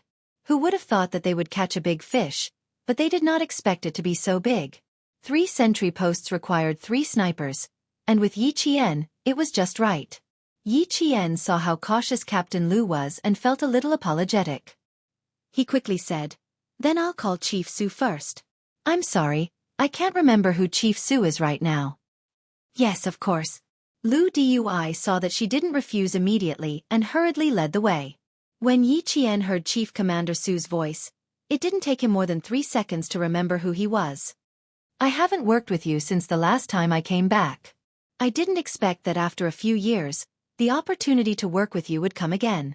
They hadn't seen each other for a few years, and Su Yu had already become the captain of the Border Defense Corps. When he heard Yi Qian's voice, although it had changed a little, it still matched the voice in his memory. Yi Qian also smiled and said, "I was wondering when I would get to know a head commander Su." It turns out that you're really an acquaintance. Suyu said, ever since the Vietnamese red scorpion was killed, Laos has been developing and expanding rapidly in the past few years. Honggu, who we've been chasing, has been arrogant in the Mekong River for 2 years. We've also been keeping an eye on him for 2 years. She first explained the ins and outs of the situation to Yi Qian in a simple manner, then brought up the current problem. There are 3 sentry posts. We have 2 snipers here, and there's still 1 more sentry post that we can't deal with. To ensure that nothing goes wrong, I'd like you to be in charge of one of the sentry posts. I've just asked your regiment commander. He said that it's up to you to decide, and the army won't interfere.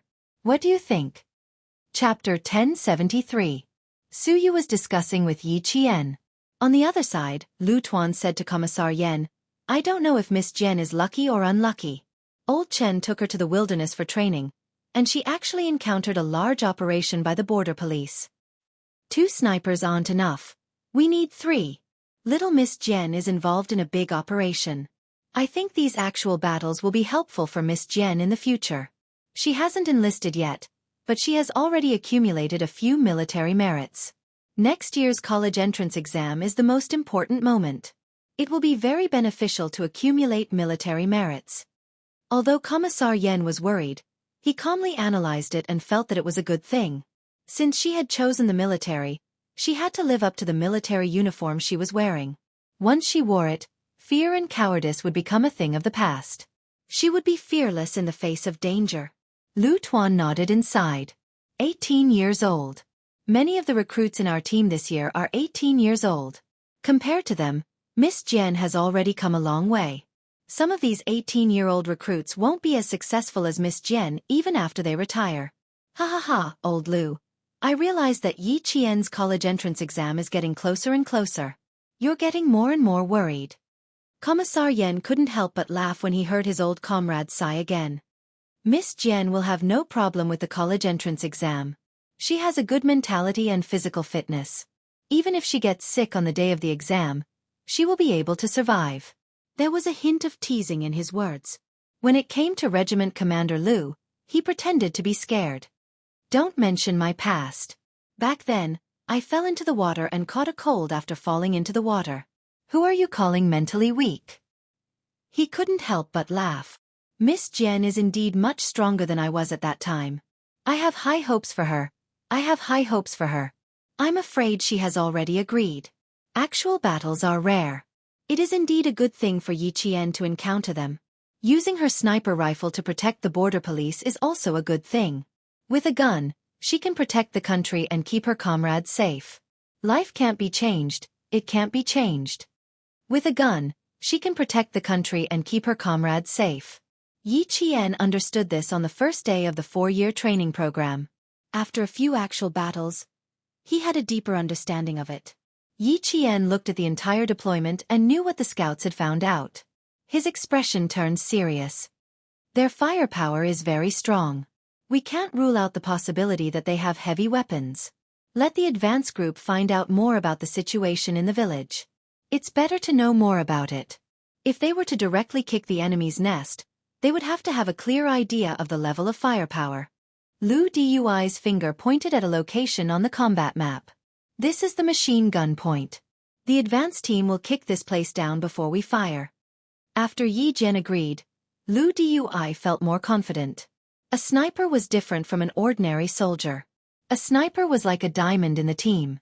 As long as she appeared, she would be able to kill all the targets in one fell swoop, regardless of whether it was high firepower or high sentry posts. The charging soldiers knew that there was a sniper protecting them in the dark. It was as if they were wearing an extra layer of bulletproof vests. They felt much more at ease. We're in charge of the top, while the Laotian police are in charge of the bottom. Go to the sentry post in the south. When you're done, you can immediately regroup and don't need to take a long detour. We have both the terrain and the people. Now we just have to wait for the right time. Captain Lu tried his best to think for Yi Qian. After all, he was in training and had been dragged along to carry out the mission with them. He couldn't not be considerate. Chapter 1074. And the timing he was referring to was a rainstorm. Wait for the rainstorm to come. Then use the rain as cover to carry out the operation. Yi Qian nodded. I have no problem with that. I will follow the team's arrangements. The sentry posts were all above. Brother Hong and his team were guarding against the Chinese border police. Soon, the news of the sniper taking care of the sentry post in the south was spread to the teams in the mountains. The most important thing was settled, and they were waiting for the signal to come in. With the enemy's strength, it was necessary to have 3 snipers. If they even had machine guns.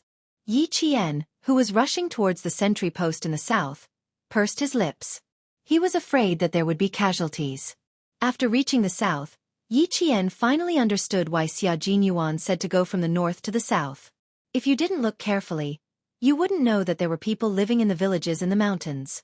After finding a few observation posts, Yi Qian finally saw a village in the corner of the mountain through the dense foliage. It was a typical Laotian farmhouse with triangular roofs and thick cross-weaved bamboo walls. From where she was, there were as many as 5 households. But with the Laotian police there, at least she didn't have to worry too much. Time ticked by. Yi Qian, who had found the best sniping position, had been in hiding for 2 hours. The Type 88 sniper rifle had an effective range of 800 meters. At a distance of 1,000 meters, it could penetrate 3 mm thick A3 steel plates. With Yi Qian's sniping skills, she could choose between 800 meters and 1,000 meters. But she didn't. Instead, she chose a range of 500 meters. Because if the firepower from below increased, she could reduce her running time by 300 to 500 meters. She could support the border police faster. The highly accurate Type 88 sniper rifle in Yi Qian's hands was a weapon to protect her comrades. As the time for the operation approached, Yi Qian's eyes moved closer to the scope, quietly waiting for the time to come. The rainforest was very quiet. No birds flew past, and no animals ran away. Yi Qian, who was perfectly disguised, saw the 3 snipers walking back and forth at the sentry post. From time to time, they would use binoculars to look into the mountains. The observation positions were all at the borders of the central region. Half an hour later, it started to rain heavily. Amidst the fine raindrops, Yi Qian slowly locked onto the crosshair of her scope. Amidst the sounds of the rain hitting the leaves, Yi Qian fired her first shot. Bang! The sound of the gunshot was muffled by the sound of the rain. The first shot was fired, the gun was reloaded, and the shell was ejected. Then she fired the second shot, and the third shot was a perfect shot to the head. Even though Whistle reacted quickly, he was still 1 step behind Yi Qian's bullet. The rain was so heavy that the sound of the sniper rifle was drowned out by the rain. When Yi Qian's 4th shot hit a sharp wooden carving on the sentry post, the China border police hiding near the southern sentry post rushed into the rain. Take care of the southern sentry post. Take care of the southern sentry post. The signaler immediately reported the situation on their side so that the brothers in the 3 positions could cooperate and advance. Lu Dui and the other teams all received the news and were all surprised. So fast. So fast. What's the situation with Team B? What's the situation with Team C? Team A's sentry post has been taken care of. Team A's sentry post has been taken care of. 2 snipers. 2 snipers. Team B and C quickly reported back. Soon, the other 2 sentry posts were taken care of. The Laos police received the news from the Chinese side and also rushed into the village. Yi Qian didn't leave immediately. Instead, she approached the village. Captain Xia had said that actual combat was hard to come by. Chapter 1075. The people living in the village were not villagers. They were all Brother Hong's drug manufacturing personnel.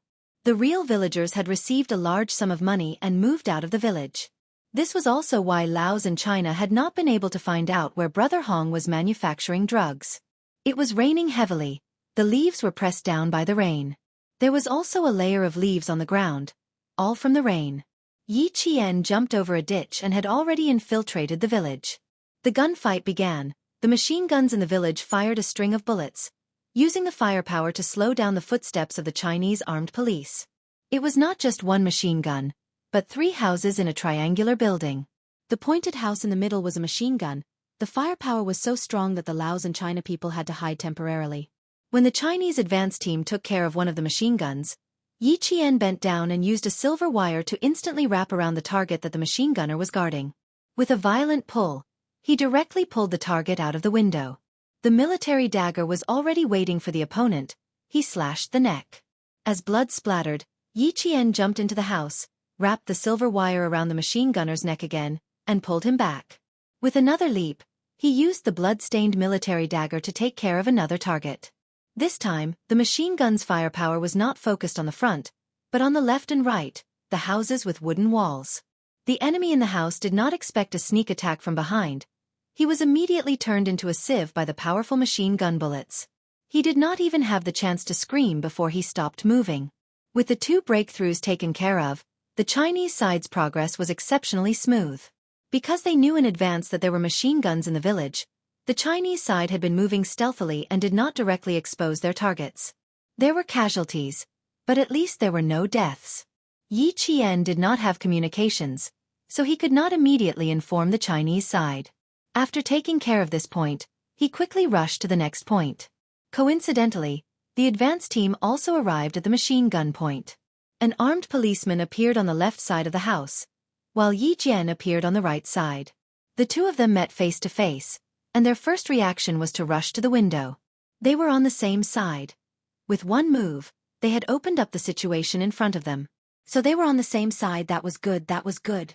There are still 2 more points. They're all facing Laos. 4 of our brothers are supporting them. The young armed police officer who had just taken care of the criminal in front of him was lying in the rain, gasping for air. Brother, you stay here. I'll go and support the other brothers. Yi Qian nodded. All right, I have no problem with that. Female soldiers? Someone from our team? Amazing. The armed police officers, who were about to get up, immediately crouched back down when they heard the voice. They looked at Yi Qian's face, which had been washed away by the rain. I've never seen him before. Be careful. I'll head over first. He had never seen a female soldier so powerful before. Yi Qian was guarding an exit. She did not hide in a house that could be blown up by a bomb. Instead, she chose to hide under a pile of rocks. It was an exit that led to the mountains. As long as she guarded it, she would definitely find something. When he saw a few figures dashing over, Yi Qian grabbed the policeman's sleeve and said, "The big fish is here. Brother Hong is here." How could the big fish leave when it was here? Moreover, there were other big fish beside the big fish. All the more reason he could not leave. Brother Hong escaped in a hurry, but he walked slowly. The bullet in his leg had just been removed, and he was finally able to catch his breath. But then something happened. When this happened, Brother Hong suddenly understood why he was able to escape from the armed police so easily. He had fallen into a trap. He had fallen into a trap. Chapter 1076.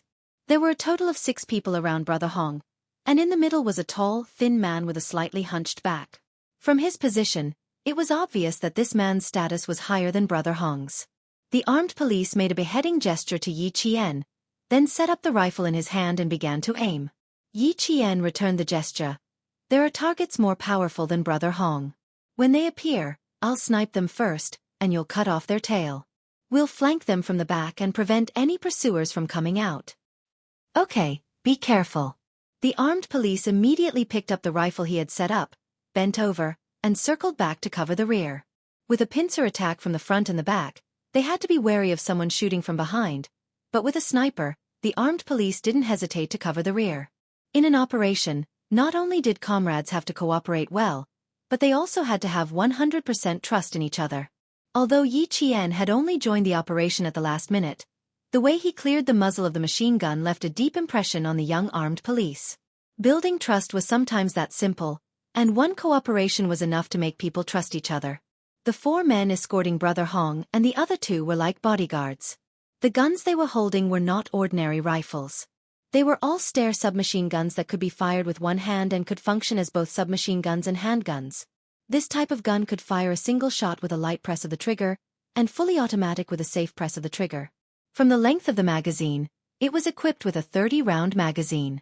Even though they had powerful submachine guns, Yi Qian's target was still the big fish he had set his eyes on. 1, 2, 3. Here it comes. The rain was getting heavier, and Yi Qian's eyes never left the scope. When the target appeared, the crosshair wasn't aimed directly at the target's vitals, but slightly off.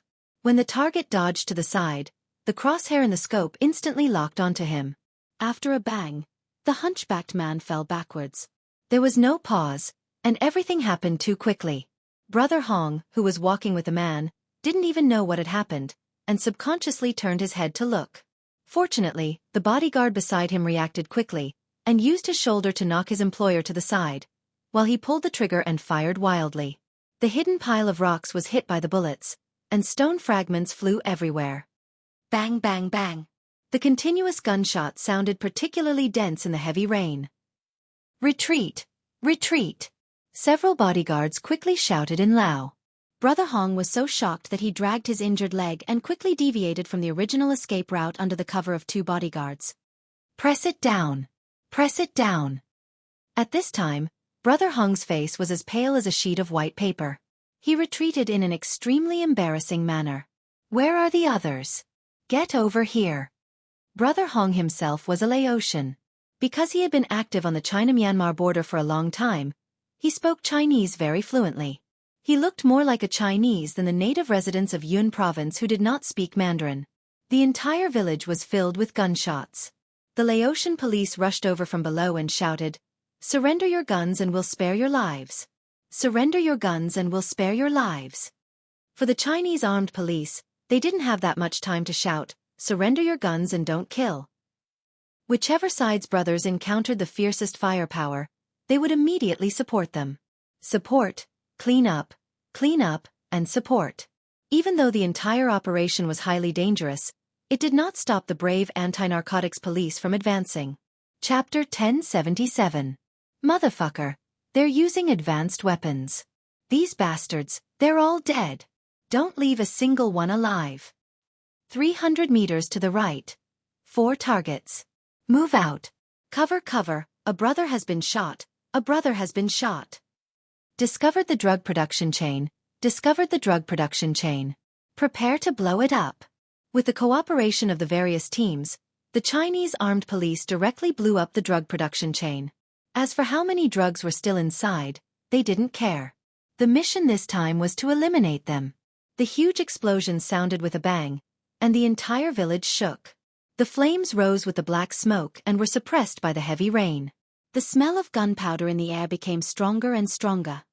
Motherfucker! The explosion startled Brother Hong, who was escaping. When he turned back and saw the black smoke rising, Brother Hong's face instantly distorted. My efforts are all gone, all gone. It wasn't just this one explosion. When the second explosion appeared, Brother Hong was lying on the ground, his hands digging into the soil. The murderous look in his eyes was like that of an African wild dog, so fierce that it was bloodshot. The 2 bodyguards didn't give him too much time to hate and immediately carried Brother Hong away. The village definitely couldn't be defended. They had to save their lives first. The blood that splashed out mixed with the rain and flowed with the water on the ground. The gunshots didn't stop, and the explosive fire didn't stop. The entire drug production village was sealed off, and the sound of gunfire and smoke were isolated from the world. 1 armed police officer was hit by a bullet. 2 armed police officers restrained the gunfire, and another armed police officer immediately dragged his shot comrade to a hiding spot. That young face, no matter how deeply the oil paint was applied, was clearly engraved with bravery and fearlessness between his eyebrows. You said that there was no war in peacetime, and that soldiers were purely wasting the taxpayers' money. However, in those unknown jungles and deserted deserts, there were always blood-stained military uniforms. Yi Qian's eyes were filled with the glint of a sword. Every gaze was cold and ruthless. The sniper rifle in his hand had a total of 10 bullets, and now there were only 2 left. Out of the 4 bodyguards, 2 were eliminated, and 1 was shot at a fleeing criminal target. The last 2 bullets had to be left for Brother Hong. The armed police working with her had been looking for an opportunity. His target was the last 2 remaining bodyguards. It was raining heavily. Yi Jian, who had rainwater flowing into her eyes, bent down and walked as if there were springs in her feet. She jumped up quickly and violently for the first time and ran towards the direction where Brother Hong had fled at the fastest speed. She had to snipe them before Brother Hong and force the other 2 bodyguards back into the shooting range of the armed police. The dense rain of bullets behind them created a thin layer of mist. The Chinese and Laos moved forward in a battle formation, and wherever they went, their bullets would be cleared. The Laos police, who originally wanted to surrender and not kill, had a few of their officers shot down by the other side, and their firepower directly increased to match the firepower of the Chinese armed police. Without any unnecessary talk, they cleared out everything along the way. Yi Qian crouched on top of the triangular roof of a house. The black hole in his gun aimed downwards and searched. The second last bullet was correct, and it hit Brother Hong in the chest. Bang, bang, bang, bang. Continuous bullets swept over from one direction.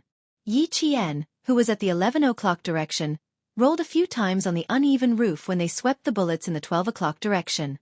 Then, he bent his back and bent his legs and skillfully jumped down from the roof that was about 3 meters high. Chapter 1078. Yi Qian, who had undergone strict training, knew how to bend her legs to counteract the force of gravity when jumping from such a height. Her toes touched the ground first, and then her heels touched the ground. This reduced the force of gravity so that her legs would not be injured when jumping from such a height. Brother Hong was shot and killed. The two bodyguards beside him knew that they had no way out since they had been targeted by the sniper.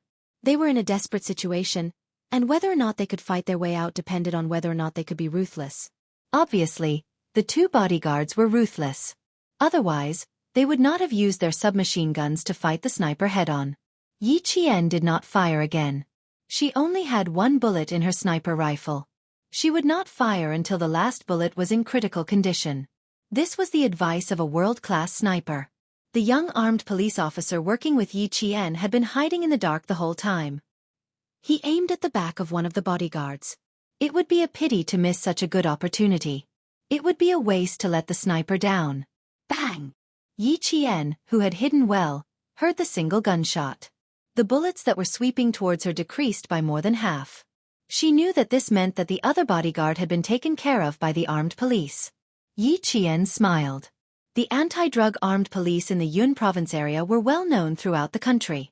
Most of the soldiers had actual combat experience during their military careers. In the face of gunfire, they were calmer than the average soldier. They were good at seizing the best opportunity to complete their mission. The bullets in the submachine gun were limited. After shooting for so long, the magazine was completely empty. When the sound of something like a jammed cartridge was heard, the last bodyguard had no more firepower to suppress them. He immediately ran for his life. There would not be a second person in the entire village who would run away.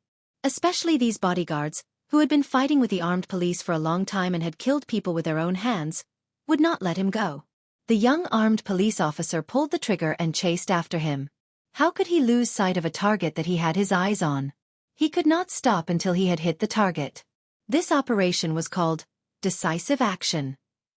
It was the combat strategy that China and Laos had discussed together. Eliminating armed criminals on the spot was not against the rules. The armed police could also directly eliminate criminals who had escaped on the spot.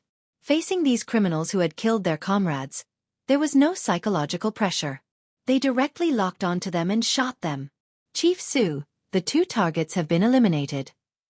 Lu Dui reported the latest battle situation one by one. At this time, the Chinese armed police had eliminated the potential dangers in the village one by one in the form of a long snake. The large area of gunfire gradually decreased, and the bullets gradually became sporadic. The nearly 2-hour fierce battle finally came to an end. At 4 o'clock in the afternoon, the entire village was under control. In the village where there were no gunshots, the Chinese and Laotian sides began to clean up the scene. A large amount of drugs were found, but they were not carried out of the village. They were directly dealt with incendiary bombs. Yi Qian walked to Lu Dui's side and saluted him with her sniper rifle on her back. Her dark eyes were still bloodshot as she smiled and said, "Lu Dui, can I leave now?" She had completed all her tasks, so she didn't need to participate in the cleanup work. She could leave directly. Asking Lu Dui was a sign of respect. The two important targets have been sniped by you. Thank you, Yi Qian. Lu Dui returned the salute to the young female soldier. His dark and resolute face looked solemn. He said solemnly, "With your participation in this operation, the entire operation time has been shortened by at least half an hour. The elimination of the high positions in the south has also reduced our casualties. Thank you, Yi Qian." Chapter 1079. The casualty rate was a sad topic, and it was also a heavy number. Yi Qian saw tears in his eyes, and his eyes were a little tight and sore. He said softly, "Death is inevitable." They wore military uniforms and sacrificed themselves to protect the motherland. They are gone, but their spirit lives on. They will be remembered forever in the hearts of those who are still alive. As long as their spirit lives on, their spirit lives on. As long as their spirit lives on, their spirit lives on. They used their fearless sacrifice to influence generation after generation of soldiers. Generation after generation, their spirit lives on. You are right. Although they sacrificed themselves, their spirit lives on in our company forever. Xiao Ji said that he wanted to lie next to his comrades in the 4th platoon. He also said that he hoped that he didn't implicate you. When it's over, I will bring him a glass of sorghum wine to tell him that you are safe. After hearing this, Yi Qian's tears suddenly flowed down. The rain splashed on his face.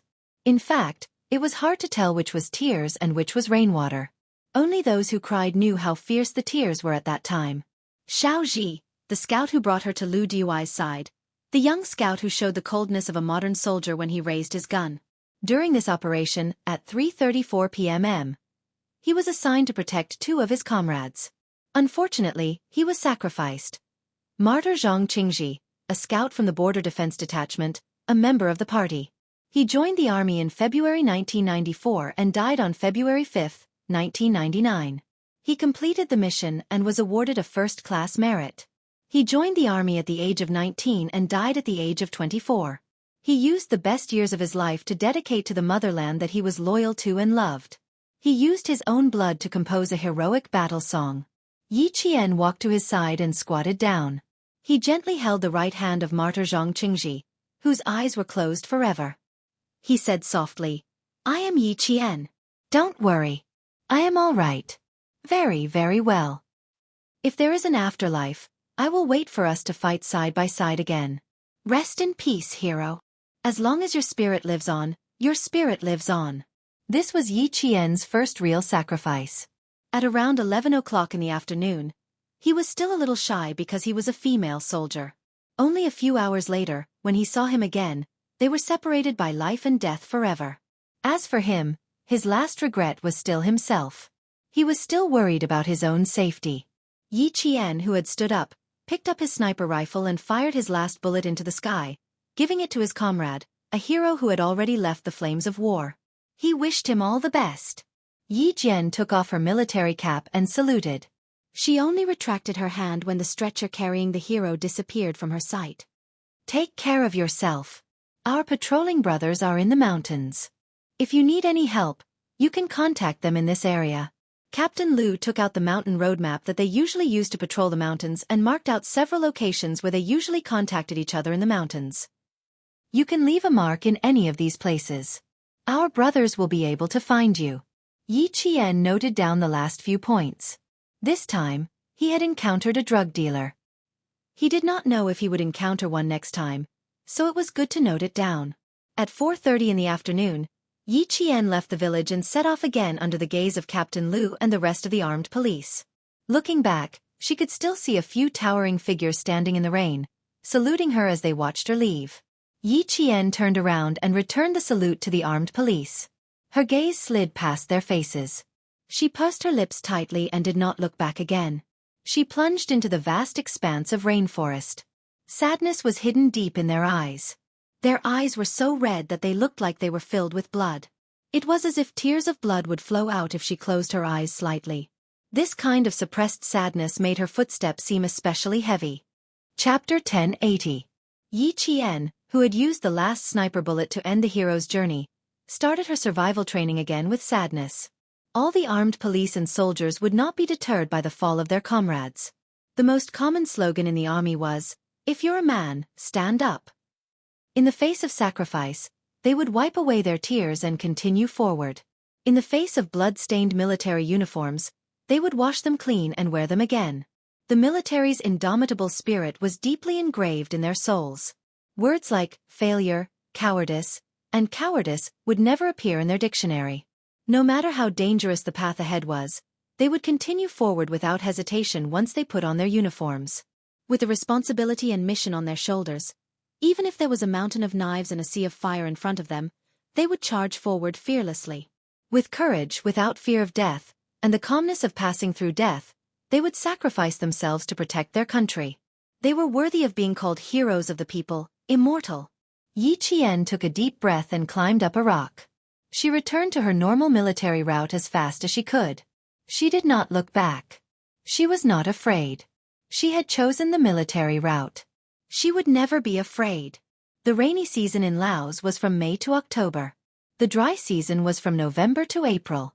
A few days before Yi Qian's departure, it rained heavily.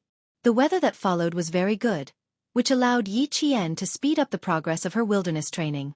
In the vast rainforest that had experienced countless battles between evil and justice, there were piles of bones buried under the withered trees.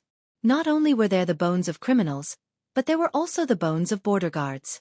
Uncle Chen said that there were many soldiers who had been hunting down criminals. After their sacrifice, even their bones could not be found. Once someone went missing, after searching for about 3 months, their sacrifice would be reported. This experience made Yi Qian understand. The rainforest was not just 1 or 2 bones, but countless bones. Not only were there the bones of criminals, but there were also the bones of border guards. What was war? This was war. It was right next to you. It was only half a step away. Lu Dui, who was cleaning up the battlefield, saw a slender figure that was even braver than the male soldiers plunging into the forest. He raised his hand and said to his soldiers in a hoarse voice, "You two send Xiaoji back. Remember to wash Xiaoji's face and sew his wounds. Wash his body clean and put on his uniform. Let him leave cleanly. Everyone, cut your hair and send it to Xiaoji. Then, write a letter to Xiaoji and tell him that in the next life, we will be good brothers again and fight side by side." Yes. A few voices that were as heavy as boulders could be heard. They were low and heavy, and they were filled with sorrow that could not be expressed. The rain stopped when it was close to evening. Thousands of kilograms of drugs that harmed the country and the people were destroyed in the village. For them, China sacrificed 3 armed policemen and Laos sacrificed 7 policemen. When they carried Lai Tu away, gunshots rang out in the mountains again. That was the gunshot that sent the martyrs back to the company. A bird flew across the dark sky, leaving behind a string of light chirps. Yi Qian stood on a high ground and heard the gunshots coming from the valley behind her. She wiped away the tears at the corner of her eyes and continued to move towards her goal. 5 days, 6 days, 7 days. Starting from the day the final exams ended, Yi Qian spent New Year's Eve alone in the deep mountains and forests. After the 1998 Lunar New Year's Eve, Yi Qian welcomed a special new year in the rainforest. Chapter 1081. Yi Qian only remembered that she had been walking for 12 days. She didn't even think about spending the spring festival alone in the rainforest. Isolated and helpless, Yi Qian tried her best to protect her life. "I will keep my mind clear, my body strong, and my mind clear. Without them, I can't repay my country. I won't let my country down, and I won't bring shame to myself and the army. My goal is to complete the mission and complete the next one alive." Every time she walked until her legs were as heavy as lead, her body was bitten by insects and she had a low fever. There were also the wild beasts that hunted for food. After every narrow escape from death, Yi Jian recited the creed of the special forces of various countries and forced herself to move forward with the creed and faith. The first day of 1999, the second day, until the third day, which was the third day of the Lunar New Year, Yi Qian, who had been training alone in the wild for 15 days, arrived at the destination 4 hours earlier than expected. In order to reach the destination on time, Yi Qian split the 6 hours she had to participate in the drug extermination operation into 6 days. Every day, she would set off an hour earlier to make up for the 6 hours she had been interrupted.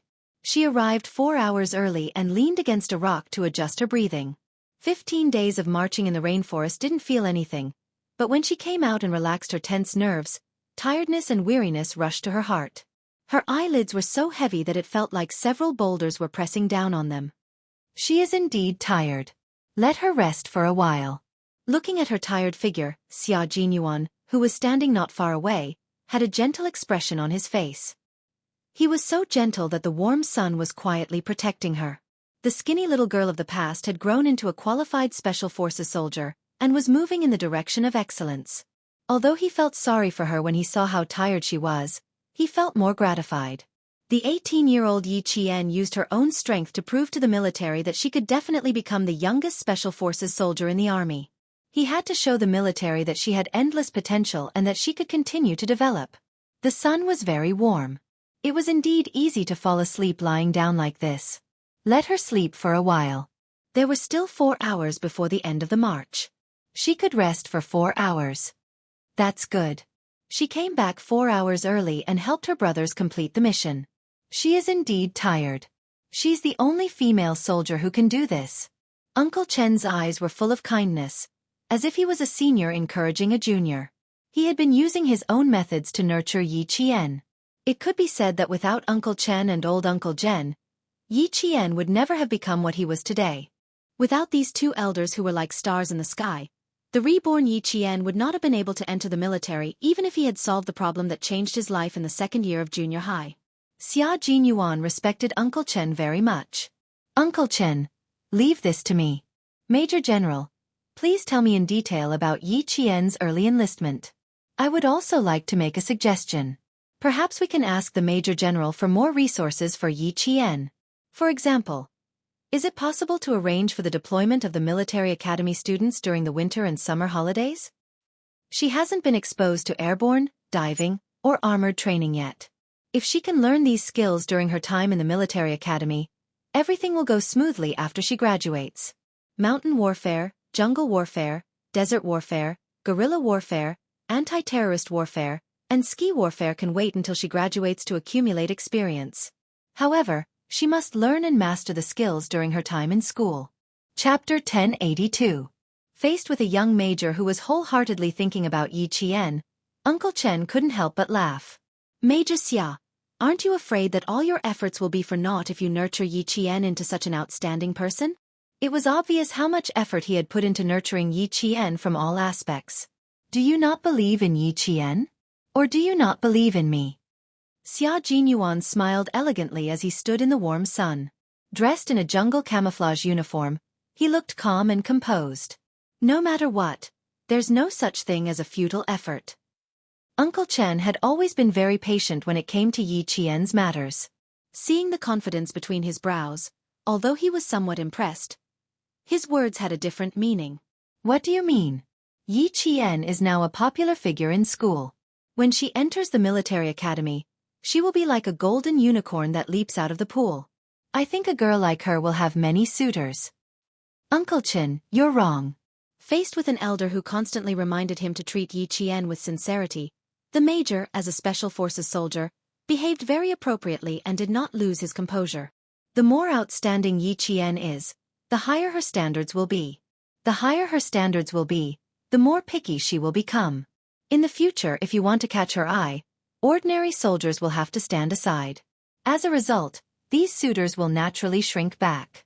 As for the rest of the soldiers who can catch her eye, they will have to be divided into the outstanding and elite ones. When Yi Qian grows up to be an elite, he will be a distance away from being outstanding. Uncle Chen, do you think she will have many suitors in the end? There won't be many elites who can become an elite Special Forces soldier like Yi Qian and fight alongside her. As Xia Jinyuan spoke, he began to laugh. His increasingly mature and elegant smile was tinged with arrogance. No matter how many elites are by Yi Qian's side, I will always be the most outstanding soldier in her heart. Someone who is compatible with her, someone who can fight alongside her and share life and death with her. His words made Uncle Chen laugh uncontrollably. Yi Qian has good taste. I believe that the two of you will become comrades in life and death and spend the rest of your life together. He glanced at the motionless slender figure and said, I'm going to have a chat with the Major General. I can rest assured with you guarding this place. The Spring Festival was a time of reunion for the lights of the homes, but for some soldiers on the front lines, it was the beginning of a year of training. The place where the armored troops rested after their maneuver exercise was the grassland in the forest. Yi Qian only had to cross a small hill to see armored vehicles resting there. Yi Qian, who had arrived 4 hours early, knew that he had entered an important military zone. Only then did he relax and catch up on sleep. He had only wanted to catch up on sleep for a short while to replenish his energy, but unexpectedly, he slept for a long time. On the other side, The Major General finally saw the person who had trained Yi Qian since he was 13 or 14 years old to become an international sniper. With one glance, he inexplicably felt that he looked a little familiar, as if he had seen him somewhere before. The Major General was 54 years old, while Uncle Chen was 47 years old. In terms of age, they were only 7 years apart. If he had seen him somewhere before, it was impossible for him not to remember. When Uncle Chen came closer, the Major General suddenly strode over. As he walked, he sized up Yi Qian again. He was even more certain of the person who had trained Yi Qian. The soldier King Chen Dongfeng from the 1970s. He was a legend in the 1970s, a god of war who had joined the army in the 1970s. Chapter 1083. I didn't expect to see you again after 18 years. The Major General looked at the legendary soldier from the 1970s and felt a surge of emotions. Back then, I was in the company with the old chief. Your regiment commander immediately introduced you to the old chief after he finished reporting his work. Old Chen, your marksmanship is still fresh in my memory. No wonder Yi Qian looked so familiar when he held the gun. When I first saw this girl, I thought she was a talent with great potential. It turns out that she was trained by you. Uncle Chen had no impression of the Major General. He had met too many people back then. Now that he was middle-aged, there were some things that he didn't want to think about. Occasionally, he would dream of a bloody mist, and he would walk in the bloody mist. If it wasn't for Miss Jen, those dreams would continue. When he stopped and relaxed, he couldn't help but think about the past when he trained Miss Jen wholeheartedly. It was as if he had returned to the battlefield and returned to his own era. Instead of saying that he trained Miss Jen, it was more appropriate to say that Miss Jen made the rest of his life more complete.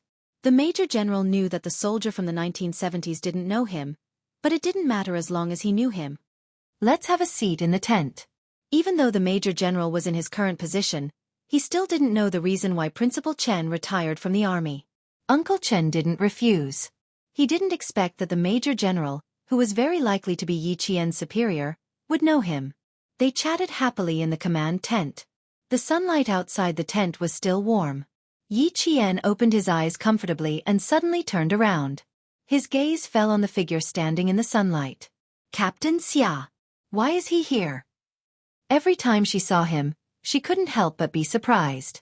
He always appeared at the most unexpected times. How could she not be surprised? You slept for 2.5 hours. Looks like you're really tired. When she woke up, Xia Jinyuan walked over with a smile. His gaze turned into a warm ray of sunlight that fell on her body. Then he gently stroked her face. 15 days of enhanced wilderness survival training. She really did it alone. Completing a challenge that even the male soldiers needed to mentally prepare themselves for a long time before accepting. Furthermore, the completion time was different from hers. Yi Qian narrowed his eyes slightly. The sun was a little bright, and the leaves in the valley shone like diamonds from time to time. The grass was also very bright, as if it was paved with fine light. Xia Jinyuan, who suddenly appeared, walked against the light. Every step he took was on the fine light, as if he was a god. Captain Xia. Yi Qian smiled. She was very happy to see him, to see Xia Jinyuan, who was also dressed in camouflage, and to see him return with the aura of a king bathed in blood. He must have experienced sacrifice, and he must have seen his comrades fall. He had seen it and experienced it, but he was still standing strong.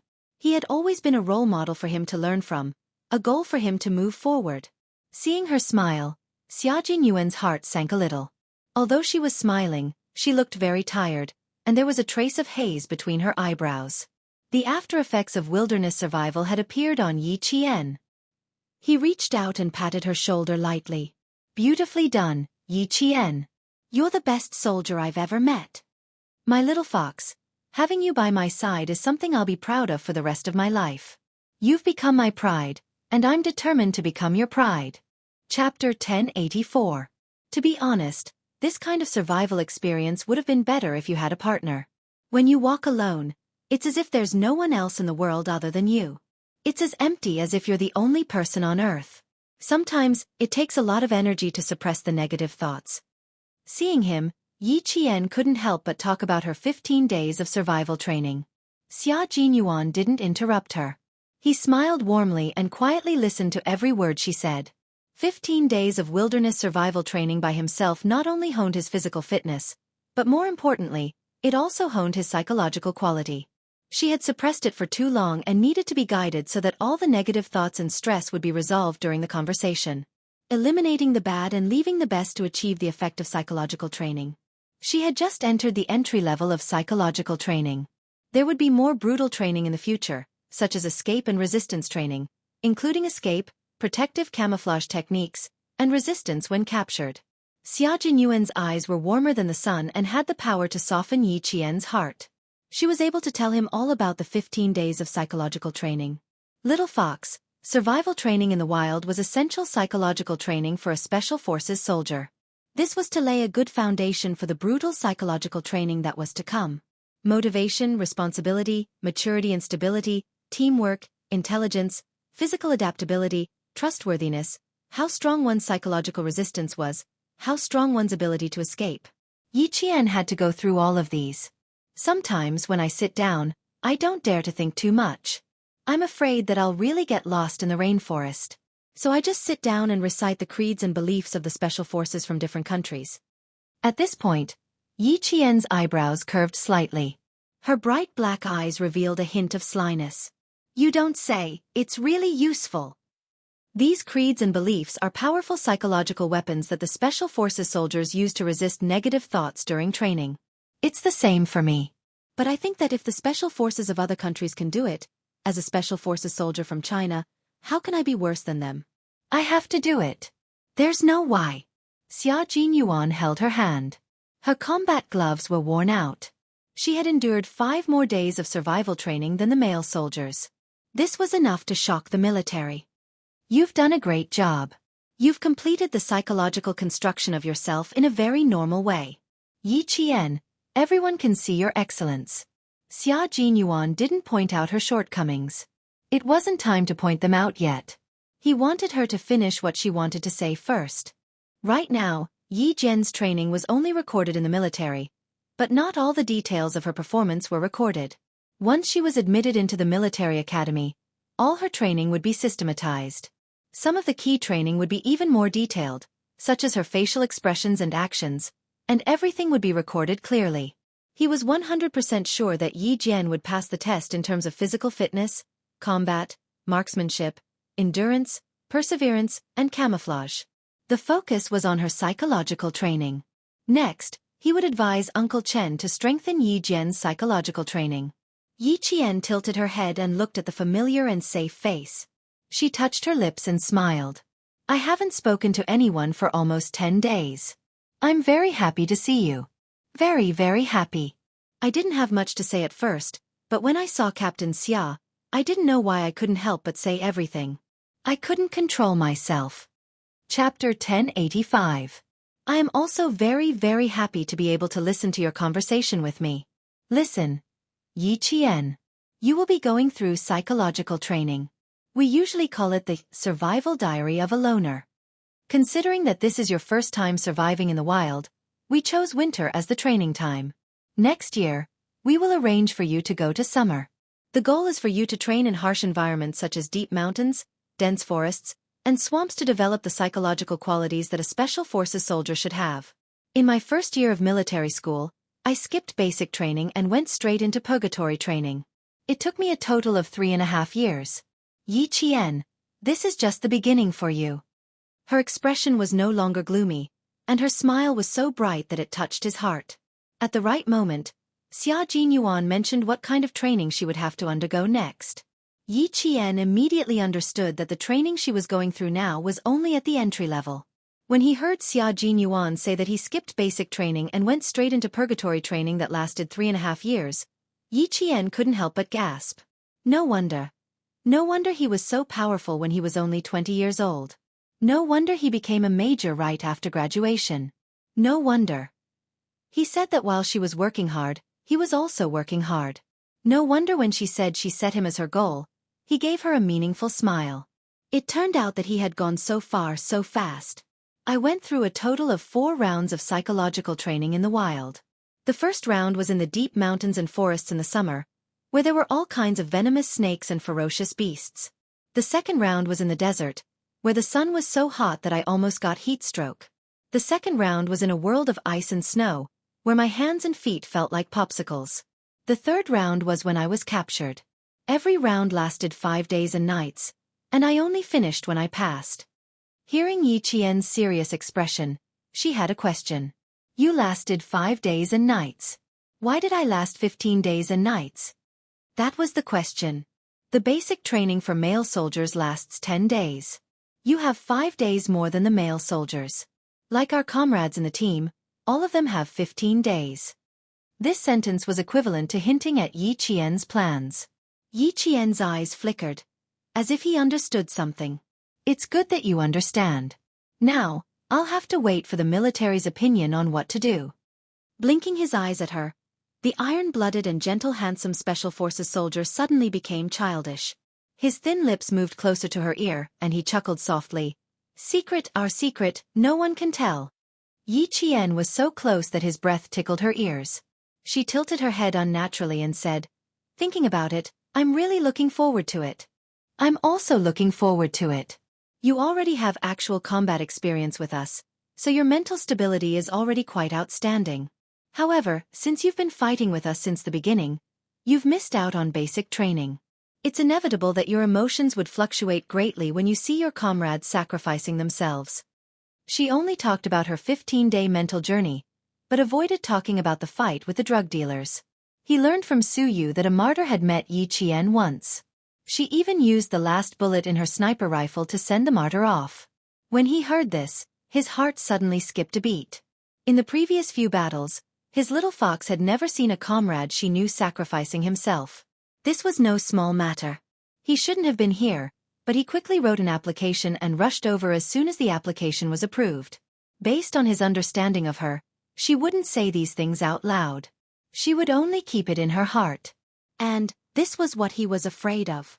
Chapter 1086. No matter how strong and resilient she was before, when faced with the sacrifice of a comrade she knew in the same battle, this huge impact was not just a single impact, but multiple. In the army, after every battle, there would be a psychological specialist to guide the soldiers who were on the battlefield for the first time, so as not to leave them with an irreparable psychological trauma. Yi Qian had already participated in actual combat, but she had never faced the sacrifice of a comrade she knew.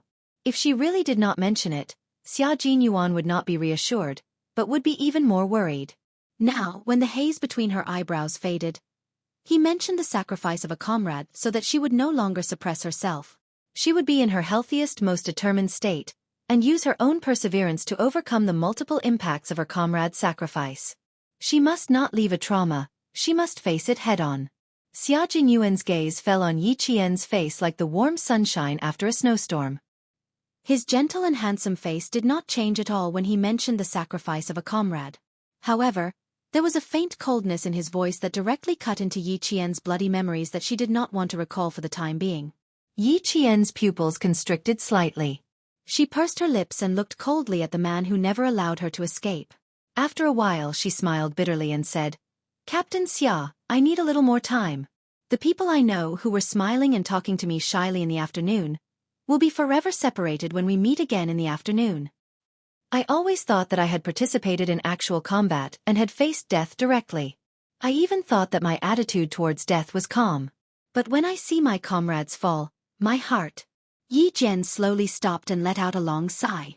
Then, she said softly, there's an indescribable feeling. Discomfort, anger, tears. All of these piled up together. I don't know where to start. I also want to say it, but the more I want to say it, the more I don't know where to start. I understand that as long as I wear a military uniform, there will be sacrifices everywhere. The next one is very likely to be you. Captain Xia, I understand, but no matter how much I understand, I still feel sad. Xia Jinyuan put his hands on her shoulders and said in a low and cold voice, Look at me, Yi Qian. Raise your head and look at me with your eyes. Look at me and listen to me carefully. There was a soft spot in her heart that belonged to her comrades. Yi Qian was not afraid of sacrificing herself, but she was not willing to see her comrades sacrifice themselves. What is the meaning of sacrifice? It's about protecting, using one's own life to protect our homeland, using one's own life to defend the peace of our country. You saw his sacrifice, but you must also remember why he sacrificed himself. That's because sin exists. There are too many evils in this world, too many wars, too much harm, and our existence is to use our lives to wipe out the evils that harm our country. If one day I sacrifice myself, Yi Qian, the gun in your hand, the bullets you shoot, every evil that you hit is the best sacrifice to the martyrs. You feel sad for your comrade who sacrificed himself, not because you aren't strong enough, but because you are a living person, a person of flesh, blood, and thoughts. Anger, sadness, tears, and sadness are all emotions that you are born with, and it's impossible to completely remove them.